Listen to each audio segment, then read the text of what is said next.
Louie Tee here with the Commanders Kings. I got guests. You know what it is. You already know who it is. The four kings of this here Commanders content. I got Rico, Street Scores, holding us down in the bottom right-hand corner. Under me, I got my guy, the real Ed Oliver. And of course, on my right, I got none other than the Rio Robinson of the Rambling with Rio show. You know what it is, man. We all are so excited. And I'm just talking to these fellas behind, backstage before we got on. The excitement right now is through the roof. I mean, we were just talking about, look, listen to this crazy shit we was just talking about. We literally just said we could play a home playoff game without playing in wild card weekend. Do you know what that means?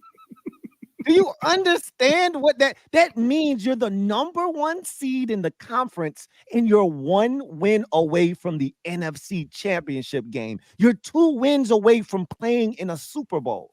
We are the number 2 seed in the NFC. We are a half game behind Detroit.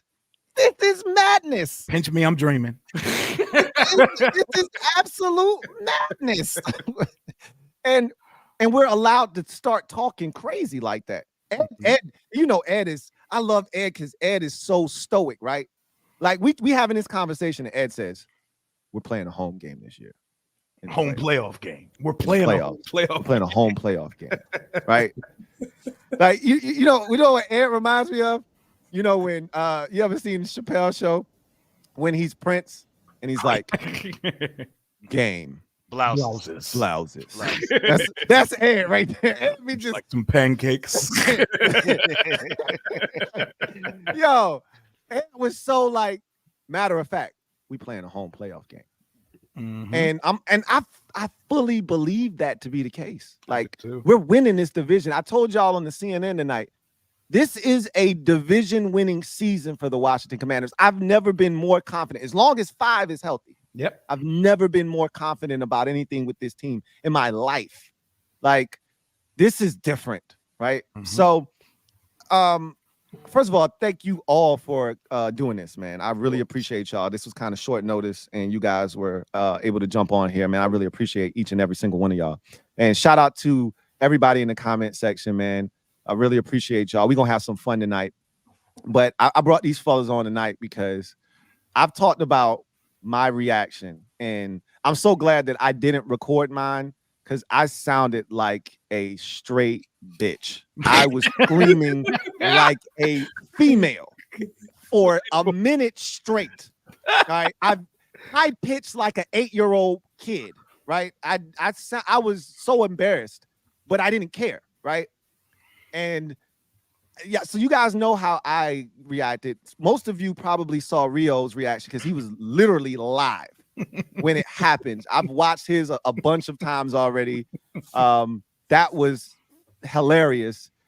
And I wanted to get everybody's mindset from watching the game, getting to the point where you could see this thing going in the wrong direction, the Bears finally taking the lead at the end, and then kind of walk me through your emotions. And so I'm going to start with Rio because some of y'all watched it and y'all probably saw it, but we'll get him to actually verbalize it. Then we'll go around the entire panel and get everybody's reaction and how you took it in and how you're feeling about it, man. I'm still getting goosebumps watching this thing. I've watched it a million times already. And every time it takes me back to that moment that it happened. And it's just, I got to pinch myself. Like, I can't believe this is happening to us. Right. Because for so long, these things only happen to other people. For so long, we've watched everybody and said, football gods, us. It's our go now. It's our go. So I'm watching this game. We're dominating throughout. I have this delusion in 5 that, like, as long as he's out there, I will never feel like we're going to lose. But you start to get your stomach unsettled because we get closer and closer to the end of the 4th quarter. And it's like, if we keep giving Chicago the ball back, they're going to get down the field. And once the DeAndre Swift touchdown happened, I started to get uncomfortable. Yes, I think we all did. We got to the 4th and 1. I remember saying this to stream. I remember to the chat. I said, am I stupid? Because I would go for it here because I'm so afraid to give the ball. But like, isn't it more stupid to give them the ball potentially at, what were we at, the 12-yard line? Yeah, it was the 14 because we had it at the 5-yard line. That drive started at the 5. I was like, I'm so afraid of the defense going out with the game on the line that I think I'm trusting Jade and them to pick up a yard. But if we don't get it, that's the worst decision ever by a coach in an NFL game. That's right. So I'm getting unsettled. Yeah. Then the Bears score. It's doom and gloom. I've already verbalized that we're 5-3. I'm giving stupid Bears fans respect to the Chicago Bears and all that. And my son is with me. So this moment was special because my 13-year-old son was with me. And he's like, I told you, I told you, bro. I told you. He was like, Papa, we got Jaden, chill. We got Jaden, chill. And I'm sitting there like, son, I've seen too much football, son. Right. You don't understand. You don't understand what I've been through. He has to throw it 70 yards, and it has to oh, my God, I was out that joint. Like, I didn't want to hear none of it. Right. And then we get to the play before it, and they just allowed us to place the ball at midfield. They gave Terry a free quick out. Tony Romo even said that's what he would do. We did it right on timing, and then we get to the play. We get to the play. I have the most disgusted look on my face. I'm watching it out of sheer love for this team and love for the game. Love of the game. Love of the game. Pure love of the game and just fandom. Yeah. And I'm watching it. And he's running to the right. This guy runs around for like 35 yards. Like, this is okay, cool. And I'm sitting there like, oh, he definitely has the arm. So we're at least going to have a shot. As soon as that ball went up in the air, I'm still disgusted, but I feel like I didn't have a soul for a second. I just sat there just lifeless. But as soon as that ball got tipped up, before it even got to Noah Brown, I'm sitting there like, because I see Noah Brown standing wide open in the end zone. Bro, was that ball not in the air for like 30 minutes? That boy put some arc on that thing. That's Noah's I'm talking about when it got tipped. Like it couldn't get to Noah Brown's hands fast enough. Just standing. It was like the game was on pause for a I'm second. like, yo, get to this man's hands already, please. And I'm sitting there. Then my second thought in my head that I didn't say out loud was, Noah Brown been dropping shit today. Yeah, me too. I said, you better. I said, Noah. Exactly. You had like 2-3 drops already. I said, you better not drop this. You better not drop this. Laptop might have went out the window if he dropped that joint. But then he catches it. Soul leaves my body. I drop my headphones. I run around my apartment. You see the damn room shaking like there's a stampede and gazelles running around. I'm screaming at the top. I learned exactly what the capabilities of this Shure microphone was. I was so loud that my decibels and frequencies were not picking up from the microphone. You just saw me in the yeah. I looked like I was getting exorcism. I think I hugged my son until there was no oxygen left. I was about to say, you had that man in 8 headlocks, bro. That man was being detained at that point. I was shocked he could even get out. I told you he could. That shit barely came out. I told you that. I had water in $1 million dream. I had water in my eyes because I took this in with my son. I couldn't believe what I saw. I couldn't believe we had a quarterback that can actually pull something like that off. I was, this is destiny at this point. And I've watched my reaction 1,000 times. I've watched everybody's reactions post games. I watch every angle of it. I want to see every person. I'm watching fans of teams who had nothing to do with the game's reaction, bro, because this is my favorite play of fandom in my life, and I'm not even going to debate that with anybody. It's crazy, man. I mean, that whole sequence of events is amazing. All right, Rico, talk to us about your emotions going through the entire game and getting up to that final play, and then ultimately how you responded to it. Man, I mean, I'm just going off of the chat. I didn't even see like the last couple of plays. I saw the Terry out route that Tony Romo called. Yeah. But for the most part, I was just reading the chat. You know, you had some Bears fans in there saying we told y'all and stuff like that. I'm already, I mean, I'm not head down. I'm still like 5-3 don't sound that bad. Like still you trying to give yourself that pep talk. Yeah, like 5-3, cool, man. We play the Giants next week. We ain't really worried about that one. And I'm already in acceptance mode. I'm not even really mad. It's just like, man, I mean, we gave that one away. You could kind of feel it. Like that just felt like we were destined to give it away. Every field goal just felt closer and closer to we are about to give this away. Eventually the levees will break because the defense can only hold them but for so long. And I was just already in acceptance mode. I was chilling. I was reading the chat. I'm like, yeah, we're ready to move on. And I have this thing where I do my calling shows after games if we win. Right. So I didn't even have my software ready to go. Yeah. I'm just like, I'm ready to say my buys, my thank you for pulling up to the streams and things like that. Yeah. And so like as the whole thing is going down, I'm looking like, man, what's happening here? I hear my mom screaming before I even see it in the house. And then I had to pull out the mask that some people probably have already seen already. But after we got that win, I had to pull up with the special mask. Hey. Had to pull up with the special mask that I saved for just the right occasion. I felt like this was perfect. Yeah, I had it ready for the Ravens game. We were close. We didn't get there. I was like, oh, cool. I'm going to keep this in my back pocket for the right moment. Moment couldn't have been better to bring this up. And I went from hey, man, 5-3 is nice to talking the most mess. I kept saying this is how we drew it up. We planned this from the start. From the first quarter, we knew this would happen. I was saying everything, how that feel, Bears fans in the chat, all of that, man. So I was giving them every bit of what they gave me in that chat. I gave it right back, man. Man. I know that had to feel good. I've been seeing Rio go to war on the internet with all of these Bears fans. They got to see me, bro. Denial, trying to discredit everying we've done. It's been a beautiful 48 hours, man. Adam Rank. Yo, him, man. I'm gonna tell y'all. So I was telling everybody that I had something for him, and I've been debating on whether to do it, and I'm still debating. I don't think I'm gonna do it, but I'm debating. But I got an entire diss track. I have a diss track. And I want to drop that joint, but I'm like, I don't know if I want the backlash of what happens after I drop that diss track, because it's bad.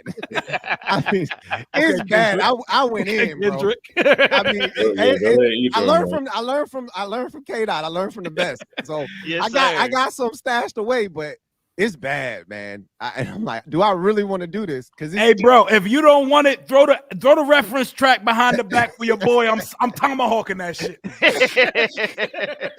Hey, I'm telling you, boy, it's bad. But Ed, talk to us about the game, man, and your all your emotions. He was hyped too. I seen him on IG. Talk to us, man. Yeah, me and my sons, we were hitting the gritty, man. We was going crazy. I couldn't believe it, man. I just want to send a thank you card to Tyreek Stevenson, man. I just want to thank him, man. Man, that was special. Did you see? Wait, first of all, did you see he bet 2 Commanders? Oh yeah, employees or fans. They mortgage. Did you see that? And he got to pay up, man. We got to pressure him. Yeah, he shook hands. Oh yeah, we saw it. It was on camera. I appreciate my Georgia dog doing me a favor right there too, man. I needed that, so I'm gonna have to make sure I thank him for that, man. Always Georgia, stay true, man. Appreciate that. and my man Terry called him out from the sideline too. That's it. I mean, I'm surprised. CBS was like, "Yo, how many times you gonna say it? We gonna keep this camera on you." And they kept rolling it. He hit him with it about 5-6 times, and I'm like, I thought after obvious. the first one they was gonna move. Ain't shit. They put that shit in slow mo. Yeah. Go ahead, Ed. Sorry, I cut you off. But man, I ain't never seen Terry that mad, man. I ain't never seen him that mad. Yeah, he was turned up. But all the Bears fans that made fake passing charts, fake analytics, just to put Jaden down, like they deserve this L. They earned this. Left, all that, man. All that crazy stuff they was talking. And the football guys looked out. It wasn't luck, it was fortune. You know, this is what they practiced. They said Noah Brown said he practiced staying in the bag. Zach Ertz practiced it as well. So It, in my opinion, wasn't luck. It was good fortune. It was good fortune. It's about time stuff like this happens to us. We saw the Jameis Winston Hail Mary against us. Weird stuff like that always happens against us. Yeah. So it's about time. Remember the Broncos one? Remember the Broncos one? That shit happened last year. It's easy to forget. That was the halftime? No, it was at the end of the game. No, that was the end of the game. They had to go for 2. They had to go for 2 and they didn't get it. Remember? Week two last year. Yeah, week 2. He threw a Hail Mary. They caught it. And and they needed a 2-point conversion to tie the game up. To everybody but us. Everybody. It always happened to us. Jameis did it right before halftime against the Saints. Right, yeah, we didn't jump.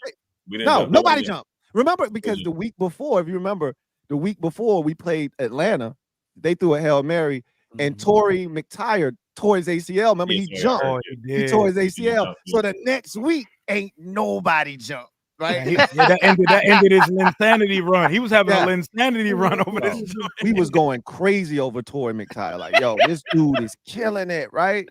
And then he jumped on that Hail Mary, tore his ACL. Kendall and the rest of them boys was like, nah.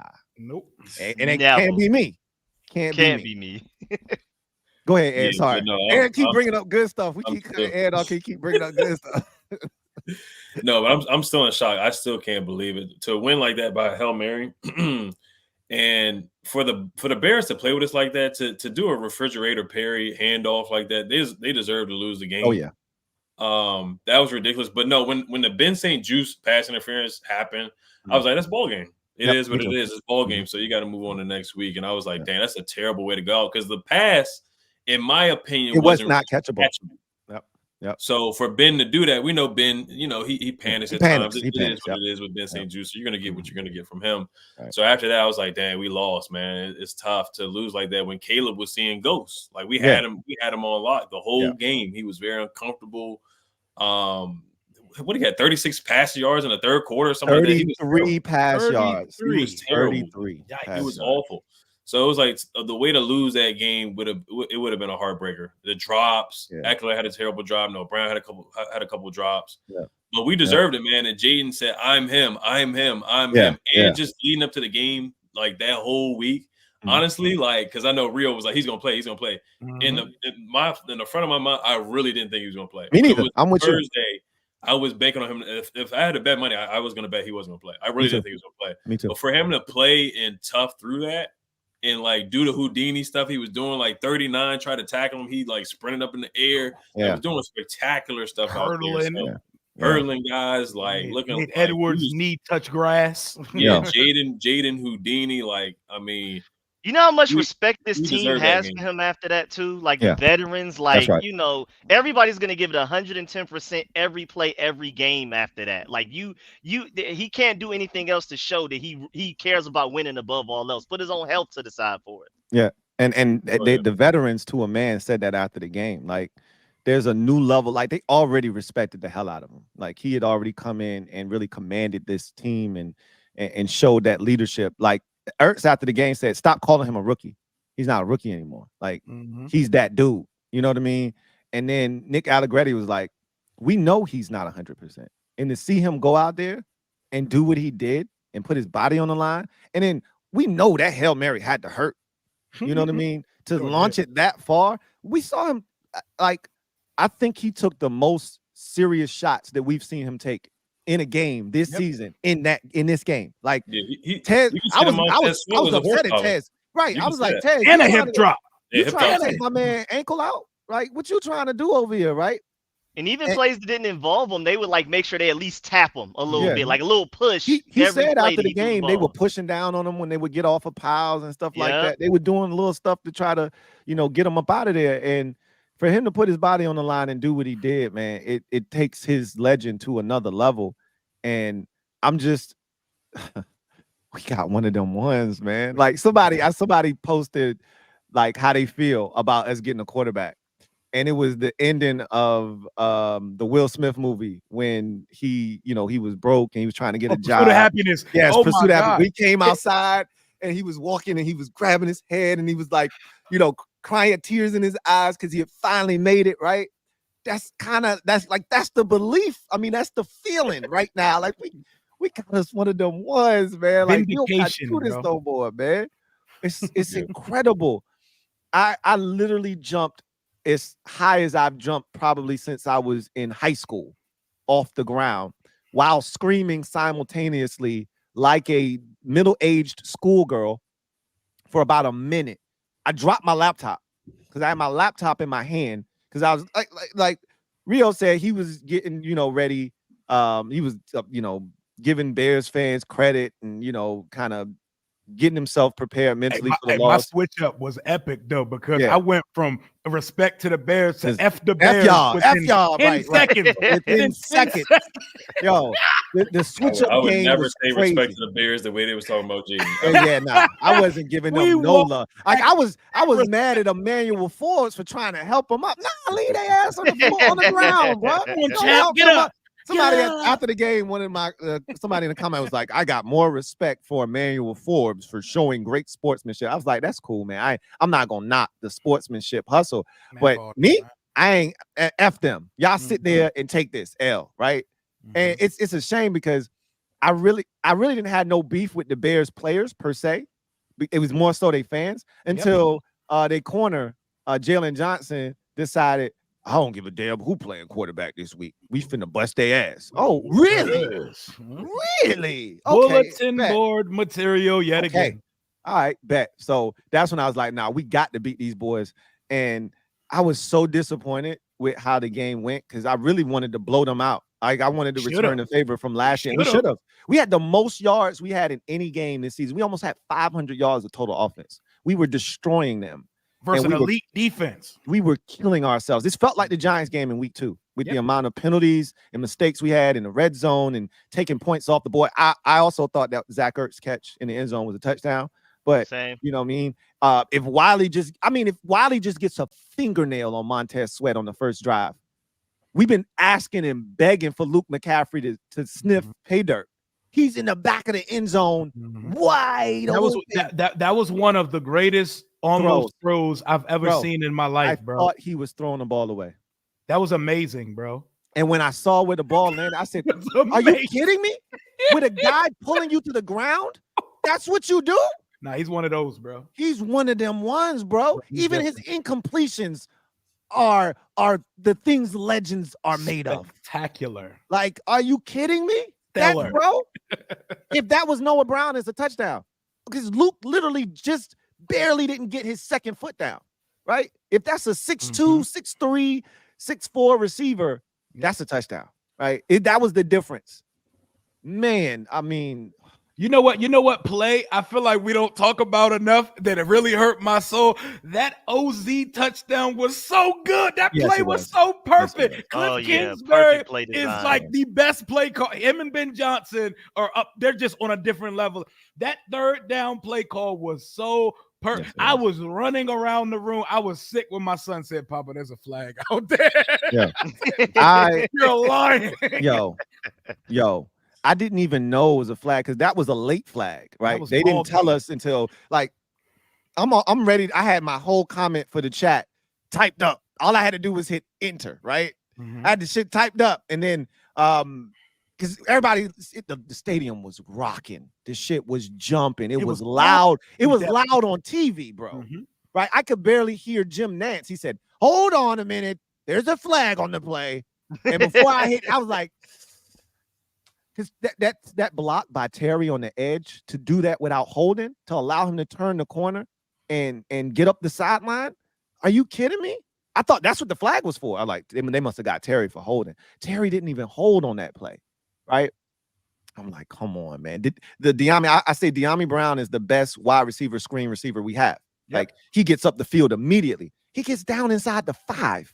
Same penalty, right? Illegal man downfield. I'm like, we killing ourselves, man. Trenton Scott was a one-man wrecking crew. He had 2 false starts, one in the red zone, one as we were approaching the red zone. Like he was killing us in this game.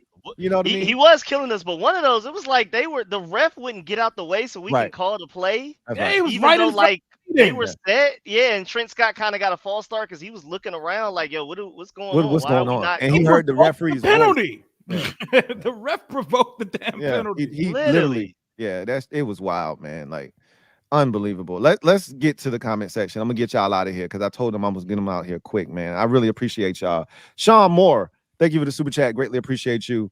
Thank you for being a member of the MOBB. Sean Moore says, "What it do, y'all? What it do, Sean, man?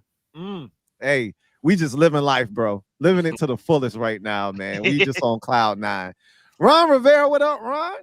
Thank you for the super chat. Greatly appreciate you. Thank you for being a member of the MOBB. River Boat. Thank you for Jaden. Mail, man.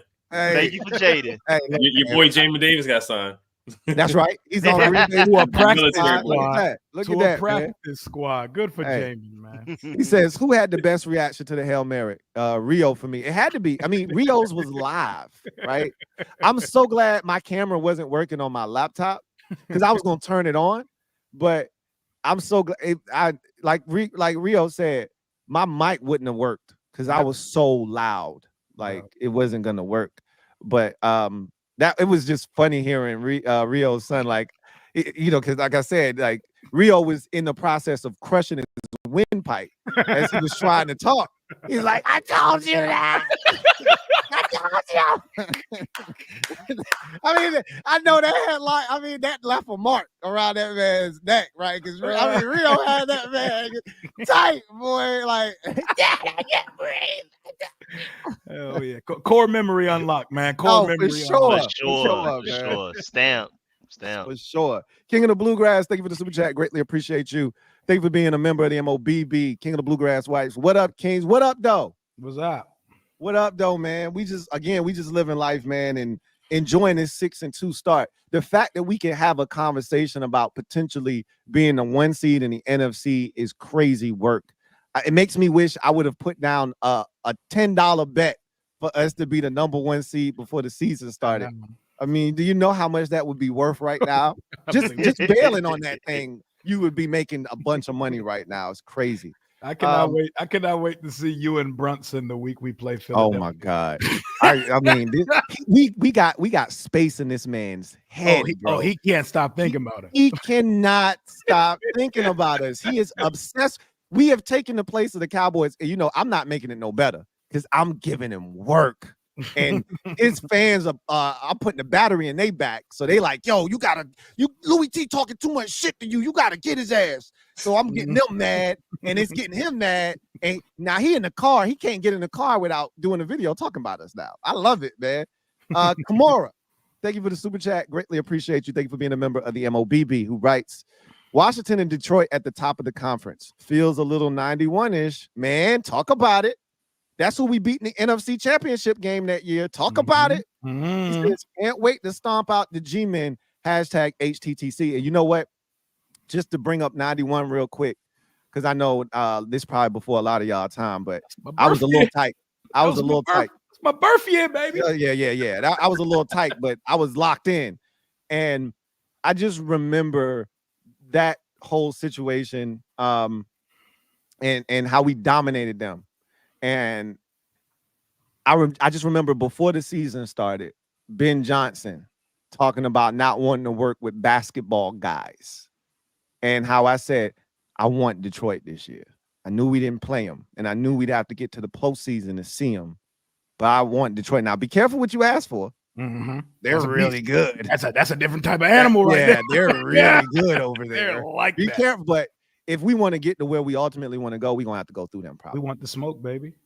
And I would love nothing more than to be able to stick it to Ben Johnson with these basketball guys getting the job done. You know what I mean? Before he comes to coach the Cowboys next year. Wherever he's going to go. It's going to be some opportunities. He could be in the Bears head coach next year for all we know, right? He wants a ready-made situation, so we did knock them into coach jersey swap season because they're already doing it. Sure. I mean, that coach is an idiot, though.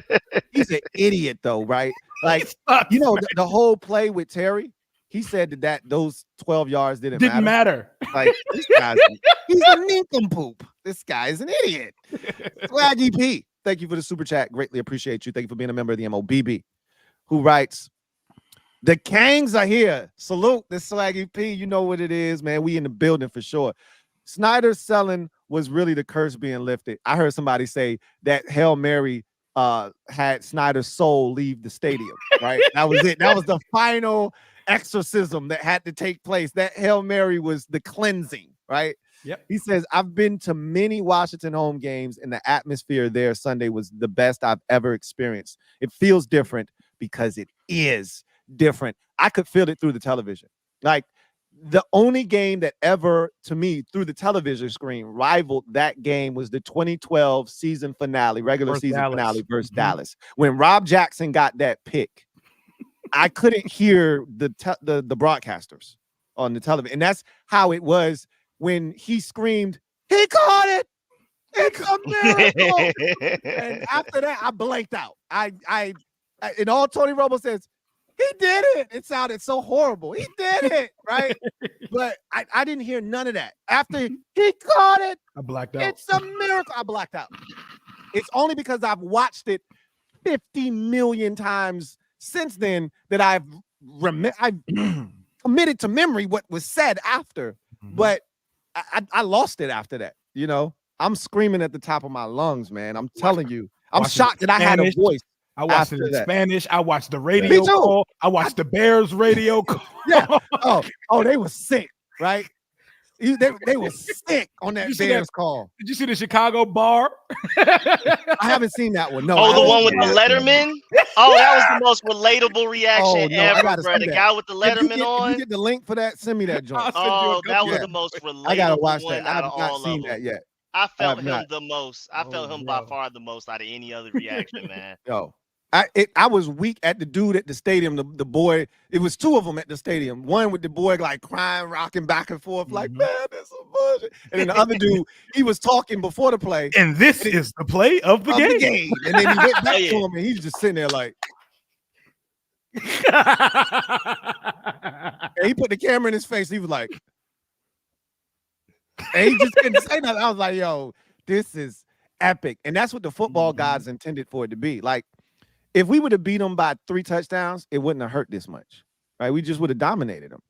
To think you won and then to lose in that fashion, that hurts.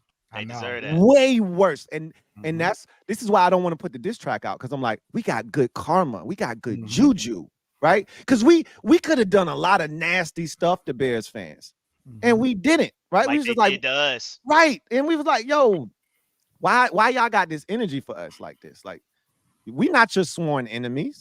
It ain't our fault. You had the number 1 pick. It ain't our fault you got the wrong guy. That's not our fault. So I want to put it out, but I'm like, yo, what if that's bad juju? Because I'm talking about this is some nasty shit that I was saying. Wait on it. I might have to wait, man, because it's we pretty. Just talk about Caleb painting his fingernails and I left the players out. This was more about the fans. And the fans. And some of these people that had stuff to say. I was not kind at all. So shout out to my guy Swaggy P. Metaphor, thank you for the super chat. Greatly appreciate you. Thank you for being a member of the MOBB. My guy Metaphor writes, "Sup, Kings? What up, Meta?" Says, y'all seen this? First of all, shout out to Meta. B Mitch had Metaphor's hat. He's got these JD5 hats that he's been pushing. These shits are dope. He's got them in all kinds of colors. B Mitch had this shit on the post-game stream. That's what you was talking about, right, Meta? I didn't know what you were saying at first. I think I remember you saying it. I was like, I don't really watch the post-game, but I watched it. Of course, Jaden was on the post-game with them after the game. So I had to watch the shit. And I'm like, oh shit, B Mitch really got your hat on, bro. I love it, man. I love it. So shout out to my guy Meta. He says, y'all seen this ish? We're breaking the multiverse in history. Tears time. I see vid reactions. I saw 83, 87, 91, but this is different. This feels different. And because even in those years, we were a really good team. And I'm aware that Joe Theismann won league MVP, but they weren't on the level of Jaden Daniels. Nope. You know what I'm saying? Like, we won 3 Super Bowls with 3 different quarterbacks. Yep. You know, in 87, we were talking Jay. They were talking Jay versus Doug, right? Like, we didn't have a guy. You know what I mean? And in 91, Rip was my guy, but you know, Rip cost us a chance at playing in the Super Bowl. I thought the year before he had an awful game. That was the first game I could remember as a kid. Him throwing like 3 interceptions versus the 49ers in the playoff game the year before. So, Rip was cool, right? And Rip had a hell of a year in 91, but this is different. Like, Jaden Daniels, he's not going to win league MVP, but the fact that as a rookie, he's even being discussed. I don't know. You don't know. I don't know. Yo, AP voters ain't going to let that happen, bro. They not going to let a rookie. Let us pull up with 13 wins. Let us pull up to the playoffs with 13 wins in year 1. You'd have to be the number 1 seed and in the league, and he'd have to continue with the numbers would have to increase. They would have to pick up. Yeah, he have to get to like 25 touchdowns because Lamar won it with what 24 passing and like what the 12 rushing last year. So it'd have to be something in that neighborhood. It didn't have to be that good. It could be 20 touchdown passes and 11 rushing touchdowns. But he's got it's got to pick up. You know what I'm saying? But if we get to 12 or 13 and we get that top seed, if we get the top seed, then I think it's a real conversation. I think it's possible. I think it's possible. That's all I'm gonna say. I think the main thing is that there's gonna be an antiquated voter setup. Like they're gonna be like, there's no way we let a rookie do it. Right. And they're gonna just find the next best guy. They'll get it next year type of logic. Yeah, it's kind of like voter fatigue for like Bron and Jordan. Like we got to pick somebody else at this point, guys. Yeah, it's just not. I just don't see a way that they allow that to happen. Like, nah, we can't. Like this guy's got to be like the best thing ever for us to let this happen. And so. Bear it down, and my guy BD, thank you for the super chat. Greatly appreciate you. Thank you for being a member of the MOBB rights. Guys, I'm 55 and I've seen good times, but this was the most fun I've had in a long time. Respect, Kings. I mean, this is, you could argue, and I'd challenge you to find one better. This is the greatest finish in franchise history. Yep. I mean, again, it's not the greatest play. I've heard people, float that around. John Riggins' run in Super Bowl against the Dolphins is the greatest play in franchise history, and I don't know if you can beat that. That led us to our first Super Bowl win ever. Like you can't. That was 4th and 1, essentially the game on the line, and for him to run for the touchdown there. That's the greatest play in franchise history. I don't think you can top that. But if you're talking about regular season, I challenge you to find a better regular season, play than that. Yeah, that my eyes are seeing is this. Yeah, it's wild. For sure in my lifetime. Yeah, facts, right? I mean, I didn't see that Riggins play. I've watched it a million times. It was amazing. Right? But I wasn't present for that. I was still in my dad's sack, right? Like, I had no idea. So the Monday Night Miracle with Moss is up there. It's up there, but that wasn't not the end of the game, right? The defense had to come on the field and Sean Taylor had to come on and pop Patrick Creighton. Right, and knock that ball 15 yards in the wrong direction, right? Like we still had some unfinished business in that game. I heard people comparing it to and Tanner brought it up on the post game. His touchdown against Jacksonville in 06 was a walk-off in overtime. Yeah, that was pretty dope. But again, it's levels to this shit. You know what I mean? It's levels to this, man. Twin D, thank you for the super chat. Greatly appreciate you. My guy, Twin D, thank you for being a member of the MOBB, who writes, the Kings are back. So far, I've been to games, New England preseason, Ravens, and Bears. Next on the list is the New Orleans game. I'm loving watching them live. P.S. I look forward to collecting on my Commanders over 6.5 games. And you might get that this week. You should get that this week. Might. Yeah. You should get that this week. This ain't the same Commanders they played week 2, man. Let's jump the broom, baby. Yeah, and to take it a step further, we didn't punt in that game the first time. It was the same thing that just happened on Sunday in this game, which is we had penalties in the red zone that stopped us from scoring. And when we don't shoot ourselves in the foot, we are a hard team to stop in the red zone between B-Rob and Jaden's legs and then Jaden's ability to throw. We're tough to stop in the red zone, but we can't have the mistakes. We've proven that already. We can't have the self-inflicted wounds. We haven't been able to overcome those consistently throughout the season in the red zone in particular. Door Gunner, thank you for the super chat. Greatly appreciate you. Thank you for being a member of the MOBB. My guy, Door Gunner writes, Bears fans still crashing out. Some even turned their comments off. F them. I've seen that. I've seen people post like a screenshot of them, blocking people, turning the comments off. I love it, man. You talk all that trash. You try to meet up in real life. Yeah, I love it. Loser. Ready to hit about their football team already, man. Yo, I love it. I seen a Bears live stream watch party with about 4 different screens like we're doing now. So they were doing a watch party, which is hard to do with multiple people because everybody got different cable and Wi-Fi setups. Yeah. But they did it. The first dude walks off the screen. The second dude didn't see it yet. The third dude saw it and just immediately said, we're ending the stream now. Bye. And they were like, wait, before we go. And he said, no. And he hit end stream. Hey, go. That is hilarious. Yo, hey, you gotta send me the link to that, bro. You these links, Hey, I've I been need watching to them see nonstop. all of that, man. Like, I need to see that too. I've been so entrenched in our stuff. Like, the only Bear stuff I see is if I'm like watching shorts and theirs just pop up, or somebody on my timeline at me or something like that, or send it to me, DM me or something. But yo, like, that's crazy. I need that in my life right there. I need to see that. I need to see that. Metaphor. Thank you for the super chat. Greatly appreciate you. Double up. Thank you for doubling up. Who writes? Lou, you misread. Terry said you ate chicken. Yeah, nah.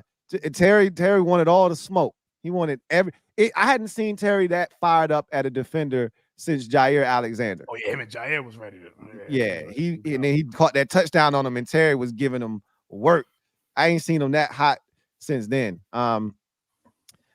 NHZ name. Shout out to NHZ name. Stand up. You are the newest member of the MOBB mob. You know what to do. Show NHZ name some love. Welcome him with open arms. Welcome to the squad. Glad to have you on board. Miss P, thank you for being a member for 37 months. Hey. Salute. You know what it is, girl. Salutes to the Kings. PSA, y'all hit the like button. You heard the woman.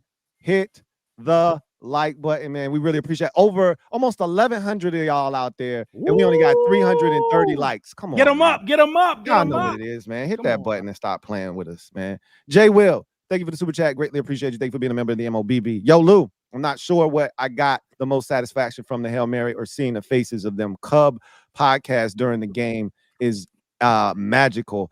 Yo, I was eating up all of the despair that was left behind in the wreckage of that Hail Mary or the Washington Walkoff or the Bear Trap. Those are the two that I like, right? I was loving that. I haven't seen enough of it. I need to get on Rio's level and find myself immersed in all of the rabbit hole, the Bears misery, because I need it in my life. Like, I was getting the Adam Rank still talking shit type stuff, right? Like, that's the kind of shit I was still getting. Like, all right, man, out of here. Or the Philadelphia Eagle dude talking about any quarterback could do that, you know. And then somebody had to set him straight with it. Right. In the Super Bowl, right? Like, get out of here, man. Sit your ass up, right? So, yeah, I didn't get enough of that, man. I didn't get enough of it. J Will or JB, excuse me. Thank you for the super chat. Greatly appreciate you. Thank you for being a member of the MOBB who writes, "What's up, Four Horsemen HTTC? What up, JB? You know what it is, man." Standing tall and proud, man. We so excited about what this season has been and what it could be, right? Like, we just getting started. We just scratching the surface. I think this is the most refreshing thing about all of this is we're not even supposed to be here right now. Like, this is the very beginning of what this could be. We could be the Chiefs in 4 years. You know what I'm saying? Where you talking about multiple trips to the Super Bowl, multiple NFC championship games. Like, that's what this could morph into.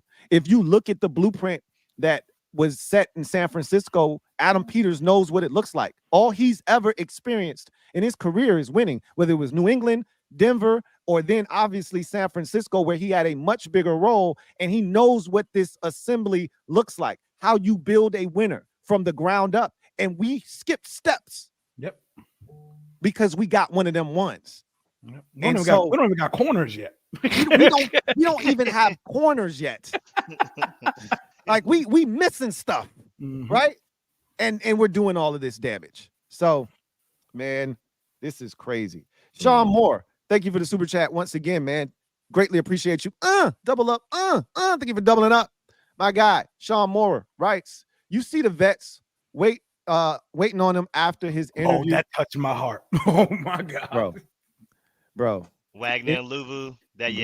It was crazy. The respect they have for this man is wild.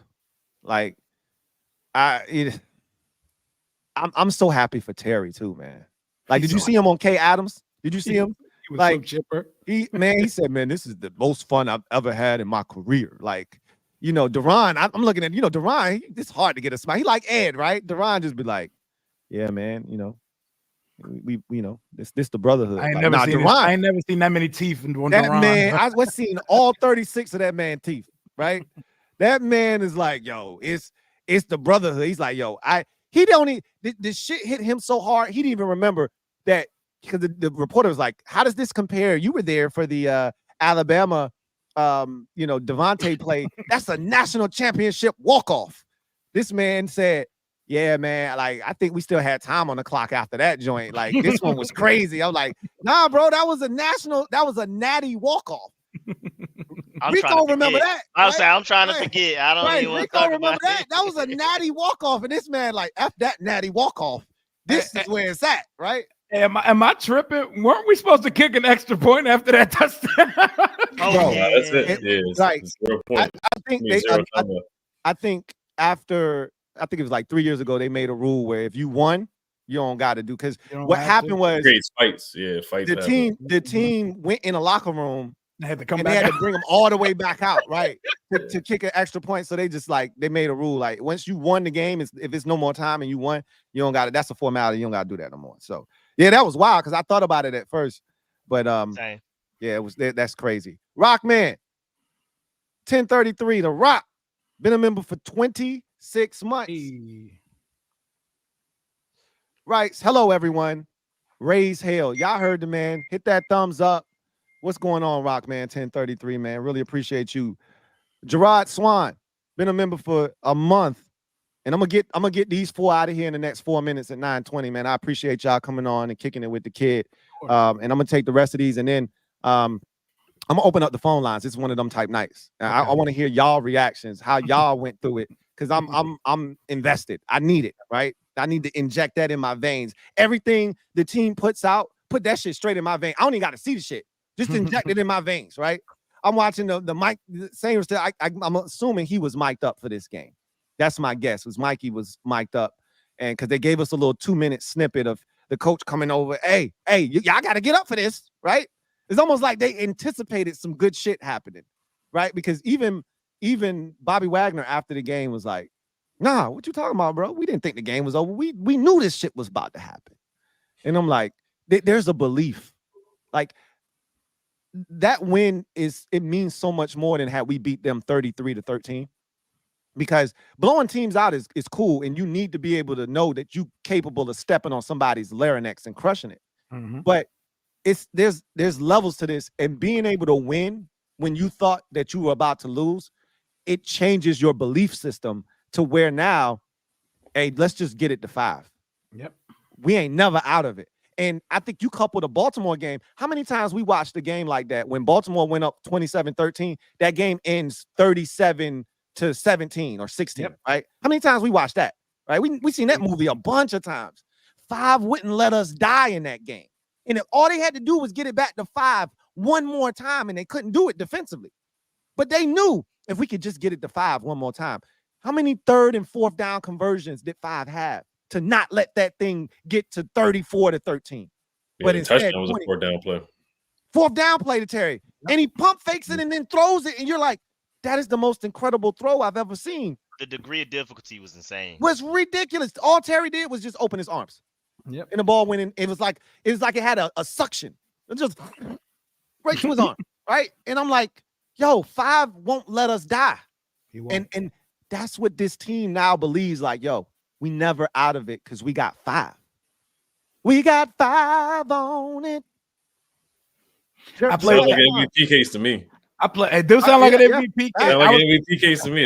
That's all I'm saying. Facts, Ed. Facts. Been a member for a month. He says, I love the takes. Keep up the good info. Go Command. Appreciate you, Gerard. Christopher McLaughlin. I think this is going to be the last one, and I'm going to let y'all take it. I'm going to get y'all out of here. My guy, Chris Mack.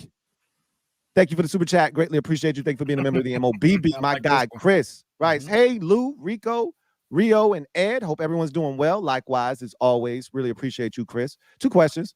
1, what would each of you consider reasonable expectations for the season now, and why? And 2, what is your biggest area of concern for this team now besides cornerback play, and why? We start with you, Ed. What are your expectations for this season now, and why? We'll start there. Winning the NFC East for sure. Taking care of business on that, getting that out of the way. Making sure you got a home playoff game, of course, since you win the NFC East. So I think 12 wins is very realistic. I think the bare minimum is 11-10, but I think 12-13. I think you can fool around with 13 as well. So it'd be 13-4. You look at the schedule. Don't want to do a schedule game, but I think 13 is very, very easily attainable. You got to win in the division to get that. Yeah, I think Dallas is going to wave the white flag pretty soon. So I think the last game of the season is they're going to. I don't even think Dak's going to be in there. It's probably going to be like Cooper Rush. The Giants, we got to get them out the way. The Saints, 2-6, get them out the way. Titans, Rattler, Levis, Titans. Mason Rudolph. Yep. So what's that? Four gimmies right there. Realistic expectations is 13 wins. Make sure you get that. The biggest area of concern for me, and then like I said, I think Dominique Foxworth this morning, he said he would take Jaden over Josh Allen for MVP. So I'm saying there's a leg in the race. There's a leg in the race for that. Yep. That shit. Yeah, offensive rookie of the year is still. Yeah, offensive rookie of the year is still. That's in the bag. Yeah. Ed won that MVP. He ain't trying to hit that shit. Ed's like, nah, bro, I ain't nah. Yeah, it's sealed. It's sealed right now. Biggest area of concern, other than corner, is left tackle right now because they just signed a guy, Bobby Hart. So I don't know if they're gonna make any more moves or anything like that. Yeah, and Bobby Hart can't play on this team. Yeah, and Bobby Hart's not good. Yeah, he struggled with the Bengals. He struggled with the Bills. Everywhere he's been, he was terrible with the Giants too. Yeah. No, he can't play here too. So Lucas and Coleman, we don't know what's gonna happen on Sunday. But I know the Giants, we should easily handle them. Like Thibodeau's on IR. Brian Burns hasn't done anything this year either. So we should be good. But Trent Scott, if he does have to start this weekend on Sunday, we gotta help him. Yeah, so that actually left tackle was not a concern at all because the little duo the big duo that we had with Lucas and Coleman was working. So now left tackle is a question mark to me. So wide receiver to me wasn't like, I know Noah Brown was dropping passes and stuff like that. And then Alamine dropped a pass in the Ravens game, so it was a concern. Yep. And then defensive end, I know people want an edge rusher like maybe Zadarius Smith. I know that's a name been thrown around. But honestly, Dante Fowler stepped up. So other guys have really taken care of that. So to me right now, it's left tackle out of nowhere since the injuries came up. Rico, what are your expectations for the season? Yeah, realistic expectations are definitely winning division. I feel like that's the floor. I think we're definitely talking. I agree with all of y'all. Like Ed just said, we're talking second seed. We're fighting for first seed. I think those are realistic expectations and hopes right there for sure. Bye week playoffs start and then win from there. I mean, it's my fault too. I'm gonna throw in coach of the year too. I think I need that in my life. I need that. For sure. Yep. Good point. Great point. Thank you. And I'm thinking Super Bowl. I mean, I'm not saying expectation wise, but I think it's realistic to hope. You know, coming into the season, there was no real hope. I mean, you always say going into every season it's anybody's chance, but now we have like a real chance. Like we have people that are not Commanders fans that are looking at us and saying that could be the team this year. This is the people are saying we're the team of destiny and things like that. So why not us? And then biggest concern. I mean, before the Bears game, other than corner, you can make the argument for receiver with the drops we've been seeing and things like that, and then especially in the Bears game with the drops. And then you can argue like Noah Brown is a really good wide receiver too, but you also have to worry about his injury concerns. Luke McCaffrey's open a lot, but for some reason Jaden Daniels just isn't seeing him a lot of the times. But he's starting to see him a little bit more now, like in that touchdown play. If Andrew Wiley just would have gotten at least a hand on Montez Sweat there.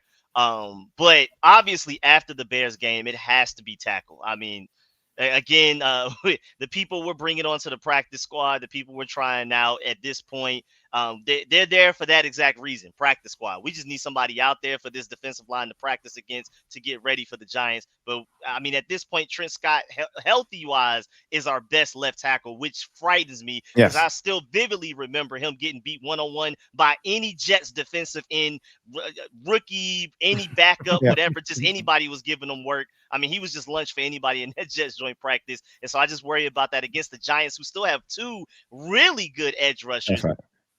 So we need Brandon Coleman. I mean, he's had 2 weeks. Hopefully he comes back from concussion protocol. We'll see how that goes. But obviously outside of corner, left tackle, but that's because of health, not necessarily like a long-term issue like corner is right now.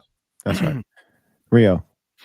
Oh, man. My expectations for the rest of this season, establish the new norm. The new norm here in DC. We win this Sunday, we'll be 7-2 for the first time. I don't even know when, but it was before the 90s. It was before 91, the year I was born. I've never seen 7-2 before. We're going up to New York to play against a football team that has scored 1 offensive touchdown at home in 4 games this season. So establish the new norm. 11 wins. We haven't done it since 91, longest drought in the league. Get there. You know what would be cool? You know what haven't seen this team do it in about almost 10 years? Rest starters in week 18.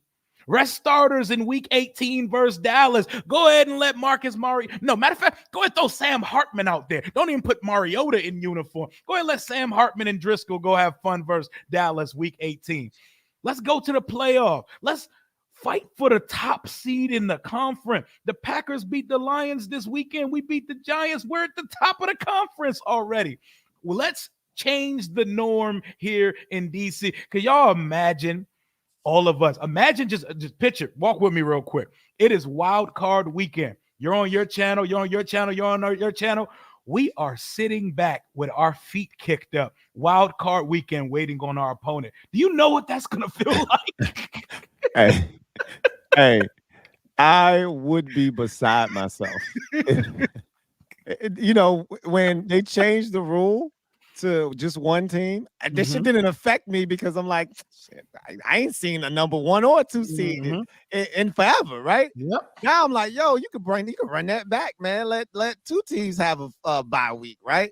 But could you imagine us being at the top of the conference? It's clouded. It's clouded. It looks different because now it's just 1 team per conference. So you get a first round bye. You're them guys. I'm watching the game looking like these peasants. You know, just entertain me for a weekend. Entertain me for grapes while I watch these guys. You know, and the crazy part is, you 1 win away from the championship game, and the all roads to the Super Bowl in the conference have to come through Northwest Stadium, right?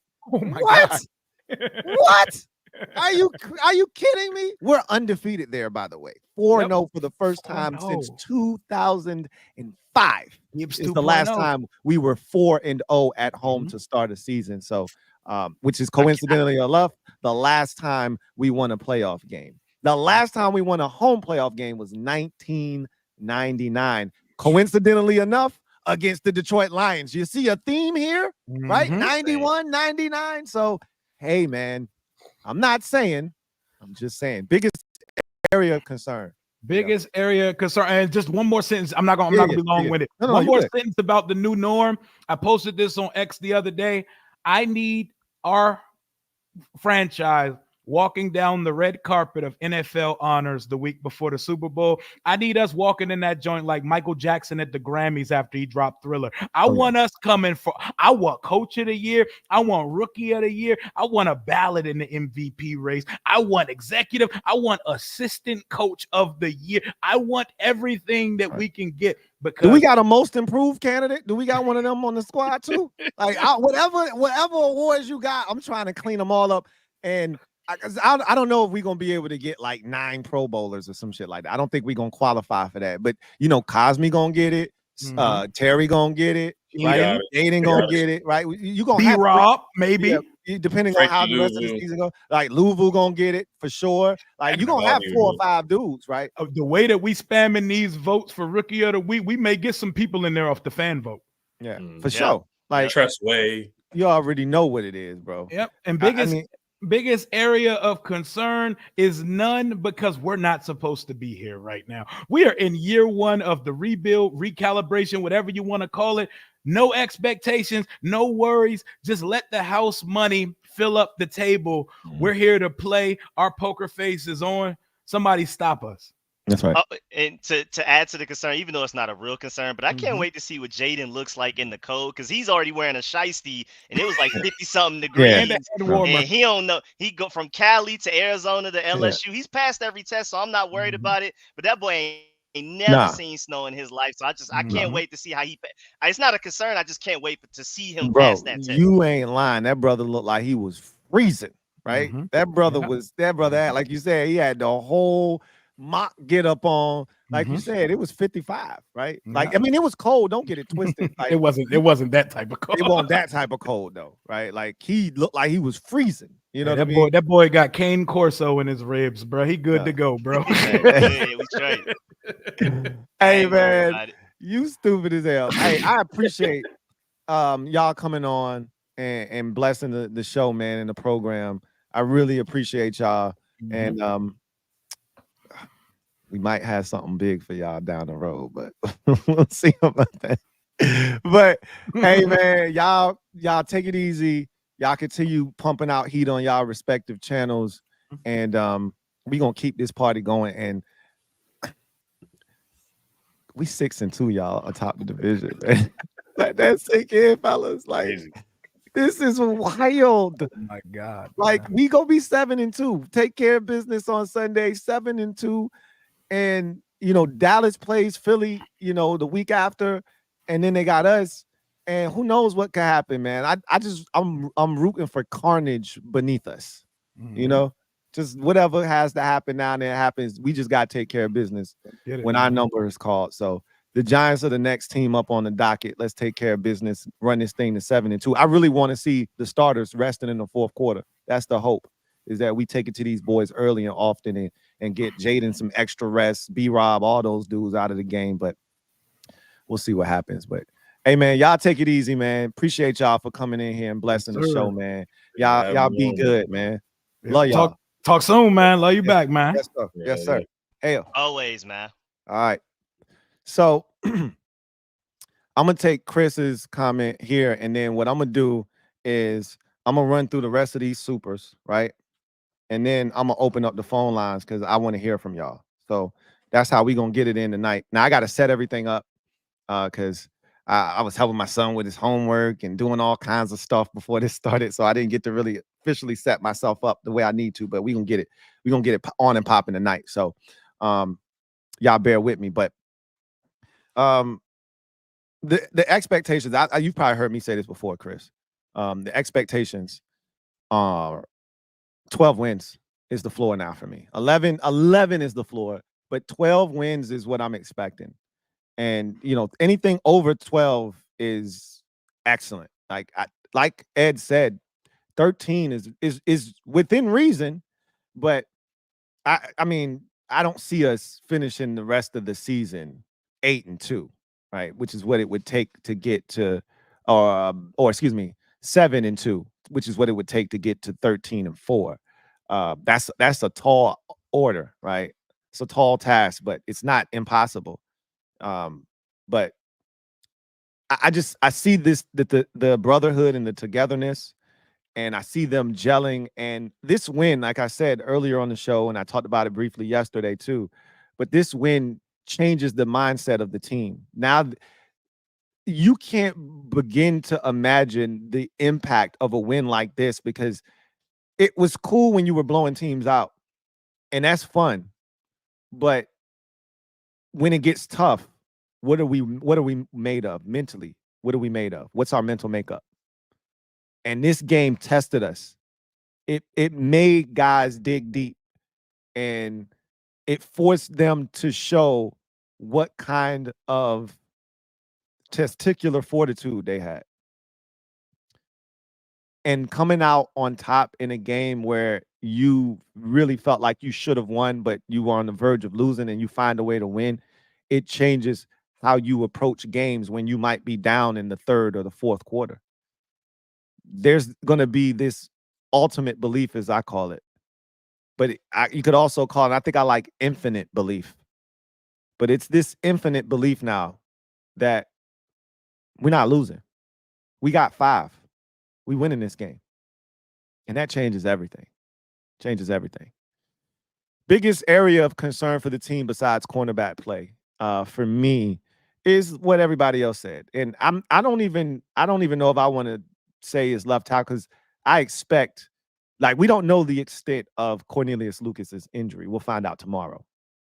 We know what Brandon Coleman's is, and hopefully he'll be back this week, right? That's the hope. But I think we're going to be fine at left tackle.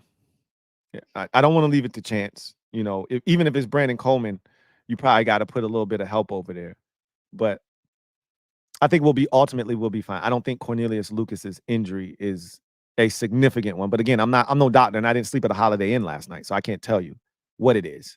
I just hope, because he walked off the field, I just hope it's not like a stinger, because he had a neck. If you recall, he was on the injury report with a neck injury. So I just hope it's nothing like a stinger or nothing neck related, right? Spine or none of that. Just hope that, you know, he had something, you know, some discomfort in his, you know, shoulder or rib or something like that that he can overcome rather quickly. Or a lower extremity injury like an ankle or something. But when it's all said and done,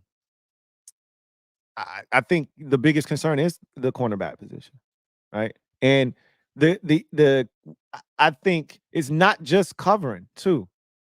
We gave up that big run on the perimeter, and the job of the corner on that play is to make sure you turn that run back inside to the help. You cannot let DeAndre Swift, under any circumstances, get to the sideline there. That is the one place that run can't get. And so it's your job to make sure you spill that run back inside so that somebody coming from the backside pursuit of that play can get a hand on him or push him out of bounds or something to that effect. And the corners have not been great at tackling outside of Benjamin St. Juste. Forbes is horrible. Mikey is cool. I like Mikey. Igbinogany has been fine. But on the perimeter, when a body gets on them, especially Mikey, because he's so small, it's been tough for Mikey. When Mikey's out in space and he's got to make a tackle, I don't worry. It's when you get a body on Mikey that I worry. Forbes doesn't want any smoke. Whether he's covered up or not, he doesn't want to tackle. So I worry about that too with the corners.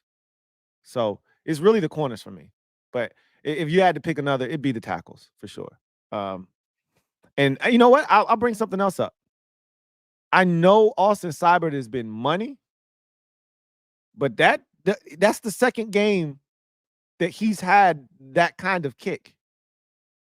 So I worry about that now too. That's a real thing for me. Like, that's the second time he's kicked the ball that looked like it was blocked and nobody touched it. That's a problem for me. And so I worry about him too. Maybe I shouldn't, but I do. And now I'm also curious, how does he bounce back? That's his first miss of the season in any capacity. Extra point, field goal, that's his first miss. He didn't kick another kick after that. I need to know what his psyche is. I need him to wipe the slate clean and get back to work, get back to business. So that's something else as well. Door Gunner, thank you for the super chat. Greatly appreciate you. Double up. Thank you for doubling up. Door Gunner writes, ready for the LB crash out after we beat them in Philly. Oh, that would be epic. He would be done. If we beat him, beat the Eagles in Philly, especially if they had lost to Dallas, so they lose any of the games prior to playing us, and we continued to win, that would create massive distance. But even if that's us at, 9-2, which is what we would be if we win, or 8-2, and them at 7-2 going into that game, and we beat them and create a game and a half separation, it would be massive either way, right? That's a big one. And I love that the first one is in Philly, because you playing with house money, right? Even if you don't get that one, they still got to come see us. And this ain't like it was before, where they could come in, infiltrate the stadium, and make it an Eagles home game. Hell no, we ain't having that shit no more. This is a real home, and we gonna put that theory to the test when we play Pittsburgh, because it don't matter how good of a home field advantage you got. Steelers fans is coming into your stadium. We're gonna see how much of the stadium they take over. Like, this is gonna be the first litmus test for NFC East play, as far as how many fans gonna sell their tickets and allow other, teams' fans to infiltrate the building. You're seeing less and less of that. More season ticket holders like, nah, I'm going to the game after that. So we're gonna find out. We're gonna see, but I'm the crash out is coming because we win in the division. It's coming. Damn twin Shorty Sublime. Thank you for the super chat.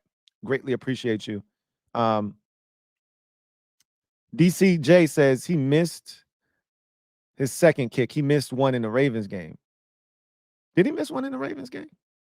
I didn't think he missed anything in the Ravens game. Did he? He must have. He must have missed one. Did we? You sure about that? He hadn't missed all season. I think you tripping, DCJ. He hadn't missed. He almost missed the extra point, but it went through. I don't think he missed. I think his first miss of the season was in this game. He hadn't missed yet. They kept saying that on the telecast. He hasn't missed all season, Jim. Nah. Did he? Did he miss against Baltimore? I'm trying to think. Because I know he drilled one from 55.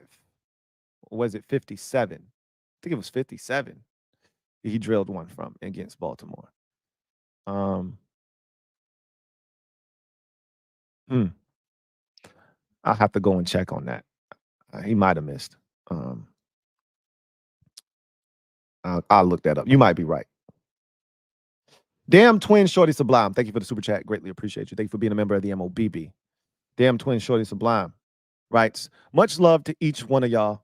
Obviously, you're talking about when we had everybody here. I haven't felt this good since 91, 92. I was 15 then. I will never take this feeling for granted again. We're back in my Mortimer voice, LOL. We're back. HTTC. I think a lot of older fans are starting to feel that way. Like, haven't felt this good since 91, and I'll never take it for granted again. Because back in those days, that was the standard. Playing that kind of football, going to the playoffs every year, being in the NFC Championship game, that was the standard. When that didn't happen, you were disappointed because that's what the standard was. From 82 to 92, that was the standard. Playoffs, win a playoff game, win another playoff game, play in a championship game, potentially win the Super Bowl. That was the standard. And fans took that for granted. I think Patriots fans are feeling the same way because they'll never experience that type of success again. And you get spoiled after a while and you start to take it for granted. And I think having gone 30 full years without any real success, I think Commanders fans, Redskins fans now understand, especially those ones of a certain generation now understand this shit is not a given. Enjoy every single victory, enjoy every single successful season because you're not promised another one, right? This is the beginning of something big here. We just got to continue to cultivate it. We're definitely back. Jaden's mom's favorite player.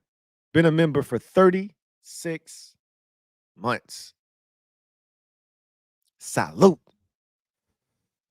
Who writes, thank you. Just been a member for 36 months.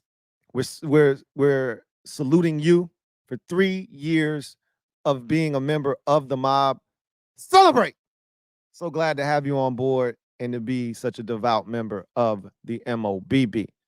The Washington Chef, thank you for the super chat. Greatly appreciate you. Who writes, hey guys, did you see Michael Parsons' podcast with Trayvon Diggs and they were gushing about Jaden Daniels and a Hail Mary pass? I can't speak for them, but I'm pretty sure because if they're like me, and shit, if we like Rio is taking in everything. If Rio's taking in all of the stuff that he's been taking in, I know they saw that podcast snippet that's running around with both of them, really talking about Jaden like, yo, he liked that. So, yeah, I've seen it. I'm pretty sure they've seen it. And it's, you got one of them ones when you get the adulation and the respect from your peers, but most importantly, those that compete against you within the division. That's how I knew Terry was one of them ones. I could see it with my own eyes. I knew that from the first game when we played against Philadelphia back in 2019 when he was a rookie and he was cooking them and he got deep on Ronald Darby twice. I knew from that point on we got one of them ones. But to hear Darius Slay say, nah, Terry one of them ones, like, yo, that dude, he's something else. You just know. And to hear them talk about like, yo, we got to play this mofo twice this year. This shit crazy. You love to hear it. You really do. T Money, thank you for the super chat. Greatly appreciate you. T Money writes, "What up, squad? I'm laughing straight to the bank with this." I'm laughing straight to the bank with this. Hey,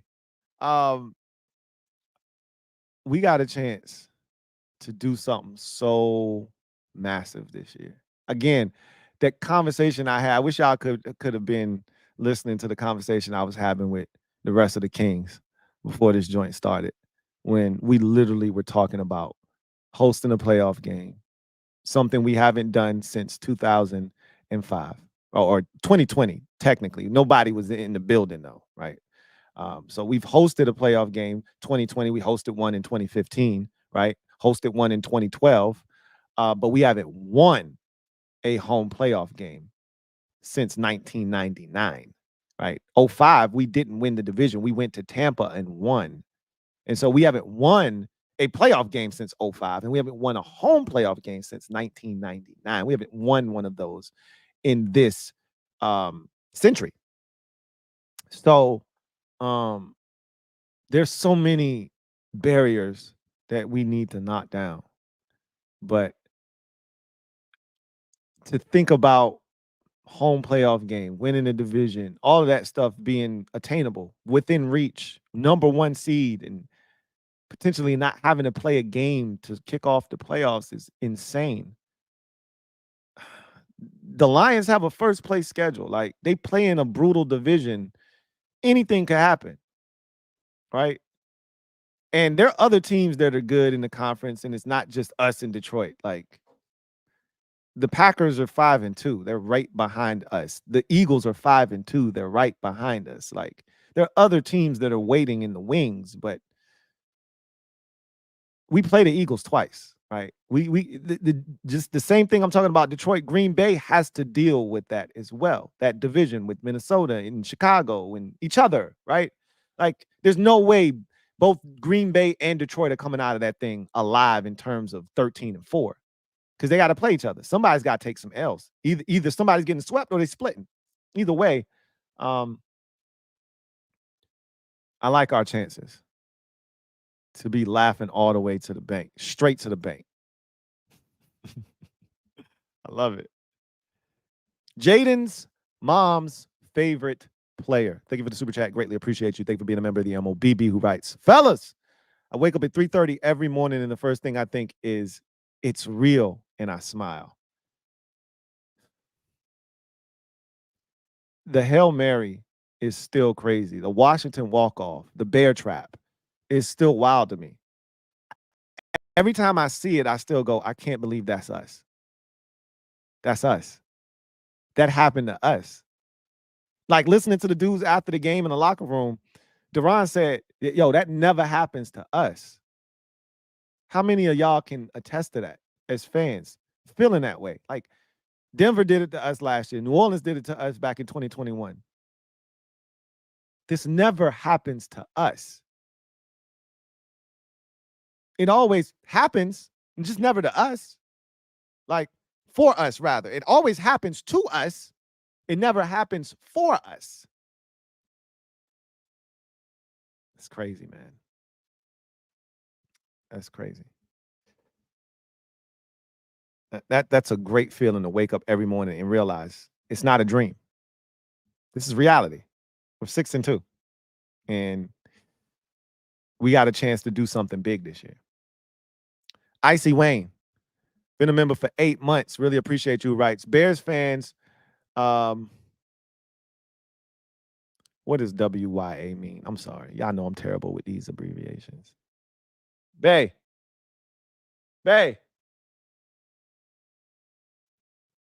What's WYA mean? I'm waiting for y'all to tell me. I need to know, because this is not the first time I've seen it, and I should know what this means. I'm getting better at these. When I see like LLJS or some shit like that, I'm like, okay, I got it. You know. Where you at? Thank you. Bears fans, where you at? Laughing my ass off. Like Rio said, F the Bears. I love it. I was like, yo, Emmanuel, don't help them up. Don't help them up. I'm not looking for you to help them up. Don't help them, right? I love the sportsmanship, but don't help them up. And like I said, I ain't got no real beef with the players on the field for the most part. It's more the fans and people who root for the team that kind of got under my skin. Dr. B, thank you for the super chat. Greatly appreciate you. Thank you for being a member of the MOBB. Thank you, everybody who told me y'all where you at. You know, where you at. I appreciate y'all because, yeah, I'm getting old, man. I'm getting old. I'm not up on the hip lingo. All right, let me stop, man. Let me quit that. I don't like telling people I'm old because I don't feel old. Anyway, some of y'all be calling me Unc and shit. That make me feel old. Stop that shit. Dr. B, thank you for the super chat. Greatly appreciate you. Dr. B writes, my kids have never seen me act out like I did after that play. Pure joy, seeing Bears fans' pain. I think that was the other piece of this. How excited we were, but also the other piece of it was like sticking it to the Bears fans and seeing their misery. That put the cherry on top, right? Says they have to take that. We got 25 years more for them. I love it. And it's getting to the point now where I don't like feeling like this because they're not in the division. I shouldn't have disdain for a team outside of this division. You know, I might put you on the list, but I'm just looking to get one-time revenge unless you did something to me multiple times, and then you might have to be on the list multiple times. But this ain't a like, I can't stand your fan base and I hope you and your seasons to come burn in hell. But I'm looking like I don't even want y'all to have success. I need y'all to stew in this shit. I need y'all to know y'all ain't like us. Y'all not like us. Y'all not like us. Y'all not like us. I need them to know that. Right? So I hope they continue to suffer. I hope they continue to suffer. I hope he doesn't throw for 4,000 yards this year. Add another year to the misery of not having a 4,000-yard passer. They're going to miss the playoffs because they're the fourth best team in their division. They're going to miss the playoffs. AJSTP003.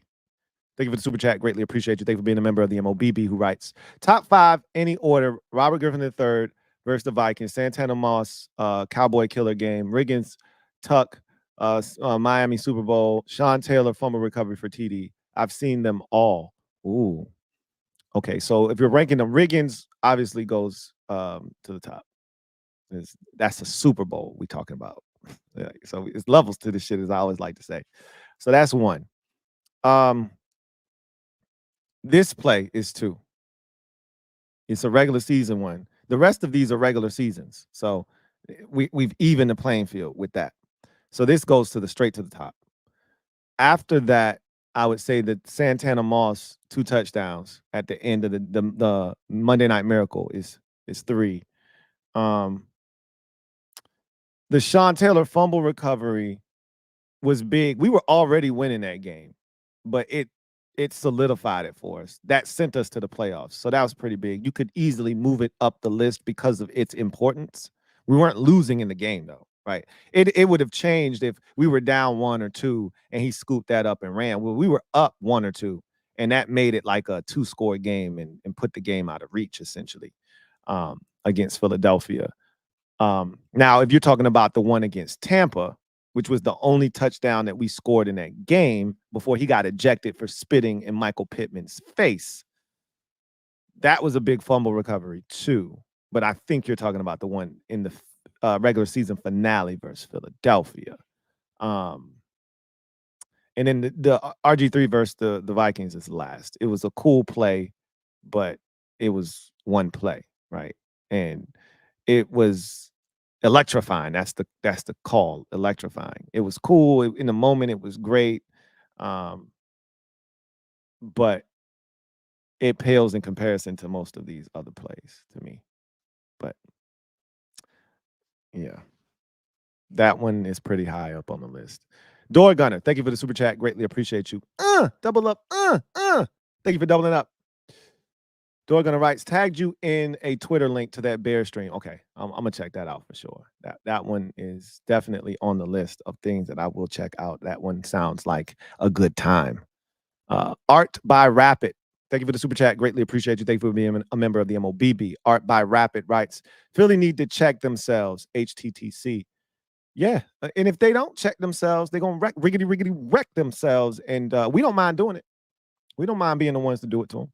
If they don't check themselves, we'll check them for them. Don't worry about it. Right? Somebody will get them. Dallas, us, somebody will get them. Courtney, stand up. You are the newest member of the MOBB. Thank you for your membership. Mob, you know what to do. Show Courtney some love. Welcome Courtney with open arms. Welcome to the squad, Courtney. Glad to have you on board. Coach Kev, thank you for the super chat. Greatly appreciate you. Coach Kev writes, last year, Ed was losing his cool. Rico was down in the dumps. Rio was cussing EB out, and Lou wore so much black. I doubt he washed any whites all season. Facts. It's so good to be here. So good to be here. I don't even like the blacks at all, but I got so accustomed to wearing them last year that it became a part of the attire, right? It became a fixture. I could have just left the black banner hanging up. I didn't have to take it down. You already knew before the game started. After the Sunday's loss, you already knew we was losing next Sunday. I could just leave the black banner up. And every week it was all black, dressed in all black like the Omen, and just took one on the chin, right? Every week. I just got accustomed to it. I became numb last year. So good to not have to do that anymore. And like I said, man, this white feels good. This white feels good. White shut. White shut. White shut. Feels good, man. Feels good. Losing it'll do that to you. Losing will do that to you. Chauncey Davis, thank you for the super chat. Greatly appreciate you. Thank you for being a member of the MOBB. My guy, CD Triple OG. Thank you for being a member of the MOBB. Who writes, Lou, at 70, my mob saying when times look bleak is breathe. You always tell us, relax, breathe. We got this. You always tell us to chill. After the play Sunday, my wife had to administer me with 2 puffs of my inhaler. So you were the one that needed to breathe. You were the one that needed to breathe. Yeah, it was that type of play, man. I've seen so many reactions where people were just going nuts. I was out of breath. I was sweating. My heart was racing. I'm surprised I didn't lose my voice. I'm surprised that I had enough in the tank to go. I think I went 3 hours with y'all, and I'm shocked I was able to make it to the finish line. You know, it was. We had a time that night, boy. We had a time. Shadow Striker 789. Thank you for the super chat. Greatly appreciate you. Thank you for being a member of the MOBB. Writes, fellas, saw somebody call the Hail Mary Noah's Ark. That's not bad. That's not bad. I don't know about y'all, but that's hard as F. Question for all y'all. Is anyone disappointed, shocked that we couldn't cough up a 5 and 6 rounder for Deontay Johnson? That's a great question. I saw the compensation, and it wasn't a lot. You have to consider a couple of things. Johnson has an injury history. That's one. 2, how does he fit into your locker room? I've heard some things about him. I don't know if they're true. I wasn't able to vet the sources, so I can't say that it's actual factuals. But he might not be a great locker room guy. One thing I can say is they've assembled a roster of guys who are like-minded in Washington right now. All of these guys are singularly focused. They are guys that give maximum effort no matter what they've been tasked with doing. Everybody's team first. We have no egos in that locker room. It's you can tell this locker room that they've assembled in year 1 is handcrafted. It's handcrafted. the guys that they knew would fit the culture they were looking for, they left them alone. They kept them here. They could have moved on from more guys, but they didn't. They kept them. And then they went out and got guys that they knew were going to help build the kind of culture and locker room that they were looking to mold. And they drafted players along that same plane, and you can see the end result. A bunch of dudes willing to do whatever for the good of the team. I'm not saying Deontay Johnson isn't that, but I'm also saying he might be that. So, there were things that were circulating out there about him. But I don't think, and I've told you guys this, they're not looking for receiver help. We don't need it in their mind's eye. I don't think we necessarily need it. Could we use another receiver? Sure. Absolutely. But I've already told you, we're not looking to give up what it's going to take. And furthermore, if I'm not mistaken now, y'all, you can tell me if I'm wrong or not, but I thought the Ravens gave up a 6 and they got the Ravens gave up a 5, excuse me. And the Panthers got a gave up a 6. So the Ravens got a 6 and Deontay, and the Panthers got a 5. I could have misread that. We don't have a 6th round pick, is what I've been told multiple times. We don't have a 6th round pick. So in essence, you would have had to give up either more or the Panthers would have had to take less. And if I'm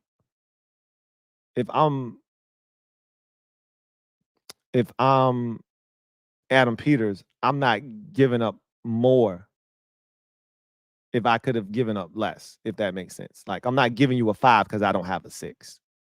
If a 6 is what it's going to take. So, anyway, it was cool. That's a good deal for Baltimore. And when, a lot of times after we see the compensation, we go, we couldn't have done that. We could have, but we didn't want to. And so it's okay. Like, it's not like we just saw a stud corner come off the mark, off the board for that same compensation. Then you start to lose your shit. Like, we couldn't have done that. It's a receiver though. They like their receivers, and they have every reason to. And I get it. This was a rough game. We had drops and whatnot, but they've been pretty reliable this season for the most part. That Noah's Ark is pretty dope. I ain't gonna front, but I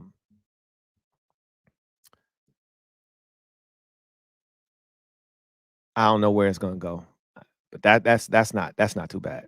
If I had to rank them 1, 2, 3, Washington Walkoff is 1, 1A, and Bear Trap is 1B, and then Noah's Ark is probably number 3 for me right now.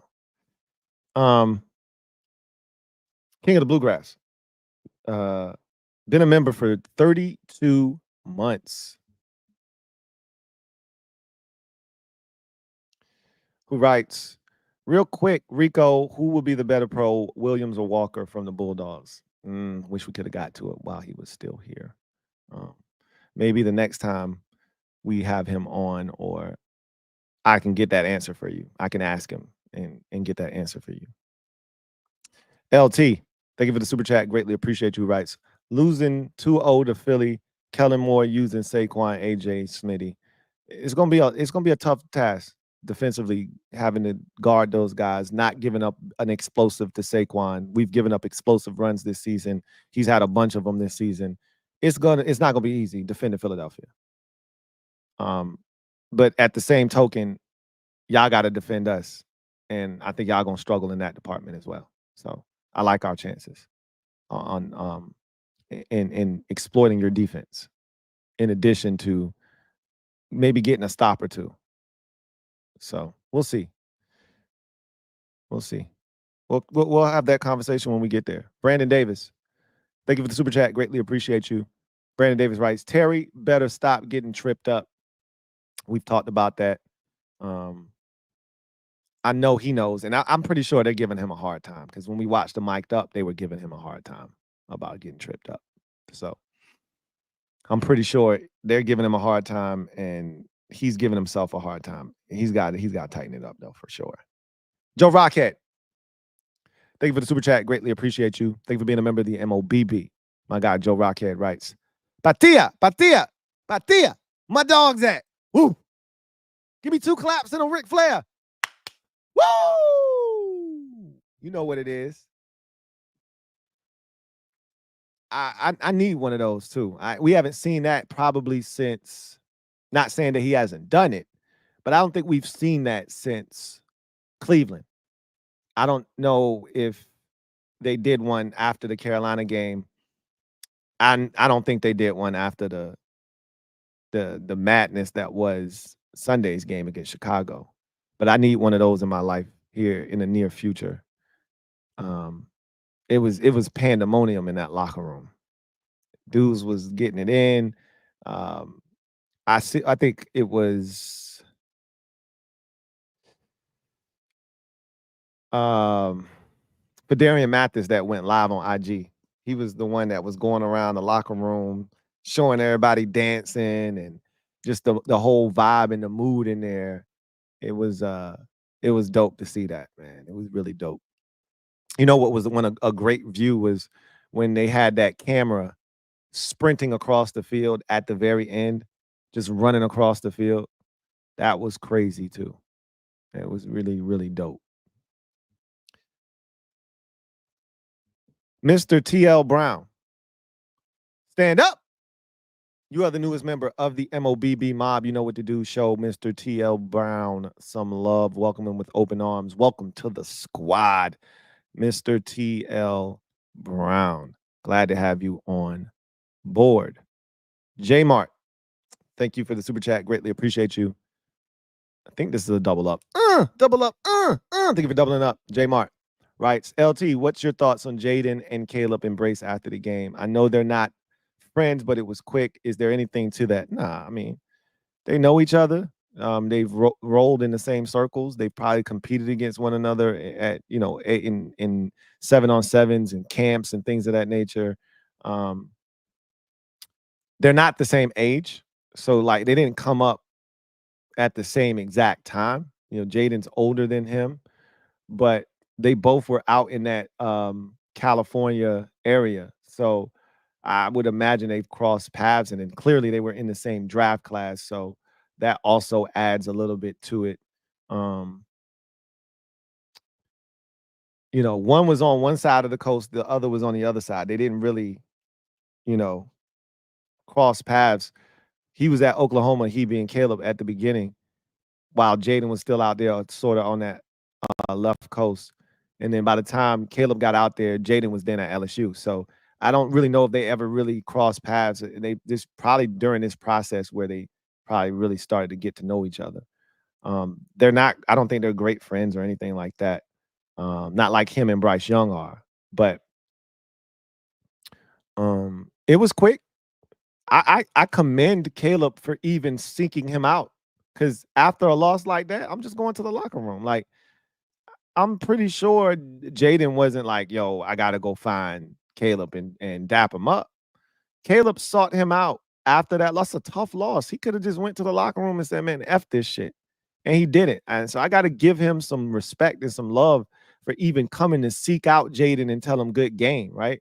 It was a quick little embrace, a little dap, little, quick church side bro hug. And then, it was that. So I don't read anything into it. If anything, I give Caleb props for even seeking him out. Because again, I'm a sore loser. I ain't even gonna hold you. I'm not looking at, like that kind of loss. That's the equivalent of you go down, you make a layup with 0.7 seconds to go on the clock, and then they throw an inbound pass, and the dude just heaved the bitch, and it go in, and you lose, and it's the and I won't say it's the championship game because we weren't in the playoffs, but you lose. You thought you won, and you lose the game. Like, that's debilitating. It's demoralizing. That shit hurts. And he could have easily just went to the locker room, but he didn't. So I got to give him some credit for that.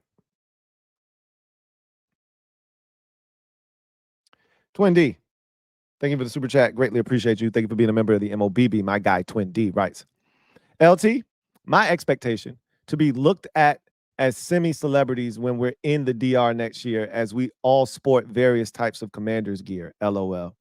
I told you I can't go anywhere now with my beanie on, or any kind of Washington memorabilia on. I can't go anywhere without somebody saying something to me. I haven't had that happen in years. The last time somebody stopped me and said anything to me, it was negative. I was at the outlets in Williamsburg on Black Friday, and I got heckled by a Cowboys fan the day after they beat the shit out of our ass last year. Last year. Yeah, last year. Heckled the shit out of my ass. And I had to take it. What am I going to say? Right? I've had more people stop me that are fans of the team, or even fans of other teams, to acknowledge that, damn, y'all looking good right now.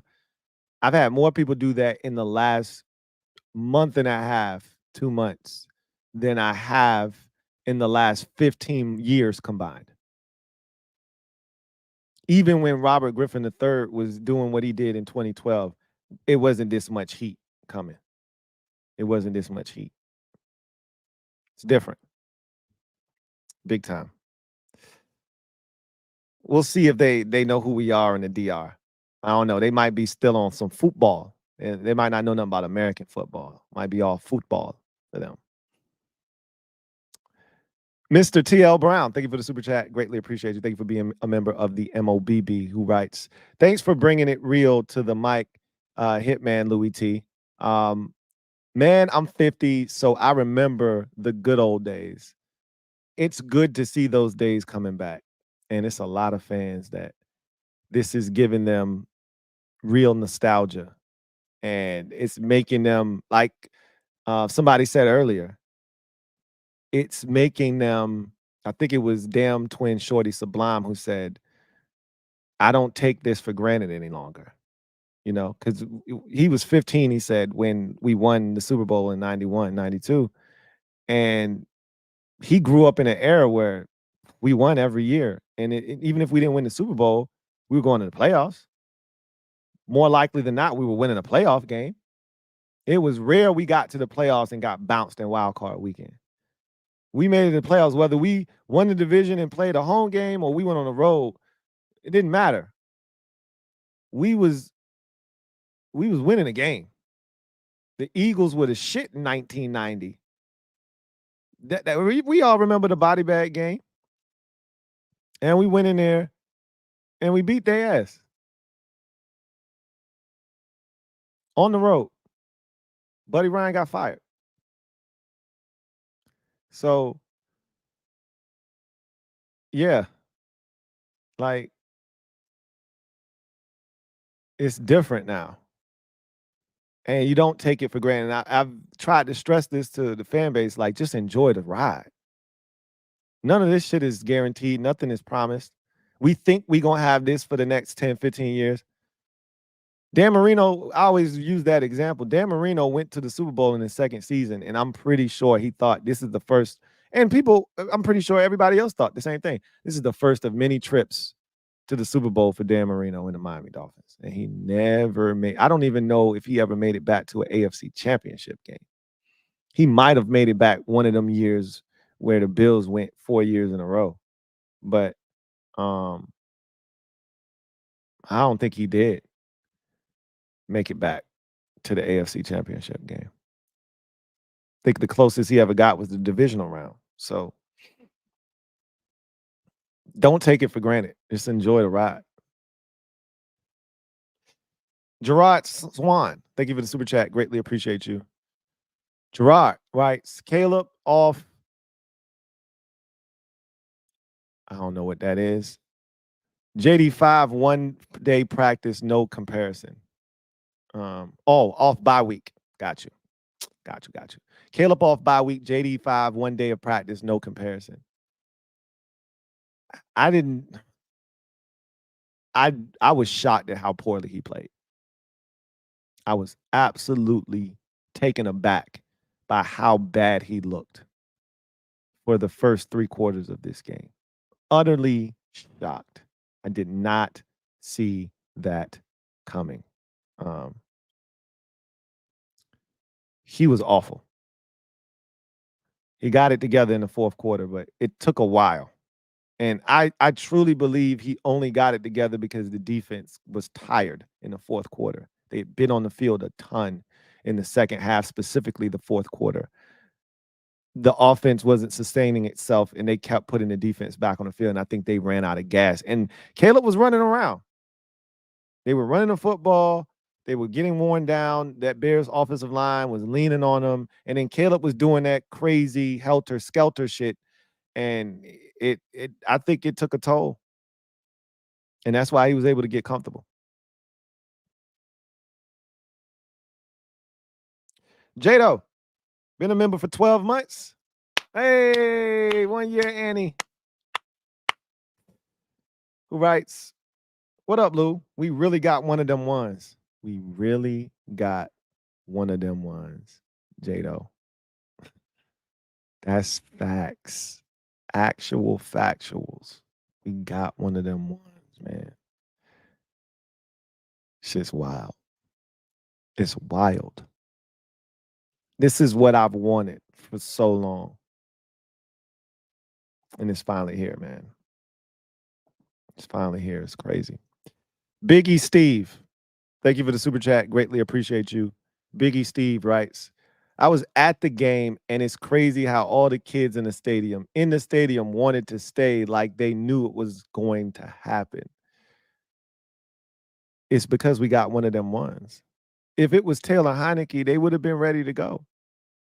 If it was Carson Wentz, they would have been ready to go. If it was Sam Howell, they would have been ready to go. I mean, I could go on and on with all the quarterbacks we've had here over the last 5 years. They would have been ready to bounce. They would have known it's over. We lost. Anything's possible with 5. That's the difference. There's a inherent belief that 5 can make anything happen. It's dangerous because we're elevating this man to godlike levels, but that's what he's done for this organization. Is he's moving like some sort of supernatural being right now. The shit he's doing is not normal. They're making lists of the top 10 quarterbacks in the league, and he's in the top 5. I said we got one of them ones, and a lot of people don't want to hear it, especially those in the division. But they making top 10 lists. They ain't putting Jalen Hurts in the top 10. They ain't putting Dak Prescott in the top 10. They not like that.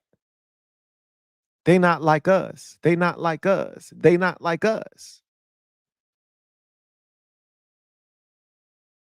We got one of them ones.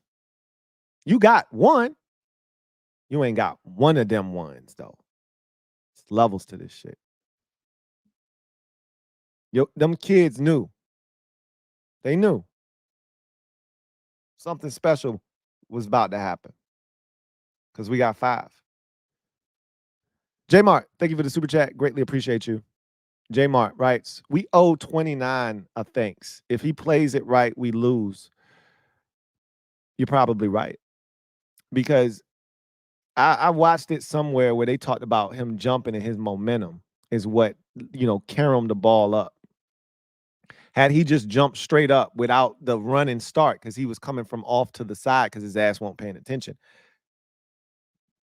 If he was just standing there like everybody else, he would have never had all that momentum to get his hand up that high to then ricochet the bitch backwards. He might have been like everybody else in that sea of hands, and his hand might have hit the ball with somebody else's hands, and it might have knocked the ball forwards or sideways, not just straight back in that, fashion and trajectory. So, yeah, no, he definitely is the real MVP there, without question. If you're talking about assistance from the ops. Rail Goated. Thank you for the super chat. Greatly appreciate you. Rail Goated writes, AP just getting started. Also, we going to be so scary, man. And that's the beauty of this is we playing with house money. We not even supposed to be here right now. We talking about #1 seeds and shit like that in year 1 of a recalibration. We still supposed to be finding our north. And we talking about winning a division, home playoff games, and getting the #1 seed and having a first round bye. That's the type of conversations we having in year 1 with an incomplete roster. Let that sink in, man.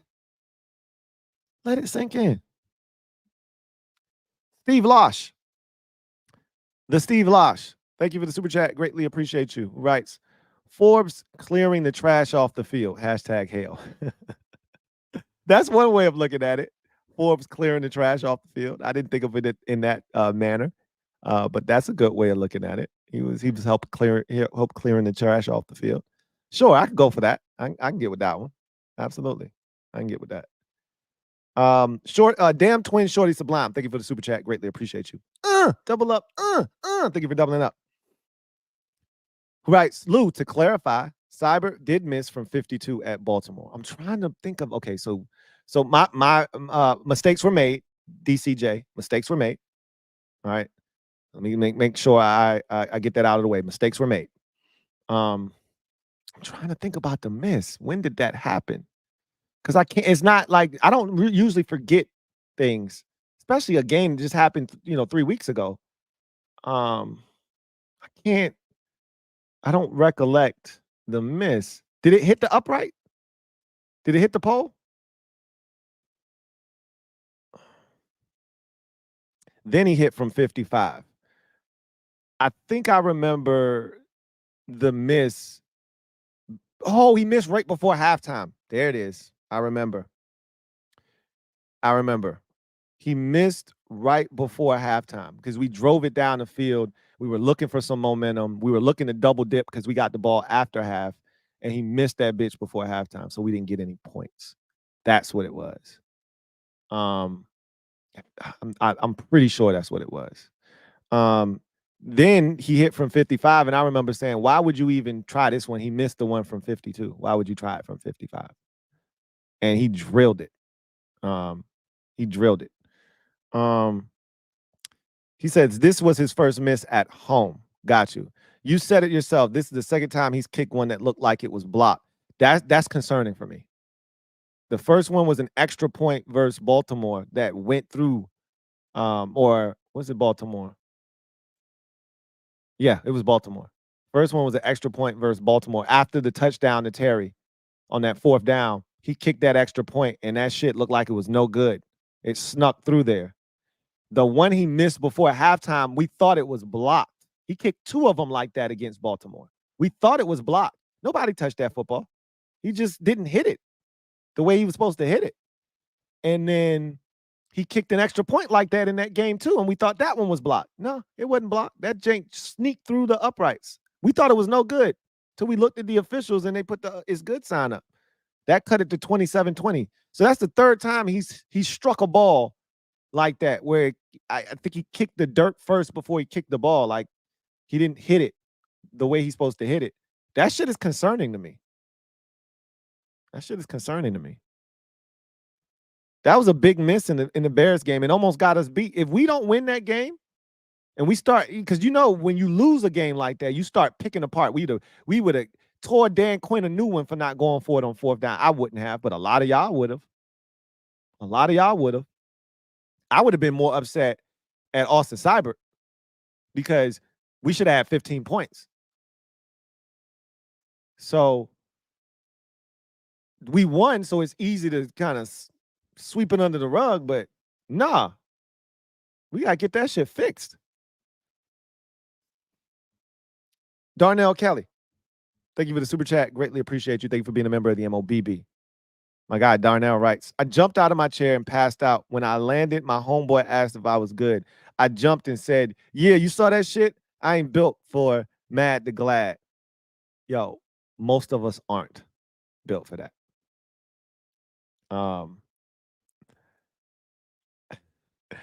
We're used to the first emotion. We're not used to the second one. The second one was pure euphoria.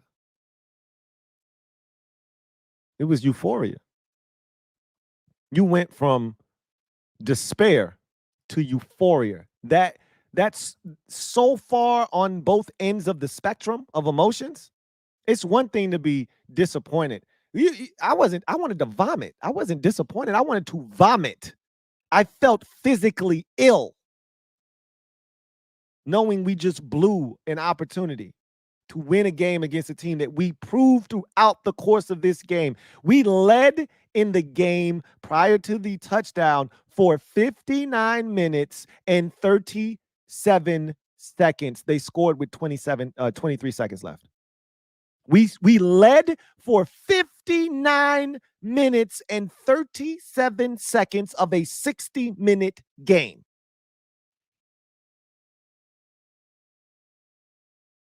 And we were about to lose. I was sick. And I went from feeling that way to feeling a feeling that I've never felt as a fan, as an adult.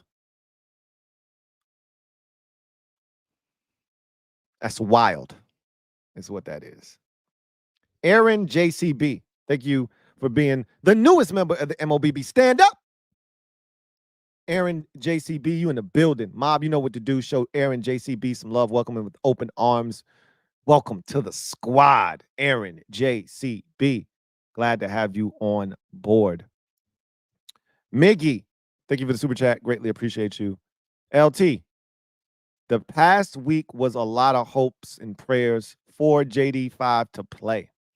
In one interview, JD credits God and living right. I called a Hail Mary Jaden's prayer.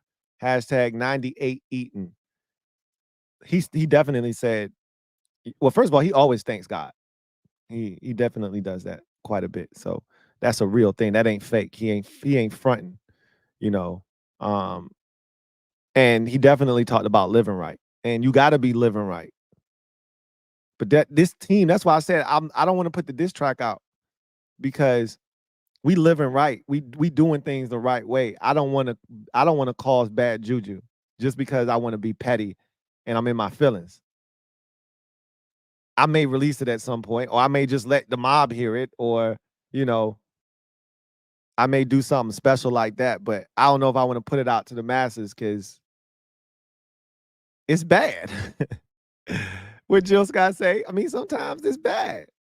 I mean, it's bad. But Darian Mathis is definitely playing ball.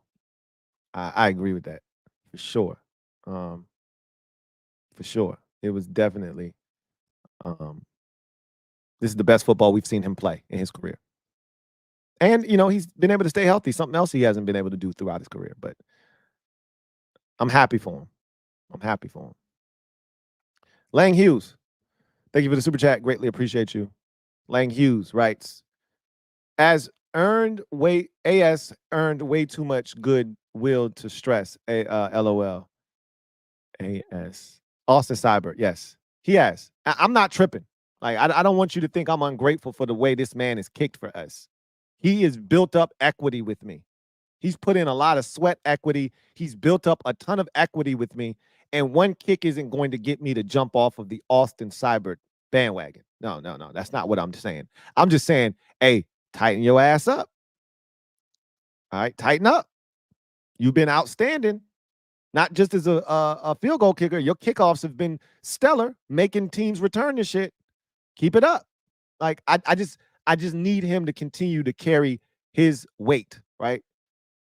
Continue to do what you've been doing. He's been a blessing in disguise. So I'm with you, Lang Hughes. I'm not shitting on Austin at by no means. I need you to understand that. But I am a wee bit concerned. That is the third time he has hit the ball fat like that. That's not normal. The best kickers in the league don't have kicks that look like that. I've never seen Justin Tucker. I've never seen Harrison Butker kick a football like that. You know, I just need him to tighten up. Aaron JCB, thank you for the super chat. Greatly appreciate you. Aaron JCB, thank you for being the newest member of the MOB, who writes, Mortimer, we're back. Hope we can keep this going for years to come and we don't have a RG3 debacle. This is a special time for us. Again, it's all about keeping the franchise messiah healthy. That's what it's all about. Keeping that man safe and upright. We do that. Sky's the limit. Sky's the limit. Sky is the limit, and you know that you can have what you want, be what you want, have what you want, be what you want. The voice trying to go out on me, man. Anyway, that's the last super chat, but what we're going to do is we're going to open up the phone lines now. I was going to do 2 separate videos, separate the King stream and then have a separate video, but I'm just like, F that. We just going to jump into it. So, we going to get into, see if I can find. Yeah, here we go right here. Open up this phone line. I got to set up shop. Give me a second to set up the phone and everything. And we gonna cut this baby loose. And I want to hear you guys' reactions and how you took in the Washington Walkoff, a.k.a. the Bear Trap, a.k.a. Noah's Ark. I'll be right back in a flash.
All right.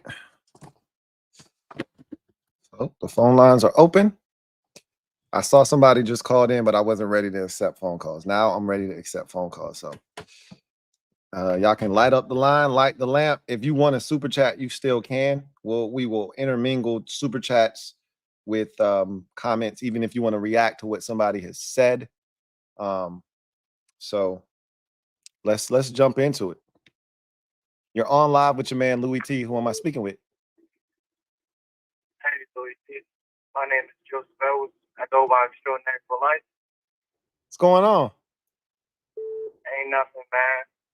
You know, I was in the MOBC chat. Man, that game was crazy. Live reaction, instant euphoria, man. Yeah. I feel it never wavered, man. Never wavered. But I ain't going to hold you up too much, man. Good to talk to you, Louie. Hey, likewise, man. I appreciate you. Oops. My fault. I didn't mean to get rid of you that fast. We got another one, man. Let's take it. You on live with your man Louie Tee. Who am I speaking with? You're speaking with Timothy. How you doing, Lou? What's going on, Timothy? Talk to me, man. What was the emotions like, man? How did you react? Oh man, it was interesting, man, because I was at work. Cause I work every weekend, so I usually I'm either catching up with the games we play at 1, or I'm getting to watch the games. I start at 4 on Sundays, so I'm glad we had a 4:25 game. So I'm watching the game. My brother is as big a Commanders fan as I am. I had an older brother who was a Commanders fan. I can't bring him back. He jumped ship from all the years. No way. Stop it, Tim. I told him he had to come back, but he just. Tim. He's not trying to hear it. He's a Ravens fan now? No, he's just let football out of his heart. He used to be a bigger fan. Oh, wow. Okay. I was about to say, if he jumped ship to another team, we can't have him back. Completely. He couldn't take no more hurt. He couldn't take it. Oh man. All right. Well, yeah, you keep trying to recruit him, man. Maybe you'll get him to come back. I have to. I'm gonna try to get my nephews. I have to pick them up. Yeah, for sure. So I'm at work and I'm watching the game. My brother's calling me every few minutes. You know, my other older brother called me every few minutes, like, did you see that play? Did you see that? Even when touchdowns are coming off the board, you know, we're commiserating and everything. Yeah. And it got to a point where there was such a lull in the game that, you know, the calls weren't as frequent because, you know, a lot of stuff wasn't happening. Right. I mean, we were just kicking field goals, really. Right. But I'm like, oh, yeah, you know, I feel confident. And then, you know, the swift run breaks off. Yeah. And I'm like, okay. I'm like, it's a little bit closer than I'd like it to be, 12-7. You know, let's put a touchdown on the board. Yep. And then, like, it really wasn't a lot. I was nervous. Yeah. And then it got to the point where they got down there, they scored, got the 2-point conversion. And I'm thinking, I'm like, 25 seconds isn't enough. I think it got down to like 23. I'm like, that's not enough time. I'm like, I know we have to try to, like, we're not going to be able to get into field goal position. I was like, thinking about it being angry from earlier, like when the ref stood in the way, we had to burn a timeout, and we had to burn out another timeout. I'm like, wish we had 3 timeouts. That's right. And it got to the point, my brother calls me, and he's like, yeah, man, we just lost the game. I'm like, yeah. And I had no idea what was about to happen. Right. He was still on the phone. It got to that play, the 2-second play, like when the Hail Mary's about to come. And I was like, oh, you know, bro, you know. I'm like, because he was behind me in the stream or whatever. And he's like, oh, I'm like, all right. I was like, all right, Brian, I'm not going to say anything. I'm going to watch, see what happens. You know, I'm going to keep my mouth shut. I'm not going to ruin it for you. I tried, Louie. I tried. But it's just every fan instinct in my body took over as soon as what happened. Right. He threw that ball. And like you said, it was like that ball, once it got tipped, was in the air forever. And when I saw it come down in Noah Brown's hands, all I could do, I thought I was going to be hoarse the next day. I just started screaming, win! And my brother's still on the phone. He's like, I haven't seen it yet. And I'm like, I'm so sorry, bro. Yeah. Like, I tried. Yeah. I'm like, I tried, but we won. Yeah. And he's like, he hung up to go watch the game, the ending. But I was so happy, man. Oh, like, man, that's awesome. I literally sent up a prayer. Yeah. Like, not on a joke type stuff. Like, Lord, let us win this game. Right. Like, I know it's just a game. Right. But I'm like, look at God out here answering prayers. The whole thing they're talking about, it would take a miracle. Well, I know a miracle worker. Yes. Work through JD5. Yo. But yeah, I'm not going to take up your time. That's an awesome story, man. I love it. And I love that you are able to watch the game if it comes on at 4, because we're going to play a lot of 4:25 games now.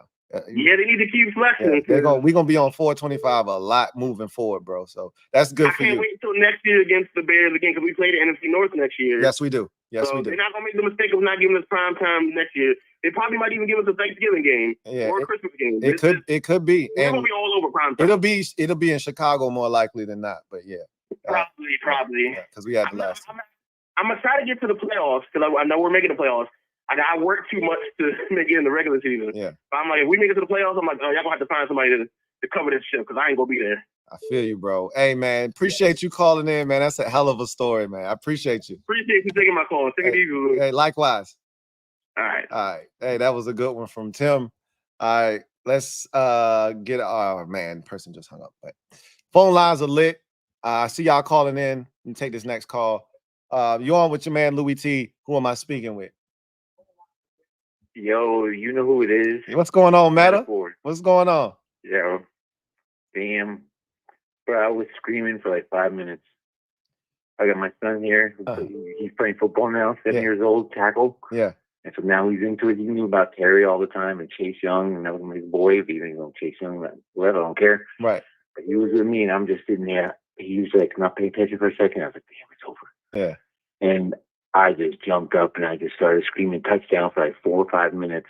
Jump up and down. I think my floorboards are busted. Oh my God. Come on, Meta. It was just ridiculous. It was ridiculous. My wife's like, what the hell's going on? Because she doesn't care about football. But right. And he's sitting there cheering me, and it was on. That's it. I mean, and I was on the S word since week 3. Yeah. And now it's no joke. So I'm so happy. I'll tell you a quick story about my son. So my son is starting to understand. He's 5. Well, he just turned 6 actually in September.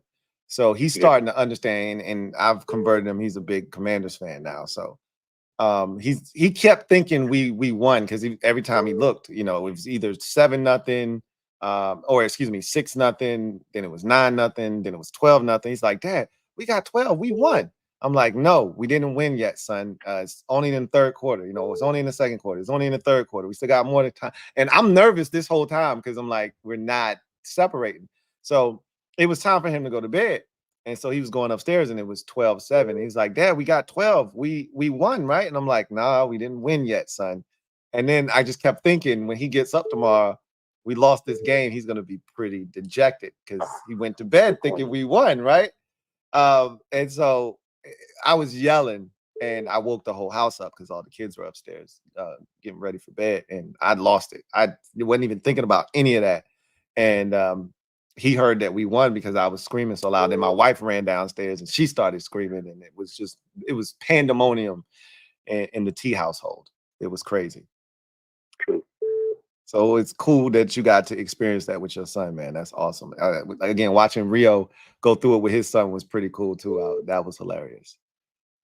And it's just like speechless. And I'm off this week. I got vacation, so like all my time right now, I'm just on fucking Twitter, or whatever it is, and just watching videos and reactions. Like, dude. Yeah. Every time I see stuff, or watching NFL Live and all that stuff, and our Lofty's always like pro freaking Jaden and everything. But I'm like literally getting emotional every time I watch stuff that like all of a sudden shows stuff like Commanders posting videos. Mm-hmm. I'm sitting here tearing up watching these replays and reactions of the players, like the locker room and stuff. It's ridiculous. I've never felt like this before. It's good. Yeah. And to our last point when we talked last time, when I was like all about like apologizing for Ron Rivera and stuff, and my stance with RG3, I'm like, fuck them right now. I don't do this. I don't care. You suck. Like, I'm on DQ and Jaden's, Yeah. We got a quarterback, Man, we got one of them ones, man. We got one of them ones, Meta. We finally do, man. And now all of a sudden I'm on marketing mode after I saw B. Mitch with that shit. I was like, please, Jaden, say something about that. He didn't say nothing, but it was like, it's all good. Oh, that was crazy, man. I love to see it, man. And it's awesome. And I think them hats gonna blow, bro. They're gonna blow. It's sailed up, man. All this week so far, man. Even like now after the stream, like legit after you said something, like 3 more people bought one from the stream. So I appreciate y'all. Hey, no, man. Anything I can do to help, man, I'm gonna push it. So it's all love, bro. Appreciate you, Meta, man. Get that PO box up so I can send you one. Yeah, I'm gonna get my PO box, man. I'm gonna get my life together. I'm slowly but surely getting my life together, man. I swear. Have your wife do it since you can't. I can't rely on you. I'm gonna tell her you said that. All right, man. Keep watching. Take it easy, man. I appreciate you as always. Both 59. All right. Hey, what's going on? You on live with your man Louie Tee? Who am I speaking with? Let's answer this one. You on live with your man Louie Tee? Who am I speaking with? I'm speaking with Ray, man. What's going on, Ray? What's going on, man? I'm calling, man. Talk about my Washington Commanders, man. Talk to me, man. How did you take in that Hail Mary? What were your emotions? How did that all transpire for you? Man, I was sitting on the couch, man. I was dejected, man. It's like I'm a fan, I'm 47, so I done seen all the championships, and you know what I'm saying, with most of them. And so, you know, it's been a long time, and I'm sitting on the couch and all dejected thing we done lost. Cause my week go how my Commanders win. They win the week. Beginning of the week, my work week used to go good. So I'm all sitting there dejected and confused and hurt. I'm sitting all sad, and my old lady, she's sitting there, and she like, she believes in Jay Daniels. Yeah. And I'm like, man, it's over with, man. We done lost this game because we supposed to win it. I felt like we never spread it. We never scored like we usually score. Right. So I felt like it was too close. And so when the last minute I seen the play, and I was looking, and I see that nigga catch the ball, man, I fell. I just passed. I fainted, dog. I just passed out and fell on the floor. It was screaming and hollering. Man, I felt like, oh my goodness. I felt like a little female. Oh my God. I couldn't believe it, man. Yo. I have felt that feeling like that for the team since Doug, man. Yeah. I would be real. It was like, to me, you know, RG3, that was like a phantom season, you know what I'm saying? But something that real sustainable was when Doug showed up in the, you know, Super Bowl, did his thing, you know, being the first black quarterback. You know what I'm saying? That was, you know, that was like a stir. They didn't suspect that. They didn't want that to happen. You know what I'm saying? So he broke barriers. Right. You know what I mean? So it just, man, that was just amazing. I really feel like we could do something this year. You know what I'm saying? I'm trying to keep it in perspective. You know what I'm saying? We reach the Super Bowl, that'd be a blessing. But I feel like we can go at least to the playoffs, at least go to the first round or somewhere. You know what I'm saying? Make a difference. I feel like it's a project, man. Like it's gonna take time. Like we ain't gonna just get there overnight. You know what I'm saying? So I feel like it's like a couple of year thing. You know what I mean? But I feel like we're going a good trajectory. I feel like we're going somewhere, but you know what I'm saying? So if we don't get the Super Bowl this year, I ain't worried. I feel like in the next 2-3 years we'll get there. That's what it look. That's how I was feeling at first, Ray. But the more this season plays on, and the more stuff starts happening in our favor, and this defense is getting better. We got deficiencies, but it's getting better. I'm just telling you, man. If we could clean up some of the penalties, the drop passes, we could continue to be consistent in the kicking game. Like, man, Ray, man, we got a shot, bro. Like, nothing's out of bounds with this team, man. It's crazy. Hey, man, you know what I'm saying? I try to, you know what I'm saying? Like, I am optimistic. Yeah. I feel like, you know, anything is possible, you know what I'm saying? But you try not to set yourself up for, you know what I'm saying? I feel you. I feel you. You know what I mean? But if the Lord allow it, it is what it is. You know what I'm saying? I ain't gonna, you know, reject it, but you know, I ain't gonna be like, you know what I'm saying? But I do feel like ain't nobody fucking with us right now. Yeah. I mean, you know what I mean? No, you good. You good. Right now. Let's see. Yeah. I don't feel like it. I feel like our competition in the AFC. Yeah. But I don't feel like nobody messing with us right now in NFC. Hey, we're gonna find out now. We're gonna have to take care of business in this division. You know what I'm saying? But I'm feeling good about that too. So I feel you, Ray, man. I appreciate you calling in, bro. I love it, man. Take care of yourself. Good talking to you. Hey, man, I'm a big fan of you, man. Keep it up, man. I appreciate you. Man. You know appreciate what I'm saying? You know what I'm saying? I'm from the DC area. You know what I'm saying? I'm stationed in Carolinas now, but I'm from the DC area. You know what I'm saying? So I got people in the 757 Norfolk area. So, you know what I mean? I feel you, man. Keep doing what you do, man. I appreciate you, man. Much love. All right. All right. Take care.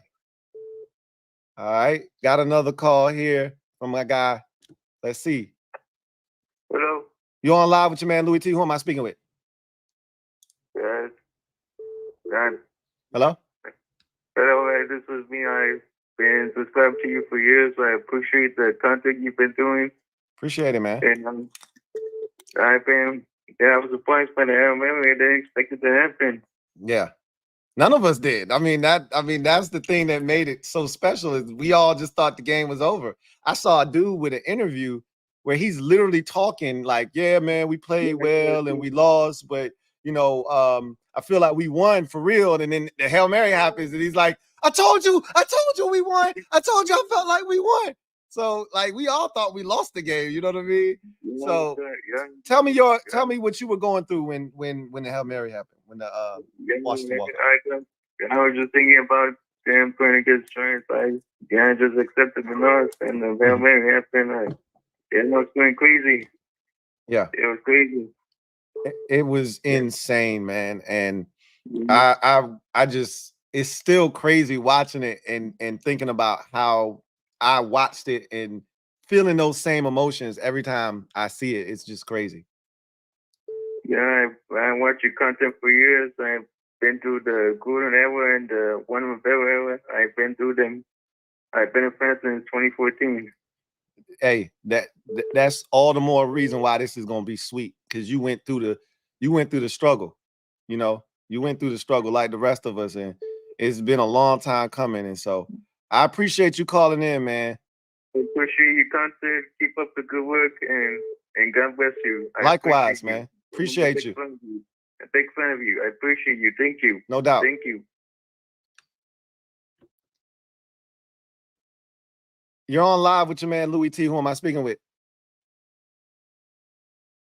Hello? Hello? No? All right, go to the next one. You're on live with your man Louie Tee. Let's cancel that. Who am I speaking with?